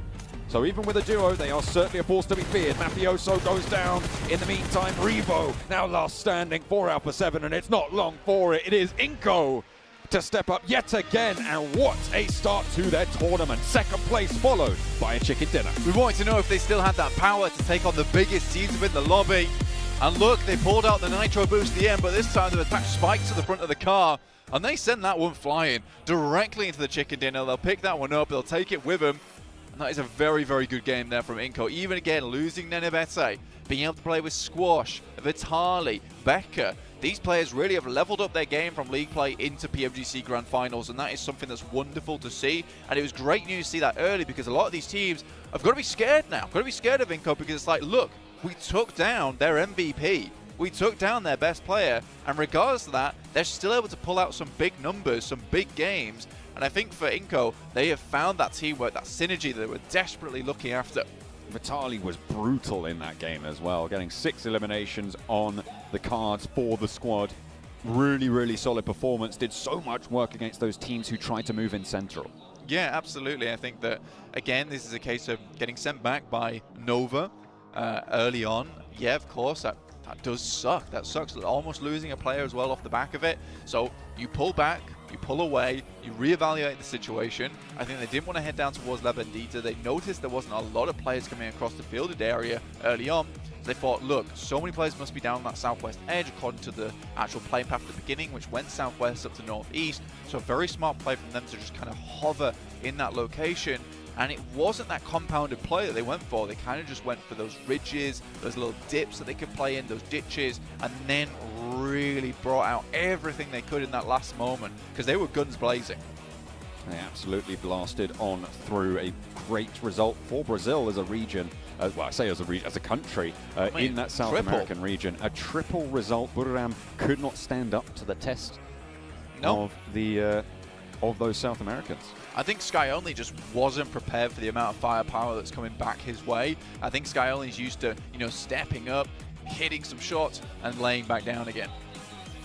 Well, Inco making statements here, making big moves. And what a time to do it at the PMGC.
Welcome back to the desk. And if that wasn't an exciting game, I don't know what is. We have Brazil.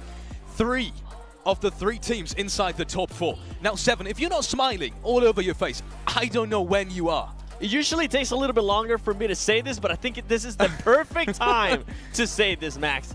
Do Brasil!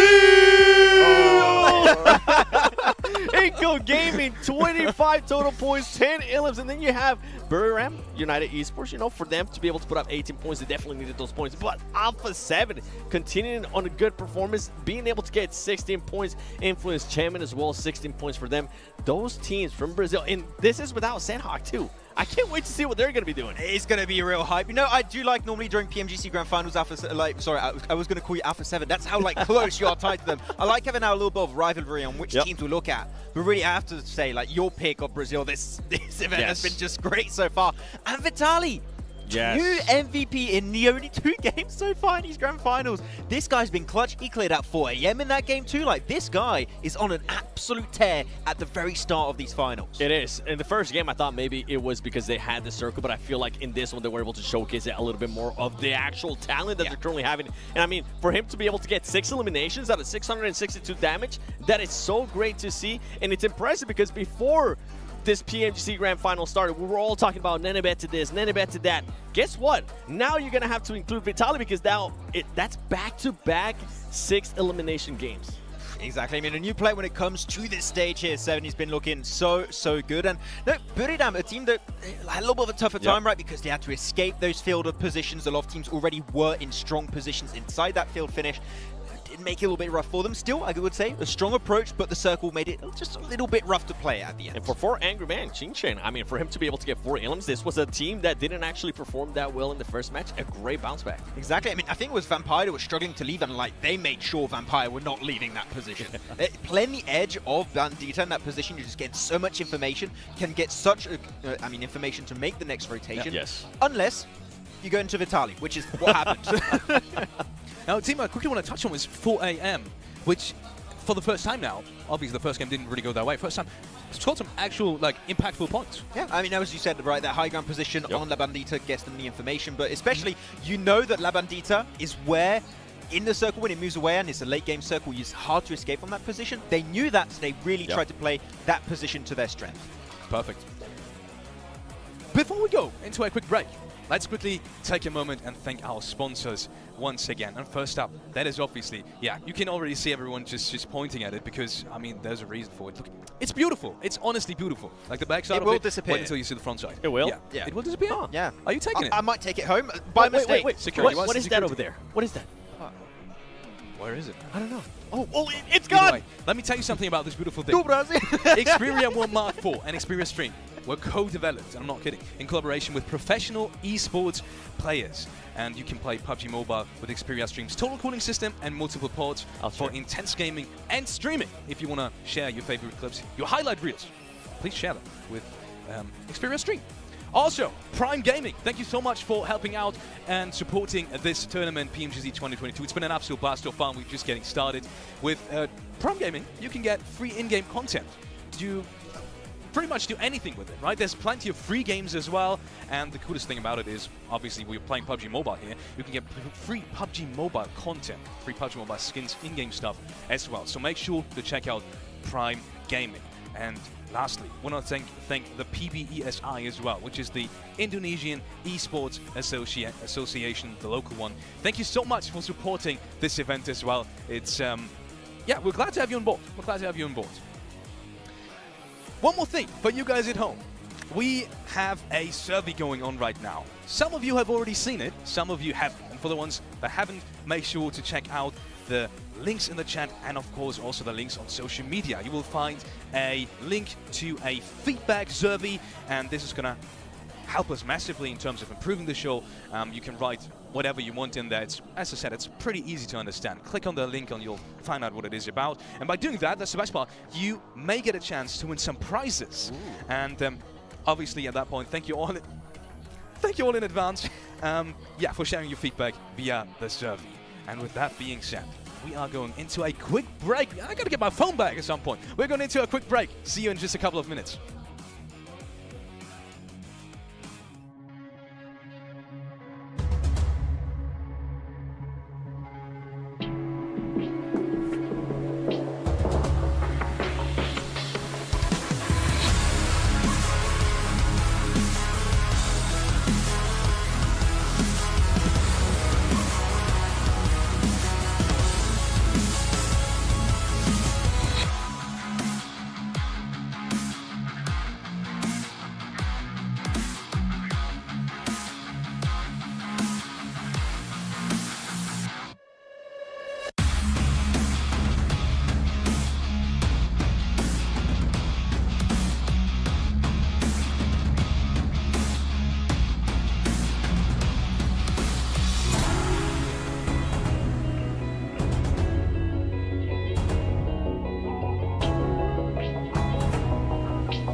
Welcome back after this short break. Brazil is turning up in PMGC 2022, and not only one of the Brazil teams, almost all of them. Yes. You want me to go? No, every time I like Brazil, I'm just going to shut up and just let him talk. I'll let you do it this time. What do you want to say? You know what? Actually, never mind. Inco Gaming. Can we talk about them, please? Vitaly, I know we talked about them earlier, but I feel like that after 2 matches, that is the biggest surprise for me. What Vitaly's being able to do. For his first time playing at this level too. Right? Yeah. It's just like, whoa, okay, you got teams like, your 4AMs with Svan, you got your Sefio Novas, you got so many teams that already been able to play and perform at this level, and yet he's just like, easy peasy, mate, PMGC, small event. What's crazy too is this team has only been together for 5 months, and they're at the PMGC Grand Finals. That's wild. Let's take a look at some of the overall rankings we have. This is the actual standings after match number 2. So going into match number 3. Inco Gaming's at the very top with 47 total points. I was about to say 27. Well, no, 47 total points. Alpha 7 is just 1 spot down. In between there is obviously DRS Gaming with 29 points and DRS on 31. That is... Are you surprised so far? I know you are on 7, but Max, is there any team that potentially sticks out to you? I mean, I think that also we got to keep in mind 2 games is going to be very volatile. We're going to see a lot of changes, but I would not have expected this leaderboard at the start, especially seeing like your DRS games up chicken dinner, which is always good to see. But the thing is, a lot of the top contenders we were expecting to do well. Currently on the second page here, 7, your Vampire Esports, your Nova, your IT, even the side of Fireflux Esports and Wolves and Geek Fans. Like so many teams, actually almost all the teams that I just almost said every single name on this page. It's like, it feels a bit weird, right? I might get hated off for this, but I'm okay with seeing Nova in the second page because of what we usually talk about. I mean, we do have Sandhog coming up, as you can see on your screen. They tend to start slow sometimes, and it's okay. It's okay for them to be in the second page as long as tomorrow they actually show up, and they usually tend to show up, right? At least that's what we've been able to see from them in the past. Now, another team that we did end up seeing on the second page that I actually want to talk about, it's Wolves. I feel like they are underperforming, even though, yeah, you said it's 2 matches, it can be very volatile, but this is not what we expected of Wolves, and I'm starting to wonder if it's maybe them not being able to play on those group stages, them not being able to have that extra information or being able to know what some of the other teams are going to be doing. Yeah, I don't want to get any hate for this, but the only thing I remember of Wolves doing so far in these 2 games is when they needed their own teammate. I'm sorry, okay, but that's what I remember right now. We need to see a little bit of a step up. But once again, we said we've got a lot of question marks around this team. The first time for them playing outside of their region. Yeah. Just got to give them a little bit of time. I'm sure we'll see Wolves, step up eventually. How many games do you give them? How many games do we have? No. I would say after day 1, we'll see more things happening in day 2, day 3. Oh, 6 games, okay. Let's take a look at some of the teams. And there we have teams to watch. Maximan is going to go with... Ooh, have you picked that team today? Which one? Buriram United. Have you picked that already? I don't think it is. I think it's the first pick. Because you've been talking about them for yesterday, for almost the whole day. And Inco 4AM as well. So this time around, at least we have a lot of picks that are not not the same. And for you, Seven, I want to talk about one specific team we haven't really talked about so far, which is got like Stalwart. Yes. Now, I'm actually surprised you haven't picked them, and I think I have an idea why you haven't picked them. You know why. It's because you don't want to curse them, which I'm completely fine with. The reason why I picked them is because this is a team that usually tends to drop on boot camp. And since it is Sandhawk, and we only honestly play just once a day, there tends to be a little bit of hot drop. So I'm interested to see if anybody's going to maybe hot drop them. Wasn't it Alpha 7 that did it? I'm just saying, it's going to be interesting. I did notice we both picked Inco Gaming. Okay, all right. I gave up. Okay, Brazil. Okay, I'll pick Brazil. What's your reasoning behind 4 Angry Men? Behind 4 Angry Men, I think that the foothold they had around La Bandita, that we mentioned a little bit before that break, was really interesting. And I think that, first game, just a little bit silent. It's just one game, right? It happens. But that game, they were just like really reading that circle down to almost perfection. Sure, Inco was just, Vitaly was just a bit too strong at that moment. But I would say the macro play was strong. I want to see that potentially result in a chicken dinner. If they do it again, it could happen. Yep, it could very well happen. So, teams to watch. With that being said, any straight up prediction in terms of Brazil? I want to get really quickly back to that topic. Is that going to continue? Because that is pretty much the region to watch right now. We have had teams to watch, but teams to watch. Is that going to happen? Quick yes or no answer. Is that going to continue for today? Yeah. Yes and yes. And with that being said, we're going over to John Allen and Black. Take it away, boys. Well, no matter what happens, I'm sure it'll be plenty of excitement here on Sandhawk. Honestly, Sandhawk is always a very, very fun map, very interesting map, and a very quick map.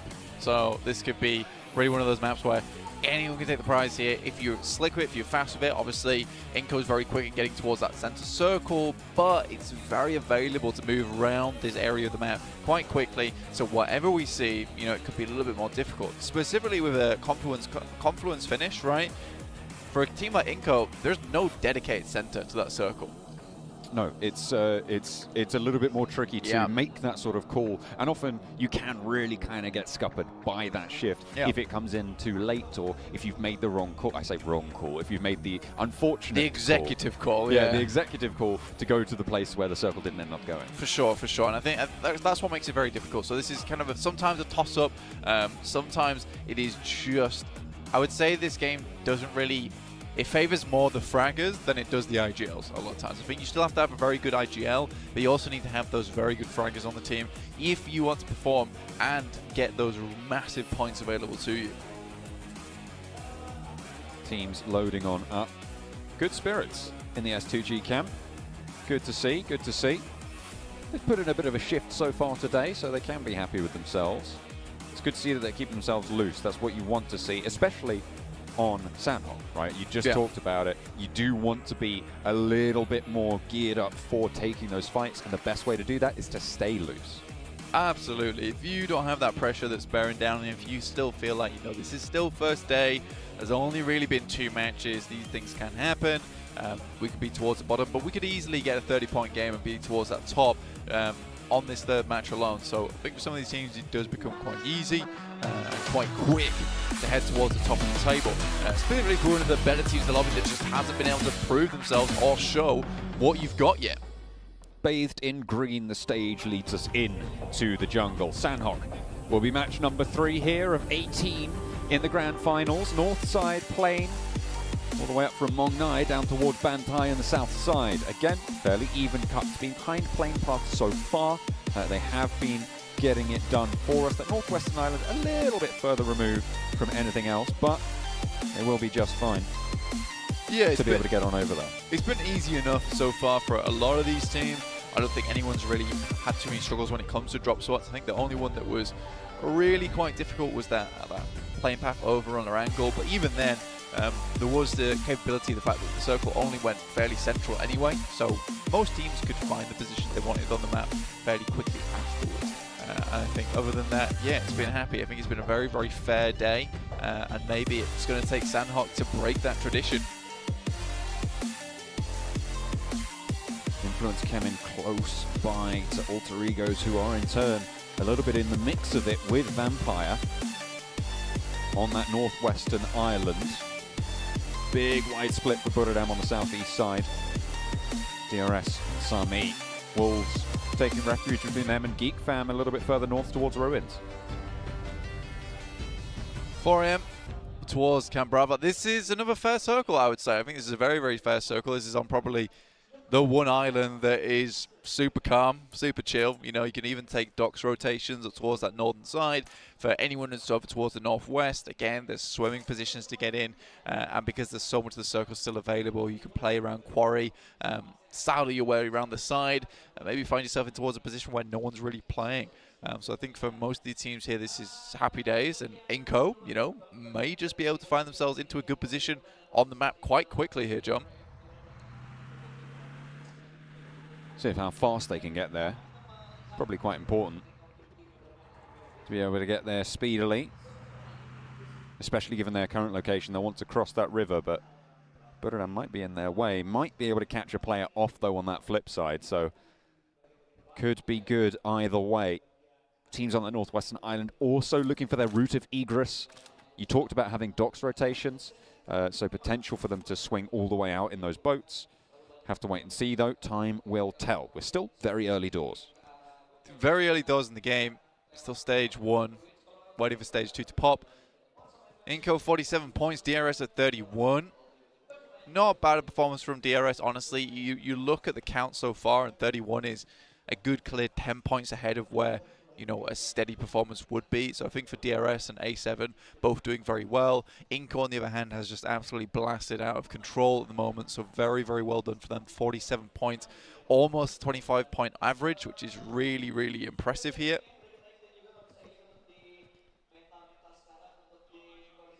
Alpha 7.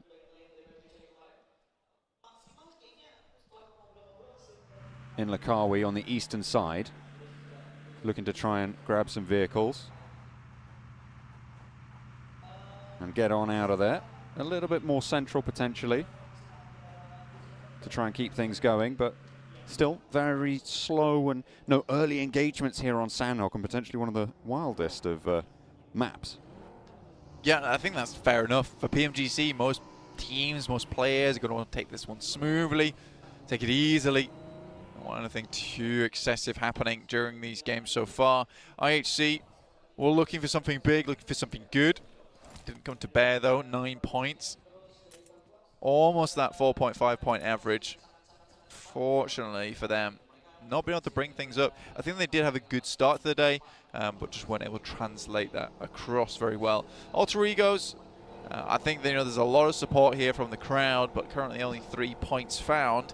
I do think they've been making the right moves though, and I think that as a team just coming in here to play with the big boys, I don't think they look out of place here. I think they still have made a marvelous amount of good work, some good rotations, some good positions around the map, and it is just a case of PMGC being very difficult. And again, Alter Egos could step up later today.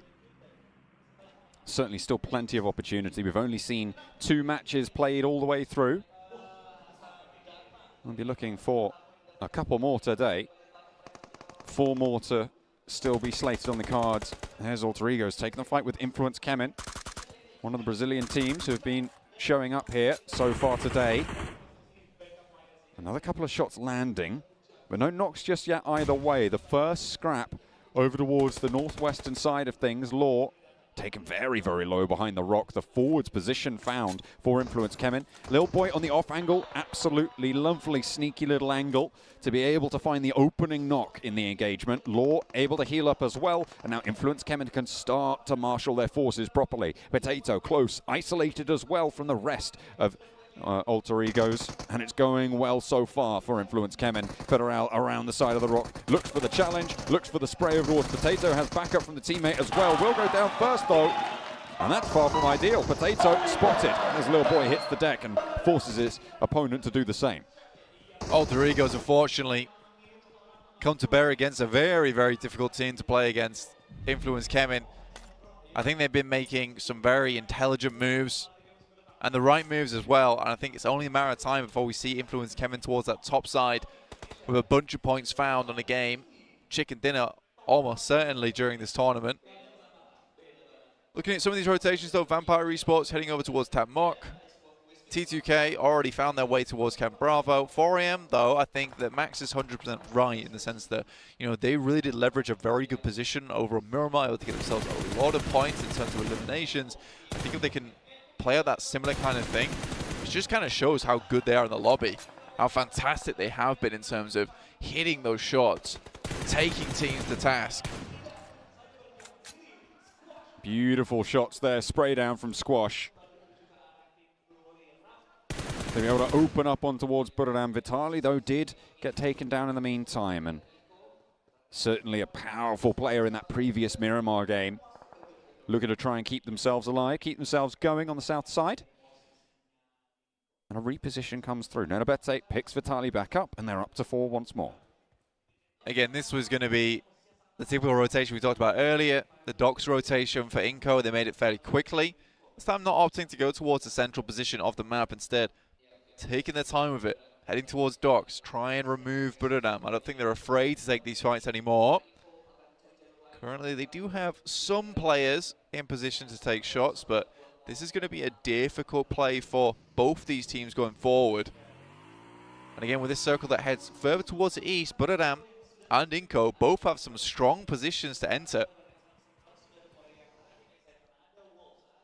A lot of those central teams. Inco still with their sights set on My Name P.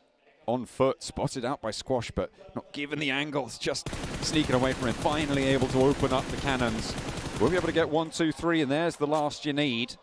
They get the knock, but a lot of damage sent back towards Squash. It does result in a flush over towards Buradam, but still maybe a little bit more untidy than you would have liked for the side of Inco. However, they will maintain their lead at the top by quite the significant margin.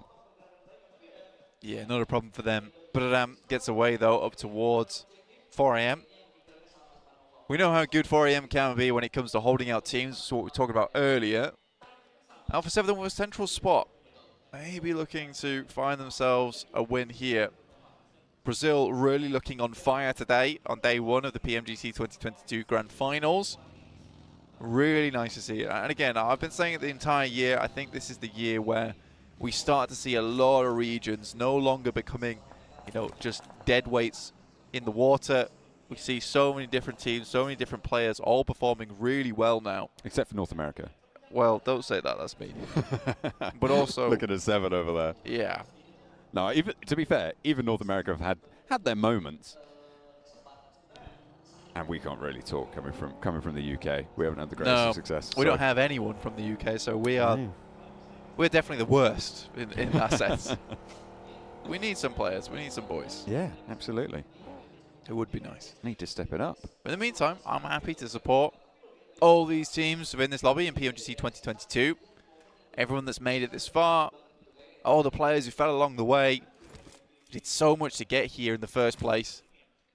Again, there's been some great storylines throughout the entirety of the group stages. Some teams really pushing it to the absolute limit to get towards this position, knocking out teams that maybe everyone thought would be in the grand finals right at that last second. And I think, one of those teams is Inco, and the fact that they've been able to come in today swinging is really nice because, it's a team that knocked out Titans, HVP.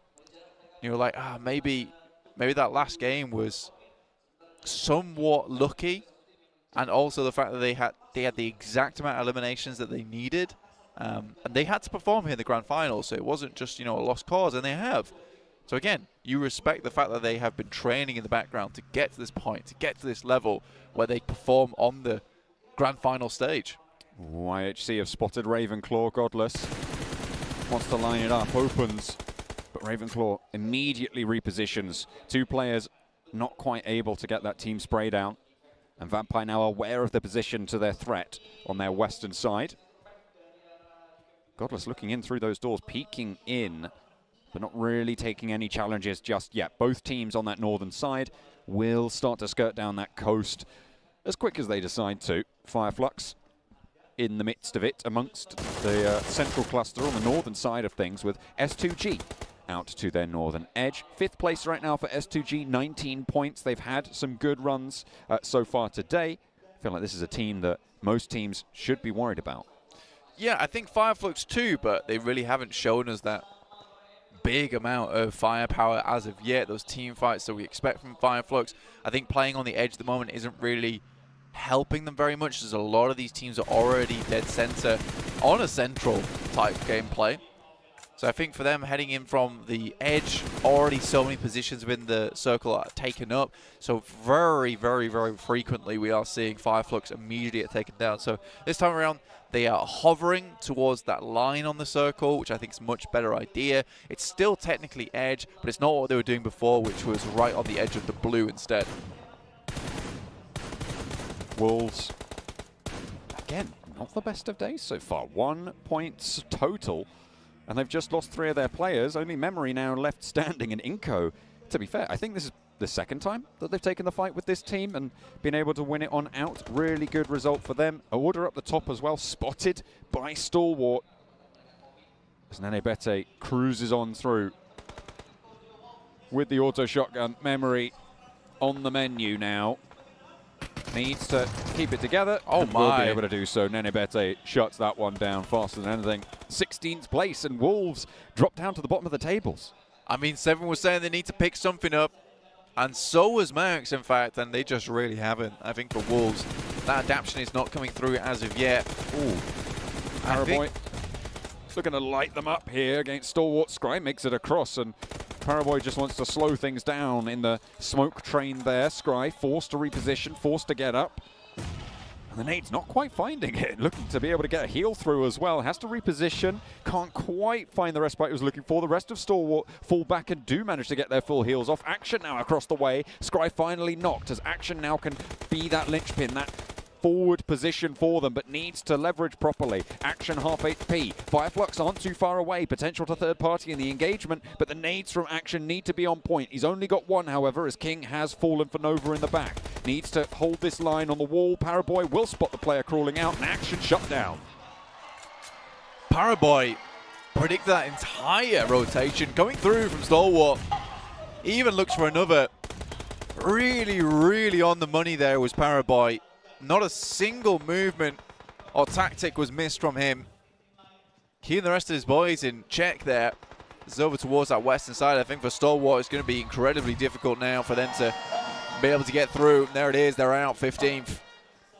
17 points so far on the day. So close in on their halfway mark for their matches that they will have played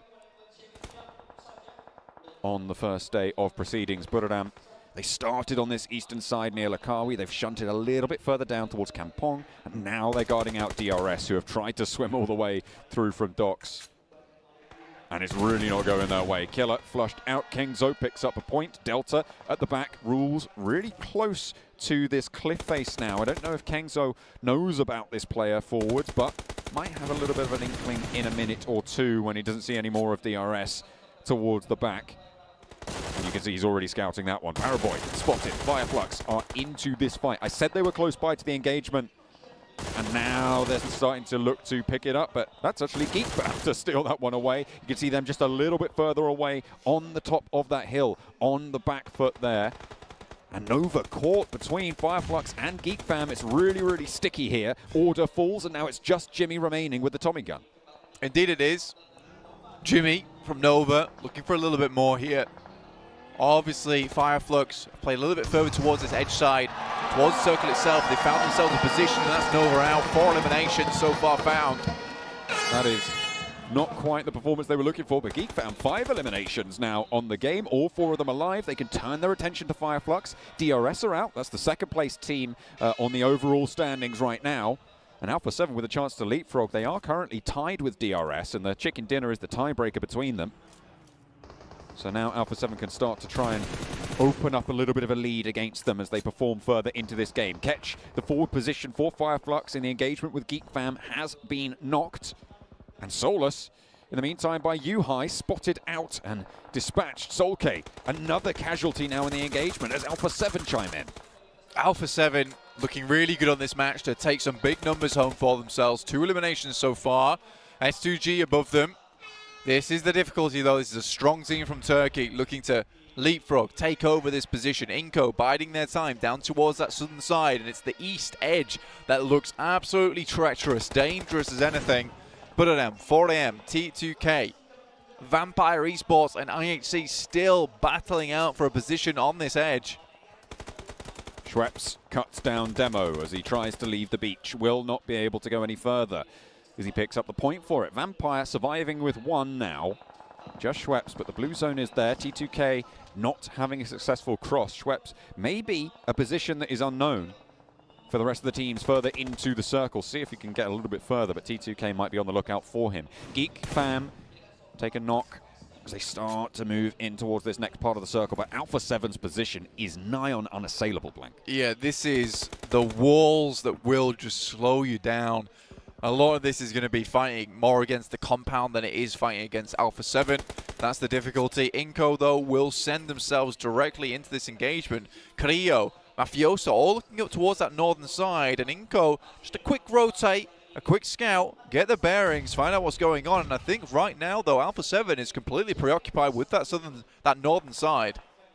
They've spotted S2G, and they're taking shots out that way as well. Rig forcing S2G to move along that close side of the hill, which forces them to take the fight with Alpha 7, which allows Inco to move on through. It's all swings and roundabouts. It's all impacting one another. And Geekfam cannot quite win out that challenge. Pombet stays alive for the home team. And top 8 for them. Pombet looking for at least 1 more here. Geek.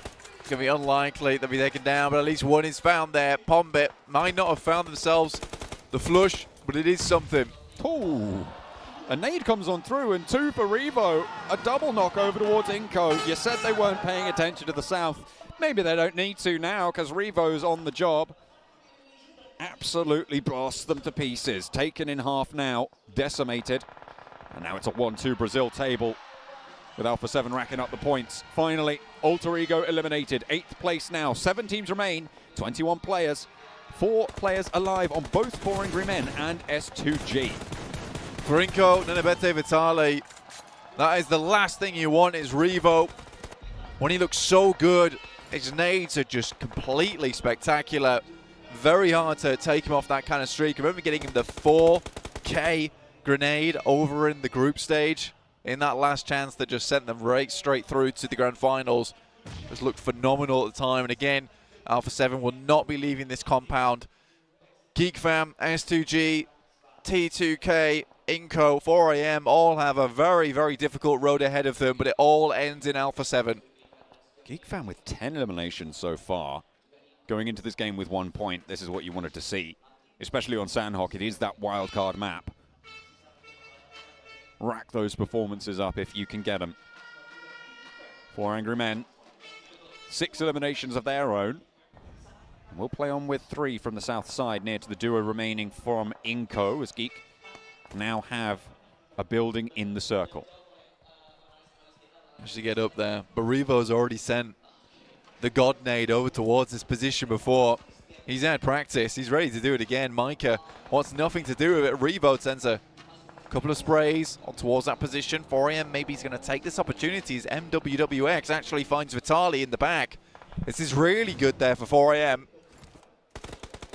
Mafioso doesn't get knocked, a really important factor there for Alpha 7's hold, especially against S2G as Silas gets spotted, but there's an AWM in play. It sees Hansi and claps him, but unfortunately it's just not enough. There's not that many barrels on it, there's only the one, and Alpha 7 will just shut them out of the circle. Alpha 7 not taking any chances here. They know they wanted a big game to compete with Inco, but Inco already find themselves up towards that top 6 is really still good news, and 5 eliminations found for themselves. Still going well. Alpha 7 on the other hand, 8 eliminations, 4 alive, almost certainly a chicken dinner. Getting a few more eliminations on this game would be great to send them towards that top standing. Certainly would. At the start of the game, the gap was 18 points between Alpha 7 and Inco. 3 of those points have been closed, so they would need a whole heap more, but you got to start somewhere. A nade in from Carrillo into the inside of the building, but Yuhai already repositions towards the outside. Nenebete falls, that's the last down from Inco. 6th place, 5 elims. Again, solid result. 1st, 2nd, 5th. Excellent, excellent start to their day. What a 3 games they've had. Alpha 7 lose their first player in this situation. Carrillo does get knocked now. Revo looking to go for the res as Geek Fam move in. Geek Fam, Yuhai and Micah, 49 elims total for Yuhai, 48 elims total for Micah. Over towards their particular group, in which case they put up a massive 292 points together with the rest of their team. This is the dream duo that you would want together for Geek Fam to try and finish this out.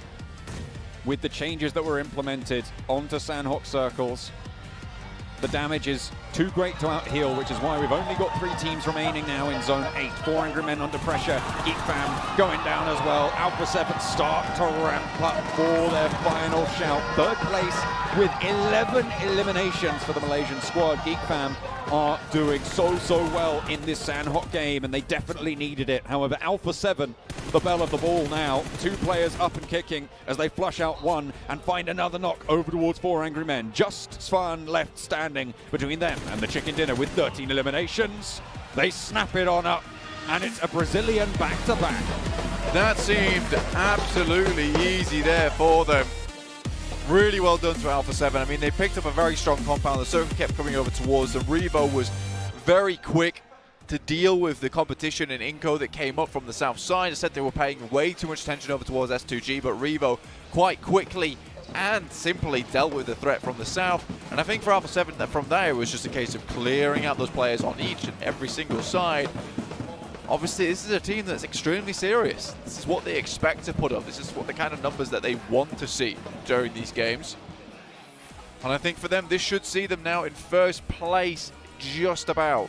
With Inco maybe still holding on to it with that result they had. But again, we'll find out over on the desk later. It will be very, very close, actually. I think the points will be fairly similar. I don't think there was an 18-point differential between those two teams, but it is still going to be a nice little chunk taken out of it. Either way, we will see that Brazilian 1-2 position on those tables, which the region is going to be extremely happy about. The only way I think Alpha 7 weren't going to win that is if Inco somehow decided, you know what, we're just going to go all the way in right now. Yeah. But that would have been a bad decision for Inco to make, given the information they had. It would have been very hard as well. I mean, they were delayed so long by Buddhadam, as well as some of the other teams over on that coastal side like 4 AM. So for Inco, there was a lot going on in terms of researching around that area. What could they do? Where could they go? And I'm now casting to the beat of the drum behind me, which is fine. I'm okay with that. S2G keep up the pace a little bit as well. They did manage to stay alive for fairly long into the game. 4 Angry Men getting a lot done in that match to boot. A nice little turn up for them. Geek Fam, 10 eliminations. I'm vibing right now. I'm having a great time. This is so good. I'm so happy. This is what you want to see. The crowd is absolutely popping. At least one side of the crowd's popping. We like that side of the crowd the most. I think we need some more energy from the rest of the crowd. They can't hear me though, but you know I'm sending psychic vibes. You know, to raise the beat. You know, drop the beat. The flags, the passion, the power of the crowd, seemingly spurring on Brazil somehow. Yeah. Other side of the world. They're like, no, you will not cheer for your home team. You're cheering for us, right? Yeah. Cool. They just want to stop the cheering as badly as possible. They're making this look rough. They're doing it with cruelty, with grace. I'm loving to see it from the Brazilian teams at the moment. All look very strong, and I think they kind of perfected this central play style now. They all look very strong at it. It needs influence Kemin, though. He's feeling a little bit like that wild card from Brazil. I sort of expected them to be in a position where Inco or Alpha 7 would be. However, we have only seen 3 matches so far, and there is still a little bit of time for them to start to step up, to gather that momentum, to carry on forwards. But for now, it's all Alpha 7.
I was asking you two, you beautiful analysts, is there going to be domination continuously throughout this day from Brazil? And it has happened. Look at this. Alpha 7 takes home a massive game, 29 total points, and that especially is in a fashion that was, I want to say, I was so impressed by how they controlled that compound, how they swamped out of it as well, took control of both sides and pretty much disrupted the play of everyone else. Was a masterclass to some degree. I'm not gonna lie, I would love to be able to say do Brazil all day, every day. I'm scared my voice will not keep up. I wish I was John Allen. I really hope I had those vocal cords, 7. But unfortunately, that's not the case. But it is Brazil all the way right now. They're performing so well. And I mean, I gotta give some credit to Geek Fam. Geek Fam being able to get 12 eliminations. Yes. The aggressiveness that we saw out of this team, especially with Sandhawk. And this is something that, if we go back, we were kind of talking about it too, saying how some teams can actually use Sandhawk to break off that bad stretch that they were having in those first 2 matches. I feel like Geek Fam was kind of falling within that, right? They weren't really where they probably wanted to be. And for them to be able to do that after Sandhawk, that's going to be massive. And they were also able to take on Nova and beat them. Yeah, not only Nova, there was also Fireflux. Like, they were making sure, okay, if you're on the western side, we want to have we want to be the only team having that high ground position, getting that information from the high ground position. If you're next to us, you're not going to be a neighbor for long. You're going to get that, the exit letter pretty damn soon. So really strong performance from Alpha 7. Once again, they got a second place and a chicken dinner back to back. They're looking good. I understand why they're one of your favorites now. I get it. Okay. It's pretty interesting. You were just talking about the western side of things. And I mean, the original fight that started that whole skirmish on the western side, that was Nova against Godlike Stalwart, wasn't it? And that was a completely interesting fight because I just want to highlight a specific player, Parabol, that held on towards that wall side of the compound, right, that crossing on the street, and he held that super important eastern flank play. I'm not sure who it was from Godlike Stalwart, but he got that frag, and I think that kind of really solidified their position on the western side, and I was really rooting for them to, capitalize on towards that, but they didn't in the end, did they? It was Fireflux that came in as well. Yeah, but with me, I actually want to talk about Godlike Stalwart a little bit. I feel like they're underperforming in a big way. Agree. I know you haven't been picking them because you don't want to curse them, but I think it might actually help them out a little bit, Max. I think we might end up working on a reverse curse here if you actually end up picking them. This is not the Godlike Stalwart that I expected to see. I feel like they are being a little bit passive. Yeah, they did go into that push, right, into Nova. It didn't end up working out for them. I'm just not happy with their current performance. I would have to disagree a little bit. I don't think it's them being not aggressive enough. I just have the impression the way they approach the fights is a little bit all over the place, and of course that does come off as being not aggressive, even though they're trying, but it's not the best way to get in every single circle. Like here, you're taking a fight versus Nova, there are 4 players across the road, you're crossing one by one, you're giving it almost to Nova for free to some extent. So I do want to see just some better setups from them. We know they can do better. Unfortunately, it's a 3-day event. Don't have much time to get the impact, so we need to start to see some results right now after we hit the 50% mark of day 1. You guys were talking about Fireflux. You guys were talking about at least one of the Turkey teams, S2G. They have been quiet, but they have been consistent. I would like to see a little bit more eliminations out of them, but they have put themselves now, as you can see here in the overall ranking, in 5th place. Alpha 7 now jumping up and getting that first place, 58 points. Inco Gaming there with a 56, and 4 Angry Men with the stretch that they currently have with 2 great games, 2 games with actually a lot of eliminations going for them. Push themselves up to 3rd place, Max. Yeah, pushing up onto Inco's position too. They're like, hey, we know that position is good. We're going to full send it. We're going to be careful if there's a DBS in play for Nenebete, but 4AM, that's one hell of a comeback here. Yeah, but talking about Inco for a second here as well, I really expected them to have actually have a better shot at winning this game originally, looking at the first 2-3 circles than A7 even, because they were coming in from the pretty much from the clearest side there is. They were coming in from the southern side, and they took one out from Buriram, I remember, and at that point I thought, wow, if they are fast on their rotates, they pretty much have got the best control of the southern side and really can, capitalize on towards that. But they didn't really, unfortunately. And in the end, the zone kind of shifted towards the northern side as well. I really like their position. The thing is that 4AM, once again, being so opportunistic. They were like, this is a great position. The circle's not coming their way. We're going to try and defend it. But on the lower side, still Nova not able to climb their way up here. I know, I said I wasn't surprised to see them there. I kind of want to see them at least in 8th place. It's just it makes me so uncomfortable seeing Nova in that second page, even though I know that they have the potential to just come tomorrow and end up pushing themselves possibly all the way up to top 3. It's just not settling to see them there. And something that I also wanted to point out there within that overall ranking with what I was talking about was S2G. Only 9 eliminations. I feel like their fragging power has to start showing now, because that's just not going to be able to cut it. Yeah, you might be able to be consistent in regards to placement, but the eliminations are just not consistent for me. Well, I don't know if you agree, Alex. I would like to see another region than Brazil get himself a change. Whoa. I'm not saying I don't want Brazil to do well. I want to see just other regions, especially, and I mentioned this to you, Seven, a lot of times, I want to see Thailand win. Right, we've got Nepal win, we've got stuff for Brazil win. I want to see a Nepali, Thailand chicken dinner coming out eventually here. I want to see a Buriram win. That'll be a good one to come up. I want to see an Indonesia win.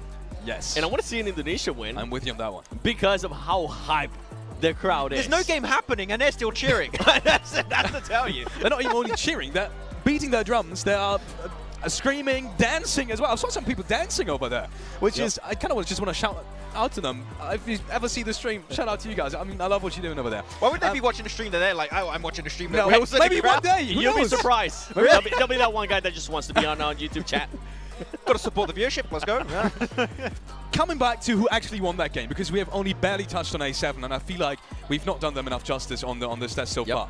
A7, how they controlled that compound, how they controlled everything around that compound especially. What stood out to you the most, and maybe was there anything particularly looking forward for? Because, for example, something that I have noticed, Carrillo after the game, he did not look happy at all. He was, I think he was devastated that he got flushed there in the end, and it did not seem like he was in a good mood. I gotta say, I appreciate the pronunciation. Carrillo. Yeah. Hey, Carrillo. A rolled that R pretty well. Yeah, But yeah, I think that I mean, Carrillo sure unfortunately got taken out a little bit early in the game. But the way they control that trifecta compound, 2-1-1 split, making sure no team had the opportunity to take that compound away, that was the key play from them. They know so well how to play those specific areas to make sure that if a team breaches them, they will be ready to defend that spot. I felt like the main one for me was Revo with that nade, that amazing nade on Inco Gaming. As Inco Gaming was thinking about maybe making a push towards them, Revo was like, hold up a minute.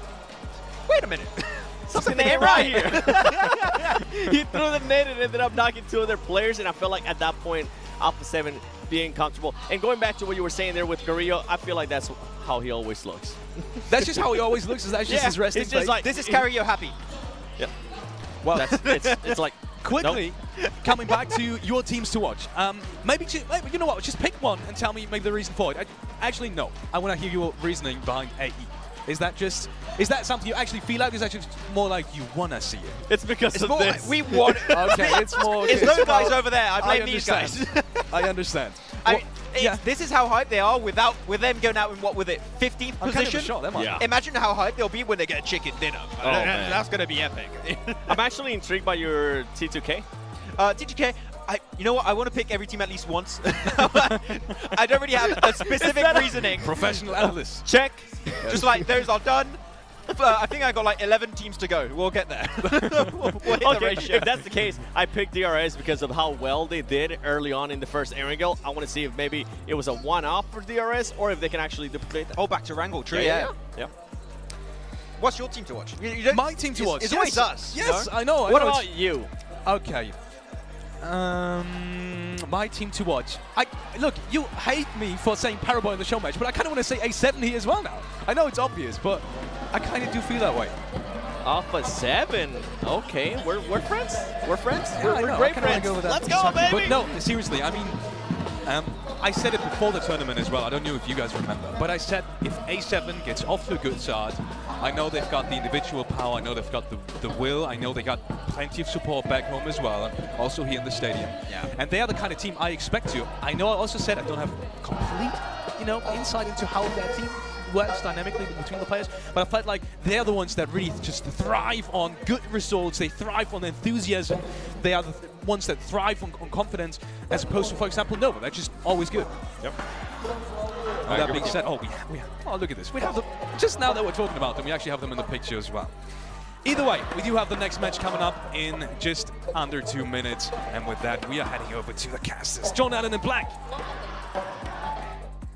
We are getting into match number 4, back over to Erangel. We've had our Sanhok, we've had our fun blank. Now we've got to get serious. What do you mean? Sanhok is very serious. It's serious business, actually. But yeah, I think I'd completely agree with Alex. I think that, when you look at a team like Alpha 7, they are massively momentum-based. I think this is a team that, once they get rolling on the tracks, very hard to derail this train. So I think they're going to continue going at this type of speed, chugging away, getting those points. Inco, doesn't really bother me too much. I think that they're almost sorting out this problem that they had before, which is, they get a couple of good matches at the start of the day, and then things start to taper off a little bit. That's the typical Inco play, but I think what we see now is those 2 good matches, and then consistent results, right? That's the big kicker, and it's very difficult to catch a team like that who puts up 2 very good performances and then it's just 10 points, 10 points, 10 points, 10 points. You can't really profit over the top of that if the team continues that way, because you're waiting for the opportunity, really. If you're a team underneath them, you're waiting for the opportunity where, yeah, you can get a great game and get some consistent points, but they're forever ahead of you. It becomes a real slog. For teams that are looking to place in the top, you're looking at around about from a 12 to a 15-point average. That's what you're going to be looking for over these 18-game sets.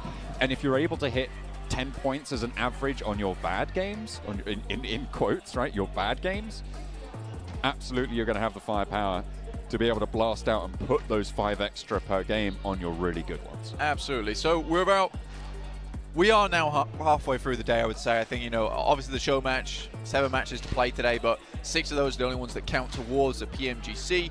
3,000 was taken home by Fireflux earlier for the 1v1 show matches. However, now going forward, we're going to be looking at the remainder, you know, the meat and potatoes now. Erangel, Miramar, Erangel. This is where you're going to be able to pick up a lot of those consistent points we were talking about before. Hopefully, some of those teams towards the bottom can maybe change things up, because right now we're having a very top-heavy lobby in terms of points. Sosnovka military base plane all the way up towards Kameshki for match number 4 to kick things off. Nobody really dropping on C block so far in the games today, but it looks like that might change as Vampire out very, very early, but there's a team to join them as well. Sat there, it's going to be Geek Fam going to be dropping out early as well. We've seen Novo occupied once or twice, but there could be a little bit of argy-bargy as Stalwart are out over it as well. Again, very similar playing path to the start of the day, as you're saying. A fair few teams heading down towards Sosnovka. This could be a bit of a difficulty, John. I think you already mentioned this, and I think that, you know, if they can take two sides of Sosnovka, is absolutely fine. It looks like Geek Fam, Vampire obviously heading towards Primos. That's their usual spot. Stalwart down towards Novo. Very typical spot there for Stalwart. Very happy to move either over the Western Bridge or over the Eastern Bridge. This works out very, very nicely for them. Fair few times. And IHC, who had, well, looked pretty good at the start of the day, honestly. They looked fairly clean with it, but then they started to fall off a little bit, you know? It's really only been a soak in the rain since then.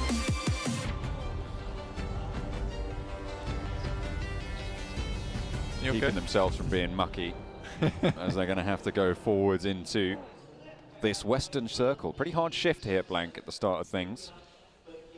Certainly going to be a competition to be able to get out to that west side. Absolutely. And they want to win that competition. No awards yet, though.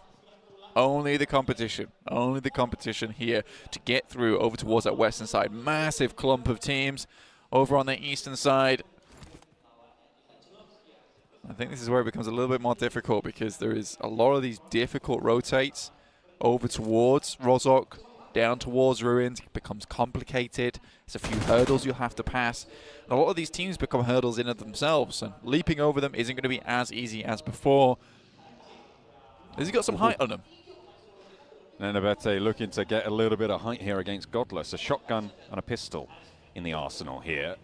Godless is left a little bit isolated, but the rest of the team may be looking to provide some backup. We'll have to wait and see how that one turns on out. The Sharks are swirling. T2K have got their own scrap to be dealing with. A really nice pickup there, and timely too for the shotgun. Able to load it on up as well. Looks to unload 1, 2, a third and a fourth, but it's not going to be good enough to find the knocks. Fortunately though, T2K have got a team, and they will be pushing forwards with Legend seemingly unarmed in this scenario. Not too sure what you were going to do on the off angle there. Lutz is coming on through as we head back over to Godless with IHC in on the ground floor. Things are really popping off. And two sides of the map here, some really cheeky little hot drops. That's what happens when you have early circles on a hard shift. In comes the backup from IHC now as Squash on the ground floor taken low. Godless held out for long enough in the meantime as Nenebete goes up to the top floor and will be able to get the flush. Losing a teammate, not quite just yet. Nenebete still with the auto shotgun, playing around the side, looks for the reload as well, and manages to get the magazine back into the breach. Turns the corner and shut down by Ziol. Flush goes through as well, and IHC claim the building.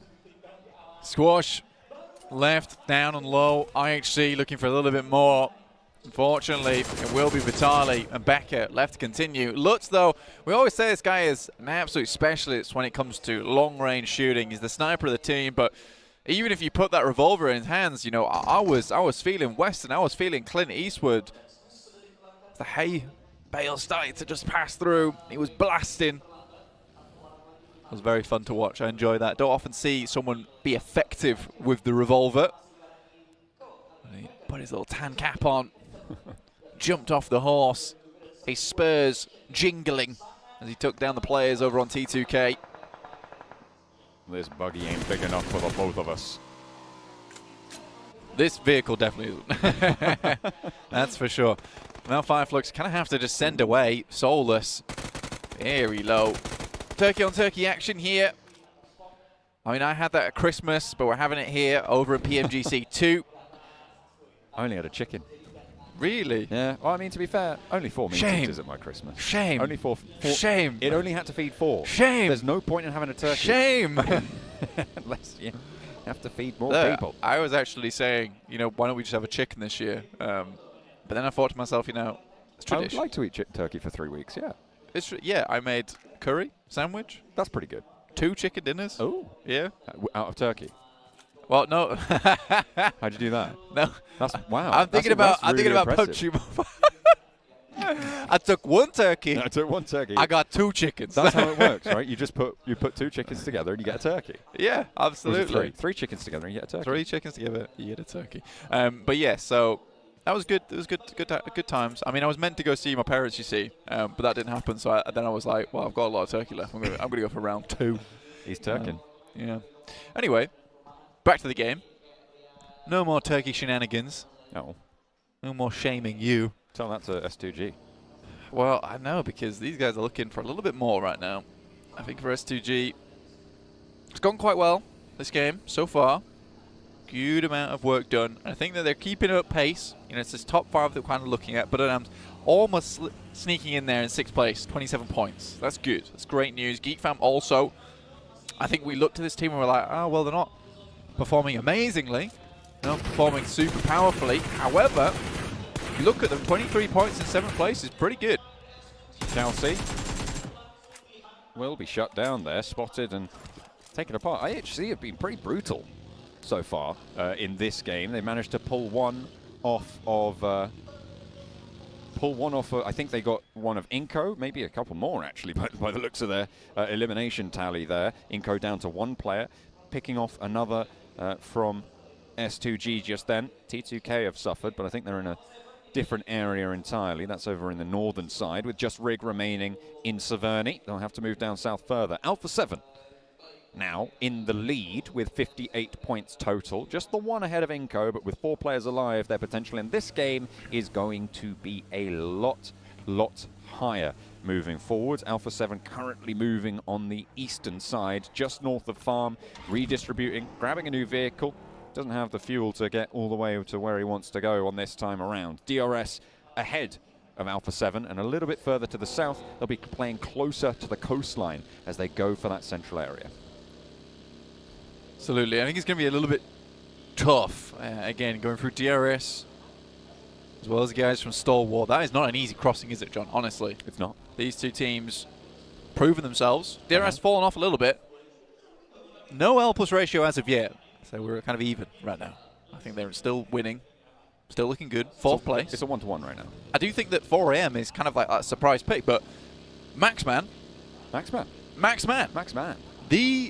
Maxi Man, right? Maximu. He always trusted in the 4AM. He did. I respected that. I liked that from him. Respectable. He knew that this is going to be the comeback from this team. Smart. And again, we were talking about at the beginning of the day, it was a shame not to see them in 2021 because they did so well in 2020, right? 2022, 4AM is back, and I'm happy to see it. 3rd place, though Inco and A7 would not have, well, actually, A7, yes. Inco, probably further down for me, honestly, and I think that, the current performance of 56 is kind of ridiculous.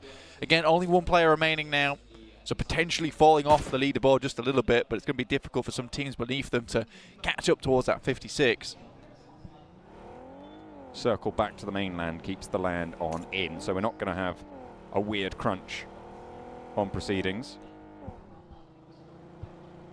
Not just yet. Geek Fam on 4 alive. Still early doors on the game. 56 players remaining.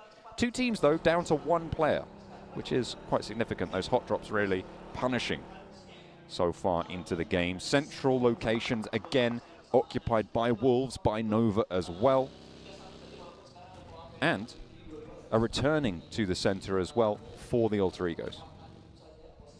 I think for Alter Ego, currently 4 points so far. It's not amazing, but again, you look at Alter Ego, you look at Fireflux, again, 2 very good teams. And I think that with 4 points, it's not really indicative of where they can go, where they've come from.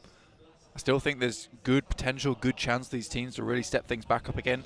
Alpha 7, however, 58 points and looking to streak out further now is great news. I think this is, again, they're a momentum-based team with 3 matches still left to go, John. This could be easily A7 finishing the day on 100 points. If they can keep it going. That is that question, though, because if you're a momentum team, it kind of bites both ways, right? Because sure, when you get going, it's great. Inco go down. It's good news for them for opening a lead. But if you struggle to gain that momentum back when you lose it, that is equally just as punishing and can be the other side of that coin. Absolutely. I think there's a mass. I think right now, on that momentum point, I think Alpha 7 will continue like this for the rest of the day.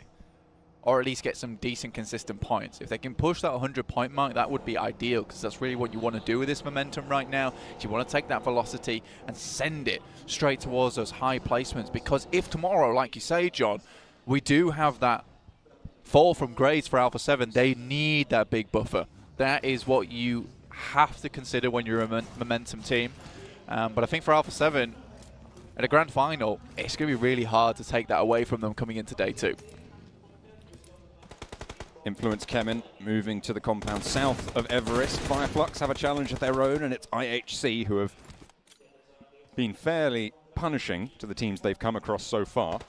4 eliminations this game. Solk forwards, position against Demo, burns the ridgeline away and forces him to the right. Nades pouring in from Ketch as well to really do the damage, and Demo does dive down into the ditch. Alex sailing on past, can't really do too much about it. Ziol into the building, Solus ready with the nade, looking to cook it up. Drops it down low and actually into the gap between the buildings to stop any sort of push. Alex on through as well, forces Solus out the back, who's cooking a nade himself, wants to post that one back in through the window. DBS around the corner, does so much work and finds a second as well. Oh, Ziol through the window, Solus claims it. Excellent hold. 6 elims now. All we're talking about, saying that Fireflux could easily bring this one back around right now. With that kind of position, over towards the northwest side and an easy enough rotate downwards. Fireflux has a good chance now. Wolves versus Alter Egos, though. Picking them apart slowly but surely, and 4AM also getting involved on the action. Really unfortunate for Alter Ego. They had a very nice central spot, now down to just 2 players. IHC were on for a decent game there as well, but they did fall to Fireflux. Not good. IHC kind of needed that one to keep themselves in the conversation. Inside of the Gatka compounds, Nova find themselves a nice little stronghold on the south side of the next circle, but they are close to Stalwart, close to Buradam as well. You've got Alpha 7 on their northern side. Slap bang in the center, it's the remaining duo from Alter Egos, but as I said, they are a duo. They are only 2 remaining. With the Wolves close by, I'm sure they're going to fear the moon as it comes to Wax. Stalwart down towards their south side. Nova also in that position. Now look at Nova. Defending champions right now, 13 points, 12th place.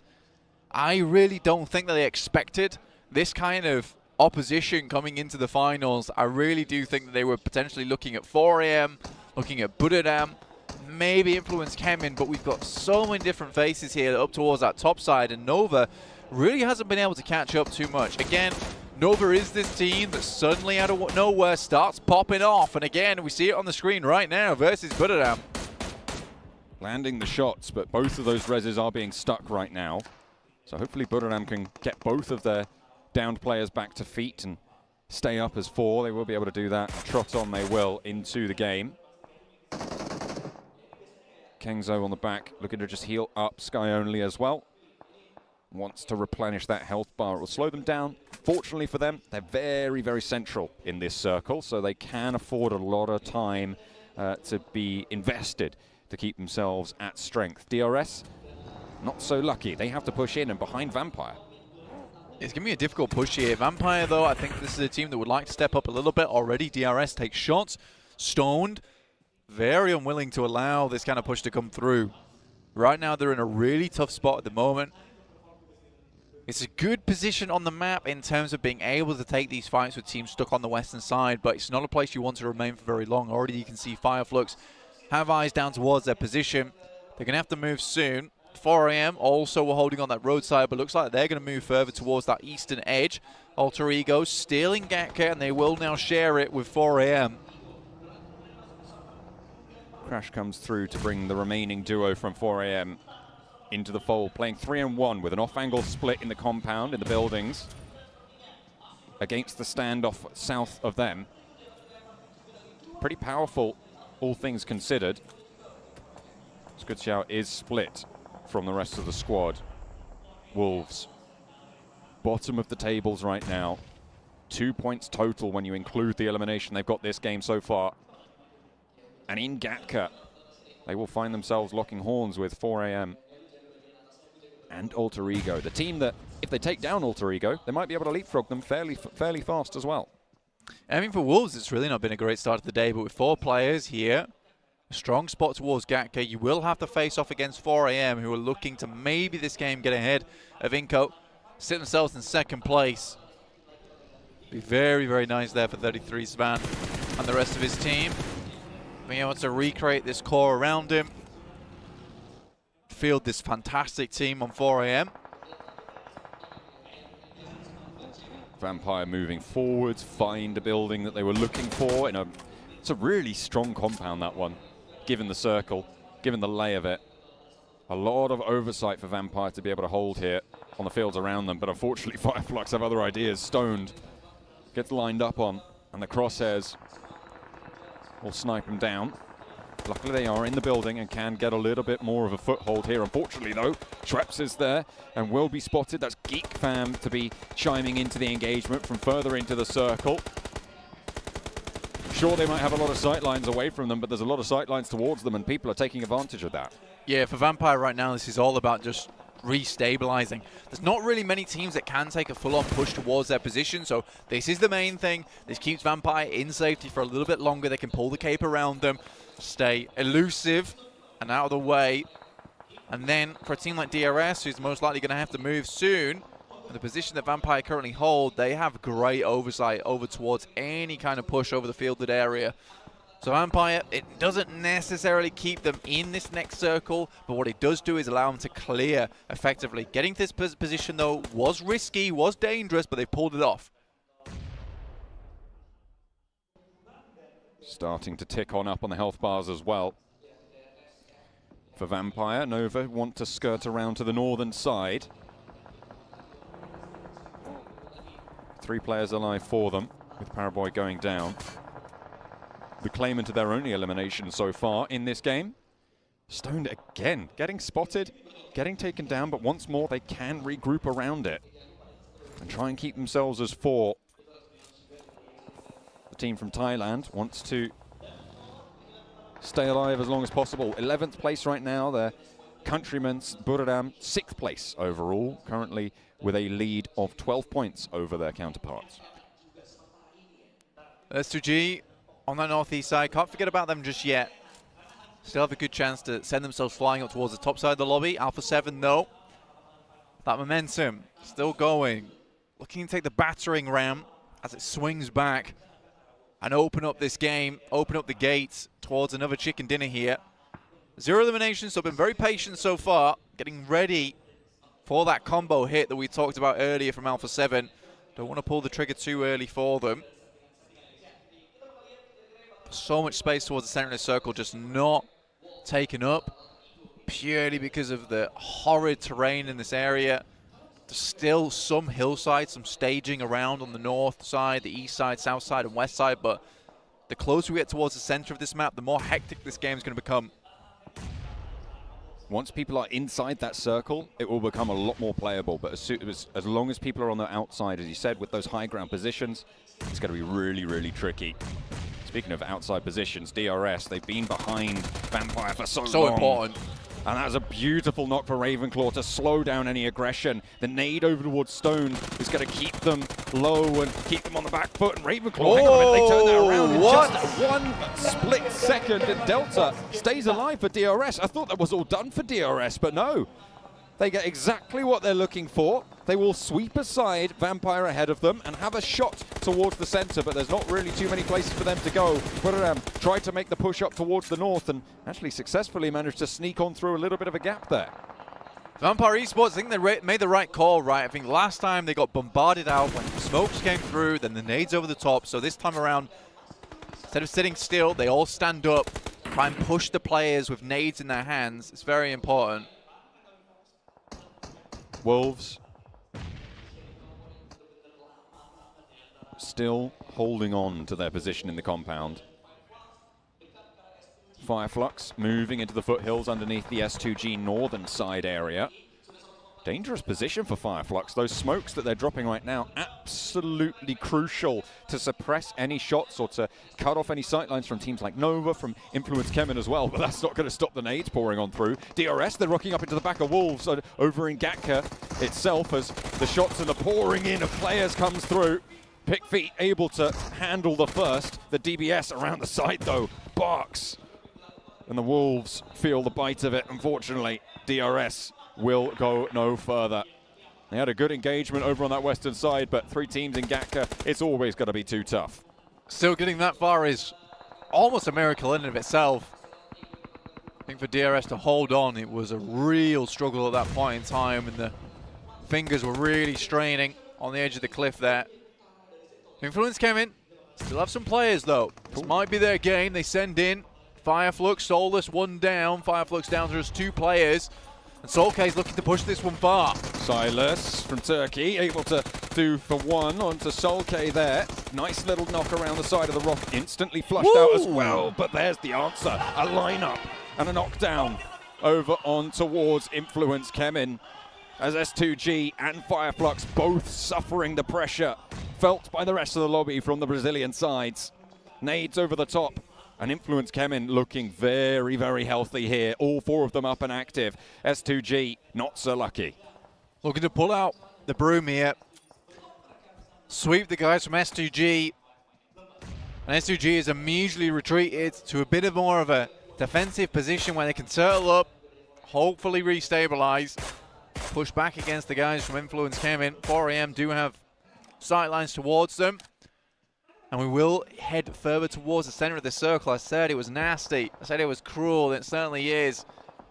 For all these teams over in Gatka, though, leaving is the worst part of this game. Alter Egos trying to stay alive for as long as possible. Only the 1 player now remains for them. Alpha 7, eastern side. Nades over the top towards Geek Fam. Micah, low. Knocked, flushed, will fall, and Geek Fam are down to 2. Wolves are continuing to move through this compound, but the stairs prove too difficult for them to summit. Pick Feet goes down first, and they need to stick this res.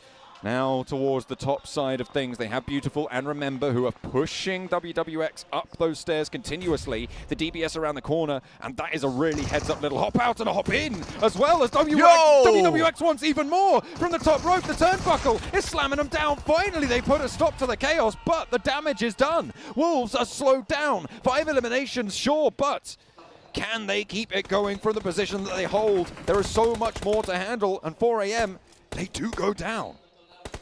I mean, there's a hop out there, and Nova looks like they picked up that final player. Goodness me, you can see just how good 4AM is. They will not go any further, unfortunately. The top of those tables looking to be a little bit firmer now. Pick Feet, nades over the top. Out into the fields, potentially over towards Geek Fam, but Alpha 7, 4 players alive, looking very healthy. On the southeast side, if they can dispatch Stalwart, they are in a prime position for this next circle. But Stalwart not the easiest to deal with, unfortunately for them. Order picks up 1. King with the Bison as well over onto Pick Feet. King does get shot down towards them as well. Jimmy and Order now the last 2 for Nova, but they are slowing the Wolves down enough to make this exit hard. Really, really tough indeed for the Wolves. Order with the AKM iron sights. Loose in shots from the grass. There's really one only important fight here between Alpha 7 and Stalwart. The 2 remaining 4-player teams. Whoever wins this fight will most likely win the game. Wolves, though, do finally go down. Geek Fam, 4 eliminations, 2 players left alive. Still going strong. We talked about at the beginning of this game. Definitely not out of the mix yet. Stalwart still with their challenge at their doorstep. Shots over towards Mythic behind the ridge line from Action, but Not really getting too much more than that. Repositions coming through from Alpha 7. A lot of damage done actually to the health bars here, and there's the off angle, a third party, and an aid over the top from top. Is going to slam down straight onto Mythic. An answer from Mafioso. The Molotov slows any aggression to move across the way. Mafioso wants to suppress the back as well. He's dealing with threats on two fronts now, as Alpha 7 can influence this fight, but Influence Kemen have their own say in things. As Lil Boy makes it tough. Makes it really, really tough indeed for Alpha 7 to stay alive into this one. Carrillo needs to hold there, but cannot do the job. One player now alive. It's Revo for Alpha 7. Further on into the circle with a position to hold. Wants to just stay alive and open the gap against Inco as much as possible, but Influence Kemen, they want to join their teammates from Brazil up towards the top.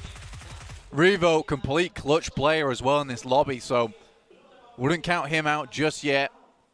Influence Kemen really dominated control from that northern side. Wanted to continue to put down the damage. Order from Nova. Another powerhouse in their own right. Buradam with Sky only. Got a lot of these individual players who are extremely good left remaining in this final circle. What a cool finish here on our angle. Stalwart. 4 players alive here from Mongolia. IHC kind of stole the limelight from them a little bit, but Godlike Stalwart are playing pretty well here. Unfortunately, they did just take a knock, and they are kind of cornered somewhat towards the blue zone, and a tough run they'll have ahead of them. Buradam eliminated 7th place. Order still going for Nova. Powerful solo, like you were talking about, a Stalwart mount up for their push towards Revo, the last player for top team Alpha 7. Pika leads forwards. No nades in the back pocket for Revo, only 2 smokes to be spoken of, but will be able to open up for 1, maybe even look for a flush. It'd be brilliant to see more from him. And a knock over towards Action. Stalwart coming apart of the seams here. They all are going to fall down, crumbling under the purview of Revo. A clutch player indeed, Blank. Influence Kemen, though, with the center of this circle. Yeah, never count out Revo. This is the guy that really took them all the way. But at this point in time, stage 8, it's going to be difficult to stay alive any much longer. Still, 4 teams remaining. Very good possibility now to get a little bit further. 5 eliminations so far for Geek Fam. But only 2 players left. The difficulty for S2G and Revo, there's absolutely no recompense for either of them. They're down, it's done.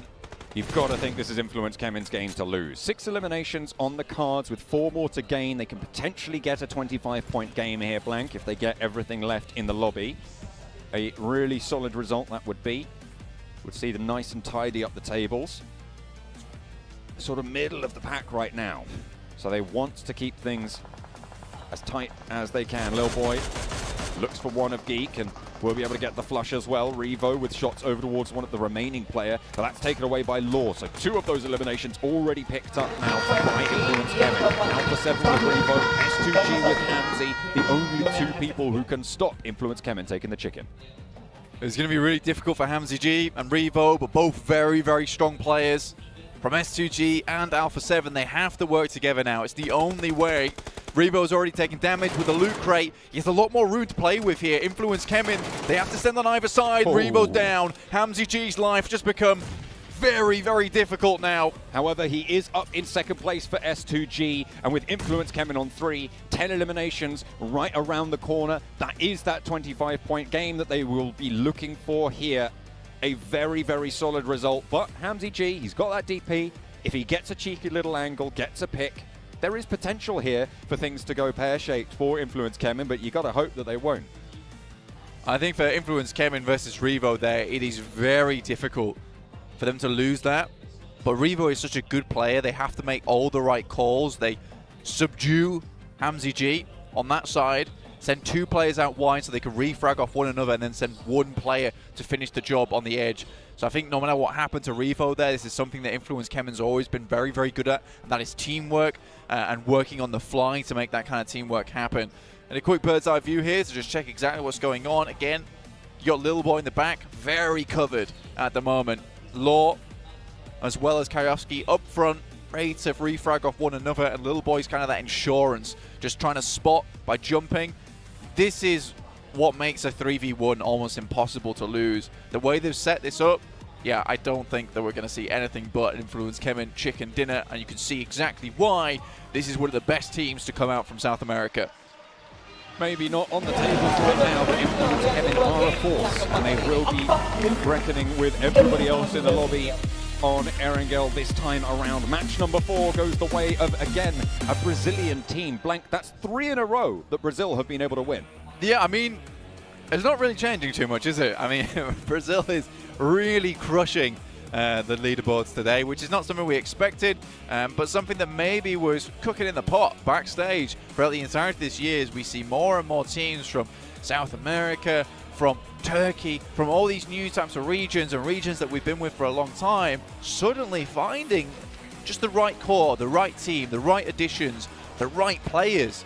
Again, as James Yang was saying, they had 600,000 plus sign-ups towards PMCO. You can imagine the amount of players that do just get sifted through, get sent through the old blender, honestly. Yeah.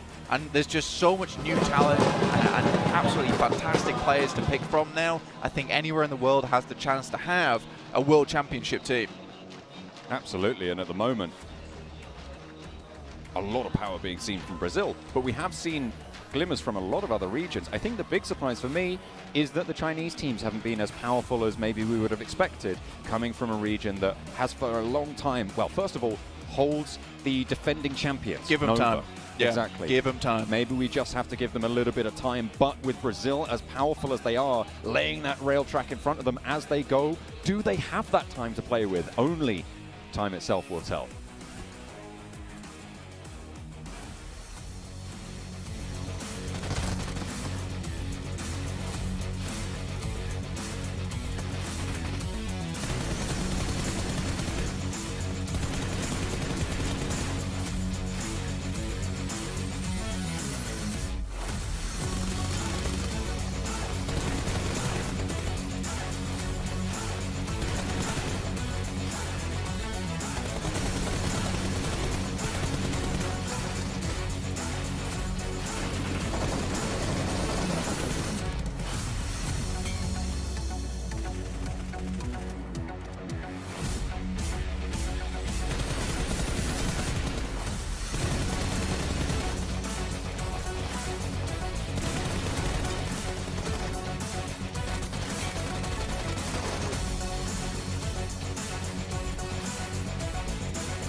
Do Brazil. It does not stop, and it doesn't seem to stop anytime soon either. Honestly, this is sensational from Brazil, not from any team specifically, but from all the teams. Influence Kevin picking up 24 wins, 24 very important points as well. Did I say wins? 24 points, as often is what I meant. 24 very important points in the context of the overall ranking, which we're going to see later, and also Alpha 7 in 3rd place, picking up 15. And there is one team in the midst of this, which is S2G. And looking at the LMs, that is a storyline that we might just want to touch on briefly. It is. I mean, I was talking about it earlier before this match, and they kind of showcasing it here perfectly. This team has been consistent in regards to their placement, but their eliminations are just too low if they want to be able to contend for that first place at the end of day 3. If they want to go for that championship. And to be fair, I mean, little boy, 3 Illims, 928 damage. You can see Revo as well, lots from Fireflux. Something I do want to point out, and something that we were kind of talking about there during that game, is that now every Brazilian team has a win, Max.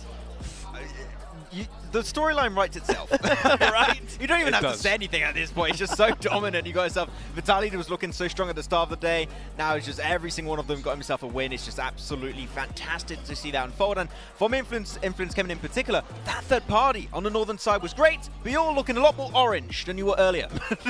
That's what happens when Alpha 7 continues to perform this way. I had to represent for Do Brazil. I mean, to be fair, if you would have asked me, do you think Brazil's actually going to be performing this great like they are right now, I would have honestly told you no. I know I tend to be biased because they are from Americas, and I do cover that region, and I've been covering Alpha 7 for now a very long time. I'm just impressed, and I something that I kind of have to agree with what Blank was saying is how much Brazil has improved. And I feel like it has to do with not just one team. It was always Alpha 7. Now it's a bunch of other teams as well. And they're just leveling themselves up and they're showcasing it perfectly here when it matters when it matters the most at the PMGC Grand Finals. I do have to say, the player that I like the most, also in this game again from A7, while we're already at the point of the team, is Carrillo. I feel like he, when you look at the team in the mid of the game, it's always him being proactive, shots left, right. He's kind of like a dog you let off the chain. He's like, he does the work. You just have to let him do the work. And he is. He always holds his ground. He's doing as much possible damage to anyone there is, literally. He's kind of like a tower. It's kind of like a tower defense dangerous tower, yeah. Either way, we want to take this moment to quickly thank our sponsors, and obviously the first sponsor we want to thank, it is kind of hard to miss at this point, is the Sony Xperia 1 Mark IV.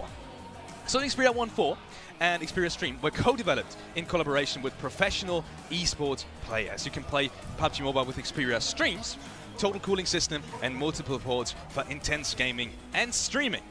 And also, we want to thank Prime Gaming. Not to forget them. With Prime Gaming, if you haven't heard of them, you can sign up pretty easily. Just head on over to the website. You'll find the links in the socials. And what you can get there is free in-game content for lots of games and also PUBG Mobile. So by chance, if you do play PUBG Mobile, then there is a chance for you to get free items, free content. So head on over and make sure to check that out. And last but not least, we want to keep your eyes peeled on a little thing you might have already noticed in the chat if you've been active there. There's a survey going on right now, a PMGC survey. And you can check that out either in the chat or on the social media channels. You'll find it. So please do let us know your feedback and suggestions about the show. If there's anything that maybe you find positive, anything like negative, make sure to tell us. Yeah. Make sure to tell us. Fill out the survey, and by doing that, that's the best part about it. You may get a chance to win some prizes. So thank you all in advance for sharing your feedback via the PMGC viewer survey. And before I let you guys talk again, there's one more thing. There's one more thing, and something that I'm excited about as well. That is the next update coming to PUBG Mobile, which is the Warrior Trial. My goodness, that looks so cool. It is starting today. Yep, it's out. It is out right now, so make sure to check that and awaken your fighting spirit. We got new weapons coming in. I can't wait for that in particular. For the next PMPLs and stuff like this, it's going to be a big change of meta. I updated my game before this, and I was like, I shouldn't have because I want to play so bad. And with that being said, we might head into a quick break where we will potentially open up some PUBG Mobile and check it out ourselves. So make sure to stay tuned. We'll be back in just a couple of minutes, so don't go anywhere.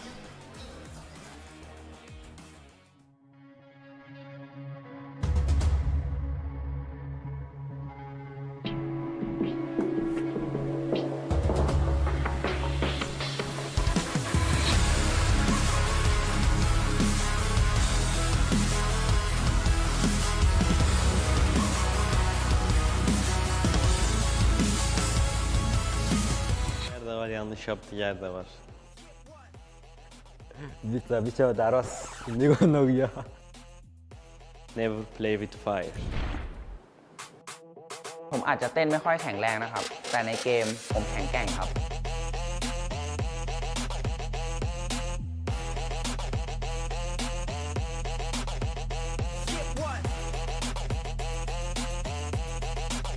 You watch me. Fast.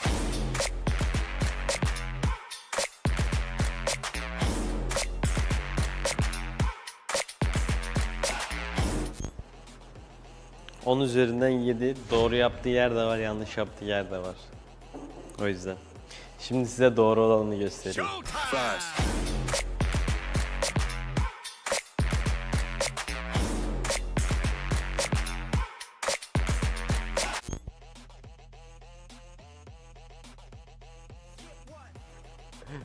bicho daros hindi ko nagya. Би өөрөө тэгэд нэг 11 оноо. Тэгэд би чад та харуулъя.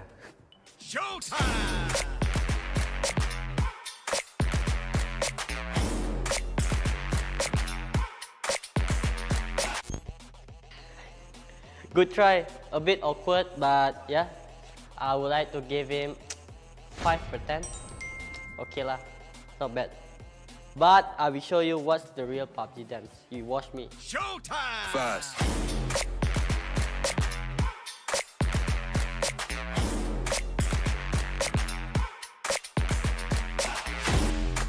ที่เหลือผมก็เล่นให้มันสนุกครับใครขวางผมฆ่าหมด I never give up to anything. Grand finalde her daim olduğu gibi şampiyonluğu hedefliyoruz. Never give up, we are Fireflies. Never play with fire. Бид нэр бэлгийн аврагтаар хамаг чадлаараа бүх юмад ажиллаж тоглоно. Бид нар тоглолт эхлэхээс өмнө бид бол Star-Lord гэж нэгнийгээ зоригжуулж нэгэнд дэм өгч ордог. I perform very well, and I will show them my true color, my true pure skill, and I will try to beat them as far as I want to. So that's it. Thank you guys for watching. Don't forget to watch us and support us in the grand final. İzlediğiniz için teşekkürler. Grand finalde Finalde уулзцаа.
Welcome back to PMGC. Day number 1 is the 6th of January, and we're about to write some history because Brazil, as the region, there's a potential that we might see all of them either in the top 5 or maybe even the top 3 because they're on their way there. Influence came in with an absolute crazy performance, and we will be taking a look at the overall rankings in just a matter of seconds to see where they actually do stand. How many points? Does anyone remember how many points they actually got in that game? Too many. Too many. A Too lot. many. That was pretty A fast. lot. It was above 20 though, easily, right? Yeah, more than 20. Actually, let's just take a look. We have the overall ranking ready for you guys at home, so we can see. Something interesting, I want to see if Inco Gaming ended up dropping off because that was their worst match so far. So let's find out. And they did it. 57 points, but Alpha 7. What? 73 points. I might have to go to the Alpha 7 player that let me borrow this and tell him that I'm just not going to return it. Oh, I'm it's just gonna keep loaned? You didn't? Oh, I thought you bought it. I was like, man, he's got his merch. No. I might get one. Yeah, you might get one, yeah. But the fact that the 3 Brazilian teams are all in the top 5, like top 4 actually, it's just something absolutely mental when you're looking at it. Of course, though, the fact that S2G, we did criticize them a little bit before the break, the fact that they currently lack eliminations. Still, the simple fact that they're in 3rd position with that lack, unfortunately, of eliminations is impressive. If they can work on that small part of the game, well, it's a pretty big part. Yeah. If they can work on that part of the game, chances are they could push themselves up in 1st place. Especially if they can somehow get a chicken dinner at least in one of the 2 matches that we have left. And then you have God like Star Wars with 27 points. And I kind of want to go down a little bit more because what's interesting for me and something that I want to talk about, and we kind of hinted at earlier too, is Wolves Esports and Alter Ego. Both of the teams that got an automatic invite here to the grand finals are currently at the end. But I am happy to see that Wolves Esports did have one of their best matches there in the last era go. 100%. While we're at the topic of Godlike Starwood especially, I really liked their play in the last game, and that's why I felt like maybe this is a breaking point, because it felt like they really took initiative and took the game into their own hands when they pushed across the ridgeline on towards A7. I'm not sure if you guys remember. And I really liked it. I was sitting here and I was like, damn, that is the correct play in that scenario, even though it didn't work out perfectly. You know, the circle afterwards didn't perfectly work out in their favor. And, you know, obviously, Influence Gemini was just too strong in that game. I feel like maybe just maybe, they're getting into the groove of things now. Yeah. We do know Star Wars clearly in the years that we know in this team now that this is a team that is willing to make changes when they're needed. And I think that it's hard to do like changes on an event like this on like a per game basis. I do think that at the end of today, they're going to go back to the drawing board, be like, okay, what worked for us? What didn't work for us? Unfortunately, a lot did not work for them today. and I do trust in them that they are going to be making changes. In Stalwart, I do trust. Even when you're doing good, I mean, we saw Alpha 7, they kind of made a mistake. They had a great split in the last Erangel, but they just weren't able to cover up their lines. They ended up getting third party, and then it kind of allowed a guy like Stalwart to just push up. So even if the teams are doing good, they're still going to be able to learn a lot from what we're seeing today. Yeah, while we have also a little bit of time, I do realize that IHC is a team that we did not talk about too much, in the sense that they got, I think it was that, 13 eliminations, only 4 placement points, and we saw they took fights that I think the IHC don't really need that much. So I would like to see them just chill a little bit more, focus on getting good positions before taking fights that don't really bring too much in your favor. Teams to watch. Let's take a look at who you guys picked. Starting off with the Maxman. Wolves, okay. I'll ask you about that in a second. Influence coming again, and Godlike Stalwart. Starting out with Wolves, because you both picked that team, interestingly enough. We're talking about invited teams not performing well right now, both at the last places. Alter Ego and Wolves. Any reason on why that potentially might change now? I think it's the play of Remember that we're both thinking about in that compounded Gatka. Like, he just clutched it out. I think it was versus 4 Angry Men, actually, at the time. Like, they took himself, I think it was a 2v3, 2v4 scenario inside the Gatka compound. I was like, okay, they're showing a little bit of confidence. Good to see from them. Hopefully they can elaborate in a chicken dinner. I want to see a Wolves win. That will be cool. Ooh, I'm actually in. You want to see a Wolves win? I actually want to see a Fireflux, not a win, but at least the top 5, because this team ended up with 7 eliminations. It's a team that you were picking to be within the top 5, and right now they're currently just not performing. I can very much do me that. I can very much Listen, imagine I a didn't bring up Fireflux other win. curse, so you know what, Max? I'm actually letting you scot-free. Thank you. We are going into match number 5, ladies and gentlemen. And who other to do it with than John Allen and Blank? Take it away, boys. T2K. I was trying to get him to give me a fist bump before we went on the camera, and he was just like looking at me, being like, "I don't know what you want from me." And I'm like, I don't know what that is. What? I don't know. That seems to be a fist. I don't know what to do with it right now. Yeah. Anyway, that was so rude. I am sorry. I'm so sorry. I'm so sorry. Anyway, all I'm good to go. I'm ready to go. What about you? Hell yeah. Hell yeah. We're going into match number 5. The first day is drawing to a close. I started to go 2 more matches, but then you went 5, and I was like, that doesn't make any sense. That's a different number of fingers. I can't handle it. Can't handle it, Blank. It's alright, I just did a peace sign. The numbers, Blank, what do they mean? Yeah. I don't know. Wish I did. I can tell you what they do mean, though, is Brazil has done really bloody well today. Yeah. They are almost in a 1-2-3 with S2G playing a little bit of spoiler. That's right. Do you know who is mean? I don't. Also Brazil. Oh, okay. Yeah, taking all the points. Oh. Very rude. Yes, very, very rude. Do you know who is thirsty? Who's thirsty? Maxman. Oh, Maxman's thirsty. He's currently over there just guzzling water down. Fair enough. I respect he is, yeah. I thought about hydration too. And I had my coffee by my foot. That was basically what my brain did. I was like, hydration, don't knock over the coffee, look down, my foot is like an inch off knocking over the coffee. Hey, you know what? Yeah. You're keeping your wits about it. That's exactly what our teams are going to need to do here if they want to take on the Brazilian Blasters. The Brazilian Blasters. That's what they are. That's right. Absolutely popping up, just like the crowds here. Absolutely. I mean, my brain is just linking things together right now, and the guys that aren't from the Brazilian squads need to start linking stuff together and forming themselves into an actual chain at this point in time, because they need to be strong, they need to be sturdy, and all those links need to not be coming apart during the games. Again, great crowd, honestly. It's been a really fantastic time. There's a wave for you. Hello, it's us. Hi. Yeah, I'm doing a double-handed wave right now. I don't think that's very cool, but yeah, they're top left. You could be down bottom right. That's yeah, right. that could be you. You could have been if you were here in Jakarta, but unfortunately, if you're watching online, it's likely that you're not. But we'd love to have you. We would. I did a double wave. I think you could probably, no matter where you are in the world, you could still make it technically. do a for the double final wave. day. You could, yeah. I mean, we made it. 3 days ago? Well, yeah, but it took us a total of, I think, about 20 hours of travel each. Don't remind from me. the UK. Yeah, it was a long time. It was longer for others, to be fair. It was. We had a bit of a mid-range travel time, but hopefully the plane path isn't going to be quite so brutal to our team. Imagine the Going plane into path, 18-hour plane path. No, thank you. I'll settle for a couple of minutes. We go into Miramar for match number 5. You count the plane blast, and you're just fighting against the other team that's left in the lobby. That would be pretty good. You land in match 20. Yeah, exactly. That would be pretty cool. Like several matches, and it just happened over a long, long while. And add more and more players to the mix. Don't be ridiculous, Black. Yeah, I think that needs additional work. That idea sounds pretty good. No, you know what? I don't think it needs any work at all, and we can just leave it where it is. Right on the fridge. We'll put it on the fridge, and that's great. I think I'm going to park it. I'm going to park it. I'm going to come back to it later and, do some mechanicking on it. Okay. Mechanic. Okay. Yeah. Okay, okay. I'll work on that. Obviously, Miramar, last to penultimate game right now. Miramar, and then obviously heading over towards our angle to finish things off. So this will be our last Miramar of the day. The warmth is there. So brilliant news. Brilliant news for us. Brilliant news for a lot of these players in terms of not only the warmth, but also the massive amount of area. This is going to give you a bit more of a chilled out game going forward. And I think with this playing path again, we have had some very kind circles and kind playing paths today. I think it's been very fair, so I don't think anyone can kind of complain that some of these Brazilian teams, the Brazilian Blasters as you call them, are at the top. I think they've absolutely earned their place, earned their footing, and earned their position on the leaderboard so far.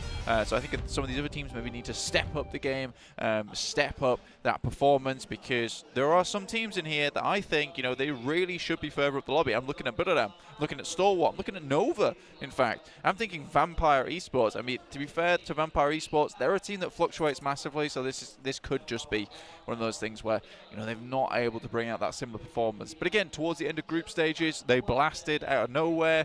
But again, there's only 3 days this time around, and if they can't make it in 3 days, I'm making the you're done zone. Making the cut. Well, no matter what, at the end of 3 days, everybody's done this season, right? This is the finals. This is the grand finals of the PMGC for 2022. Everything else here on after is going to have 2023 in it, blank. I know we're already in the year, but we've got to finish out last year first. It's only polite. It is, yeah. We're right now we're just putting the final bow on 2022, and seeing who goes home with a beautiful trophy. The team that qualified to the finals with the highest points total from the group stage, Budoram. 300 points was big. Only 19% of people got that right. Yeah. People don't expect it. I think Geek Fan were behind them by a little bit. 292. 292? 292. Something like that. I remember that statistic. Excellent. Yes, don't worry. That's 8 points behind.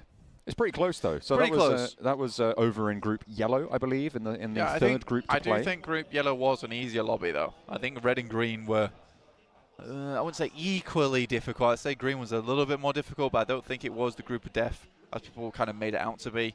I think in hindsight now, looking back at it, I would say Group Red was just a little bit less difficult than Group Green.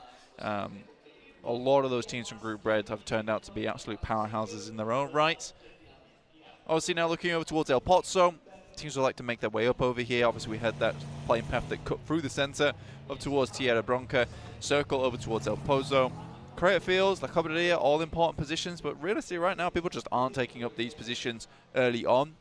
La Triera could be a spot you want to take, but with it being so south down towards this side of the circle, maybe not really on your radar just yet. These positions out in the northwest, they are strong, but as you said, people aren't taking them early. With the plane path as it was, it cut a little bit to the east side and the south edge of it. So they are just big chillin' over on that southeast side of the map in general. Going to have to head northeast in just that little bit. S2G making that break first towards the northwest side, leaving Silas up towards Crater Fields. This is a position that typically we would have seen HVVP play coming in from the previous group stages, and to be honest, that is the team that I think people are most surprised is not here. Given their performance, given the way they played, and in general their strength across each of the regions and each of the sections of the progression to try and get here that they had, it seemed like they were a shoo-in, but they were just about pipped to the post. I think, we had a case of there's only so many teams that can make it through, and we had a lot of teams coming through to PMGC, and they were just beat to the post, honestly. I think they were some of the greatest Western European teams of all time, HVP and Mad Bulls. It's just sad not to see them here at the PMGC Grand Finals. Sad because obviously we're Western European casters, but I do think that they would have fit in here. But again, both those teams made big mistakes. I think that you look at Mad Bulls, they fell off hard. They really over on that first week, and I think they spent far too much time kind of posturing and looking for those easy points. I think they had to come out blazing. HVB, on the other hand, get towards that last chance off the back of some very aggressive plays. And then they get to that last chance, and instead of being aggressive, they go all passive. And I think it's that pressure that really gets to both those teams. And I think a lot of the teams we're seeing here made it through to the PMGC Grand Finals are these teams who are just happy to be like, look, we have to full send it. If we don't full send it now, we'll never make it in. We have to make these dangerous plays. That's exactly what Inco did. They're here right now. They're in second place. They're doing wonderfully well for themselves. And if it wasn't for them, you know, being they were so far behind, right? They were so far behind in that final game. They didn't think to themselves, look, we're going to go middle.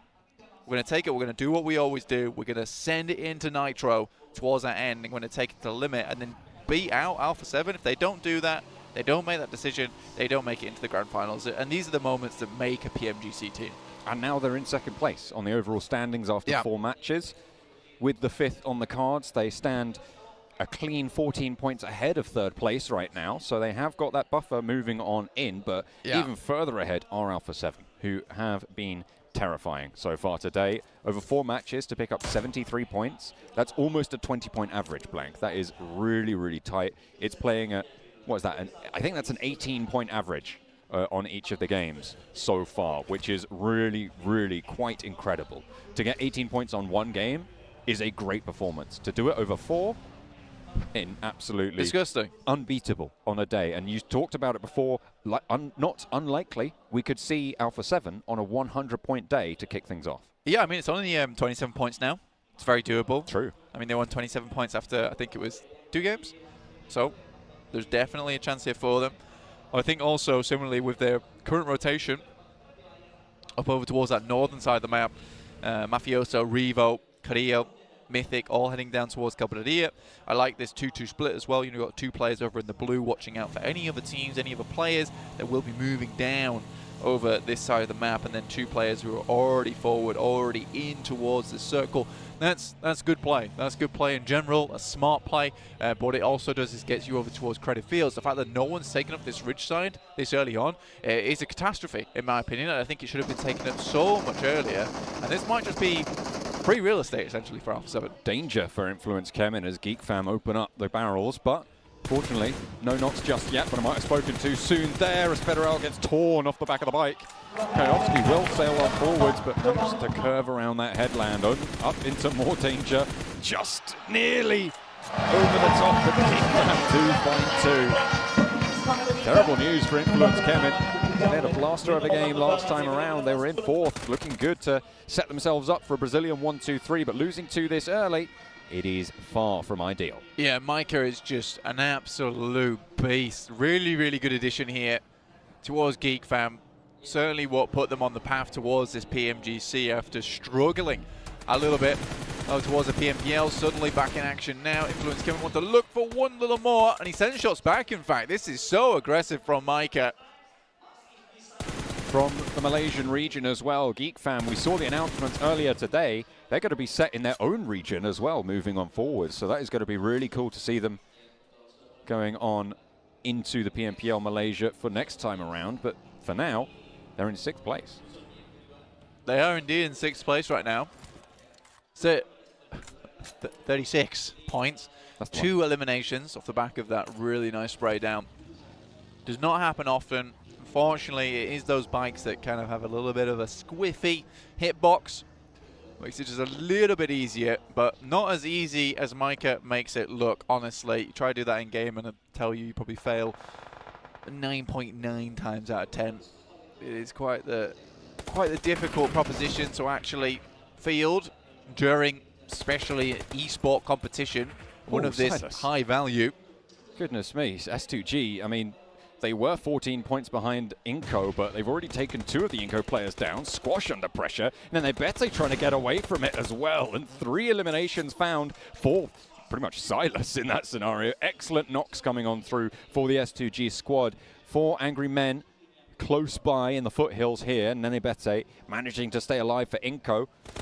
I say that as he does go down. 16th place. S2G with a chance now to leapfrog if they can keep it going. Geek Fam do lose 1 to Stalwart. 3 players now staying alive for Geek Fam. This is on the northeastern side. Buriram going to skirt around this engagement to the south edge of it. They're probably going to be coming into conflict with Nova and maybe even T2K in the next couple of minutes. Nova looking to put us on some points this game. 23 so far. It's not ideal. Again, that 40-point margin seems to be where you really want to be at the end of the day. Alpha 7, though, really on track right now to send themselves blistering towards a really strong position within this tournament. Remember, 2 days to go, though. Anything can happen over those 2 days, but I think realistically, by the time we get to match 6, some of these teams would like to see themselves towards, 60 points. I think that's where we're going to see the majority of these top 5 teams. Oh, King 1-for-1 as Jimmy trades him off. But they can't really stretch out towards this position. Sky only does get flushed out by Paraboy. And there's plenty of off angles to play with, but against them is Kingzo. My Name P also laying order down. King is low and out. 2 players now active against the 3 from Buradan. Paraboy and Jimmy looking to reposition for this, but Kingzo doesn't want to let them slow down. Tiger as well, moving up on high, up on that ridge line. Jimmy repositions towards order and might even go straight into the headland that Tiger currently occupies. Jimmy swinging out wide, spots the buggy, knows he has to fade away, needs to win the trade as well if Nova want to stay alive in this game. One of the last 2 players standing for the squad from China, and Jimmy looks for the challenge, will find the shots.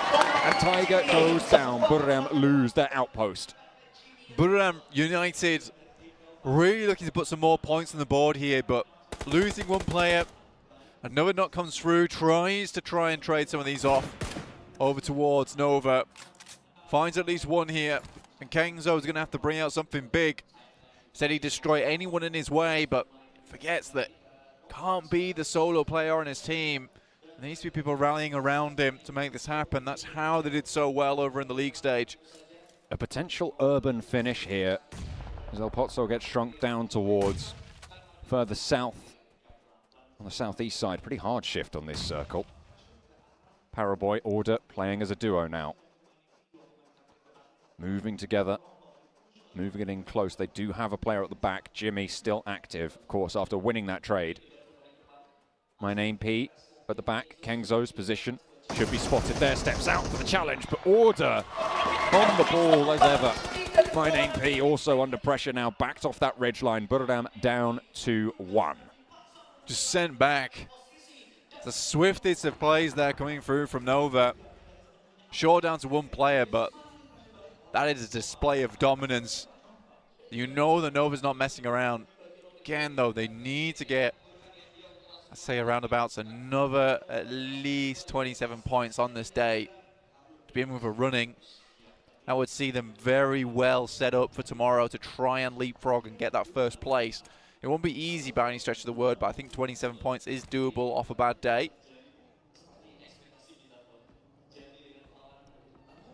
73 points on the cards for Alpha 7. We talked about their performance so far, and it has been astounding. They're on the north side, and if it goes more close or more into El Pozo than it currently is already, they might have a tough time getting into that settlement. However, on that north side, the Wolves have not been powerful at all so far in this lobby. Currently sat in 15th place, 7 points total. Only trumped on the poor performances, to be honest, by Alter Ego. Stalwart off towards that eastern side definitely could also be a problem, but I think they're going to be laid up by Nova quicker than we see Alpha 7 put themselves in the purview, those lads over there. Shots coming through on that side. Alpha 7 can skirt around the crater fields, but we will see this next circle very soon now. Ooh. Okay. A little crash coming on through. Influence Kevin. Get the cage rattled by the team that the crowd is cheering for the loudest. Alter Ego able to find the final 2 from Influence Kevin. I mean, pure decimation coming through from Alter Egos, and I bet that certainly was an Alter Ego there, because that looked fearsome. Brought something out different, put on the angry face. That's absolutely fine. Geek Fam, northwest side, still kind of sandwiched between Alter Egos and Alpha 7, but Alpha 7 now taking their opportunity to move through crater fields, undetected by S2G or any other players down towards that south side. See if Alter Egos are able to take any shots towards these rotates. Come through now.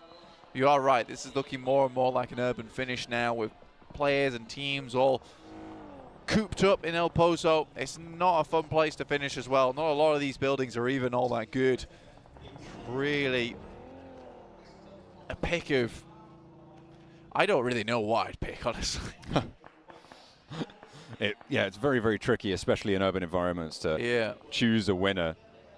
It's almost kind of worth choosing a team not in the middle there, because you don't know which of those is going to win, and you're more likely to win with a team that is just going to sweep the outside, in which case Alpha 7, I guess, would be my pick. Could do. I think also Fireflux have a strong spot. Alter Egos, though, what a quick swing by. Very nice. Straight in towards the city, ahead of Geek Fam as well, who took a little bit of too long, in my opinion, to get into position. But get into position they shall do now.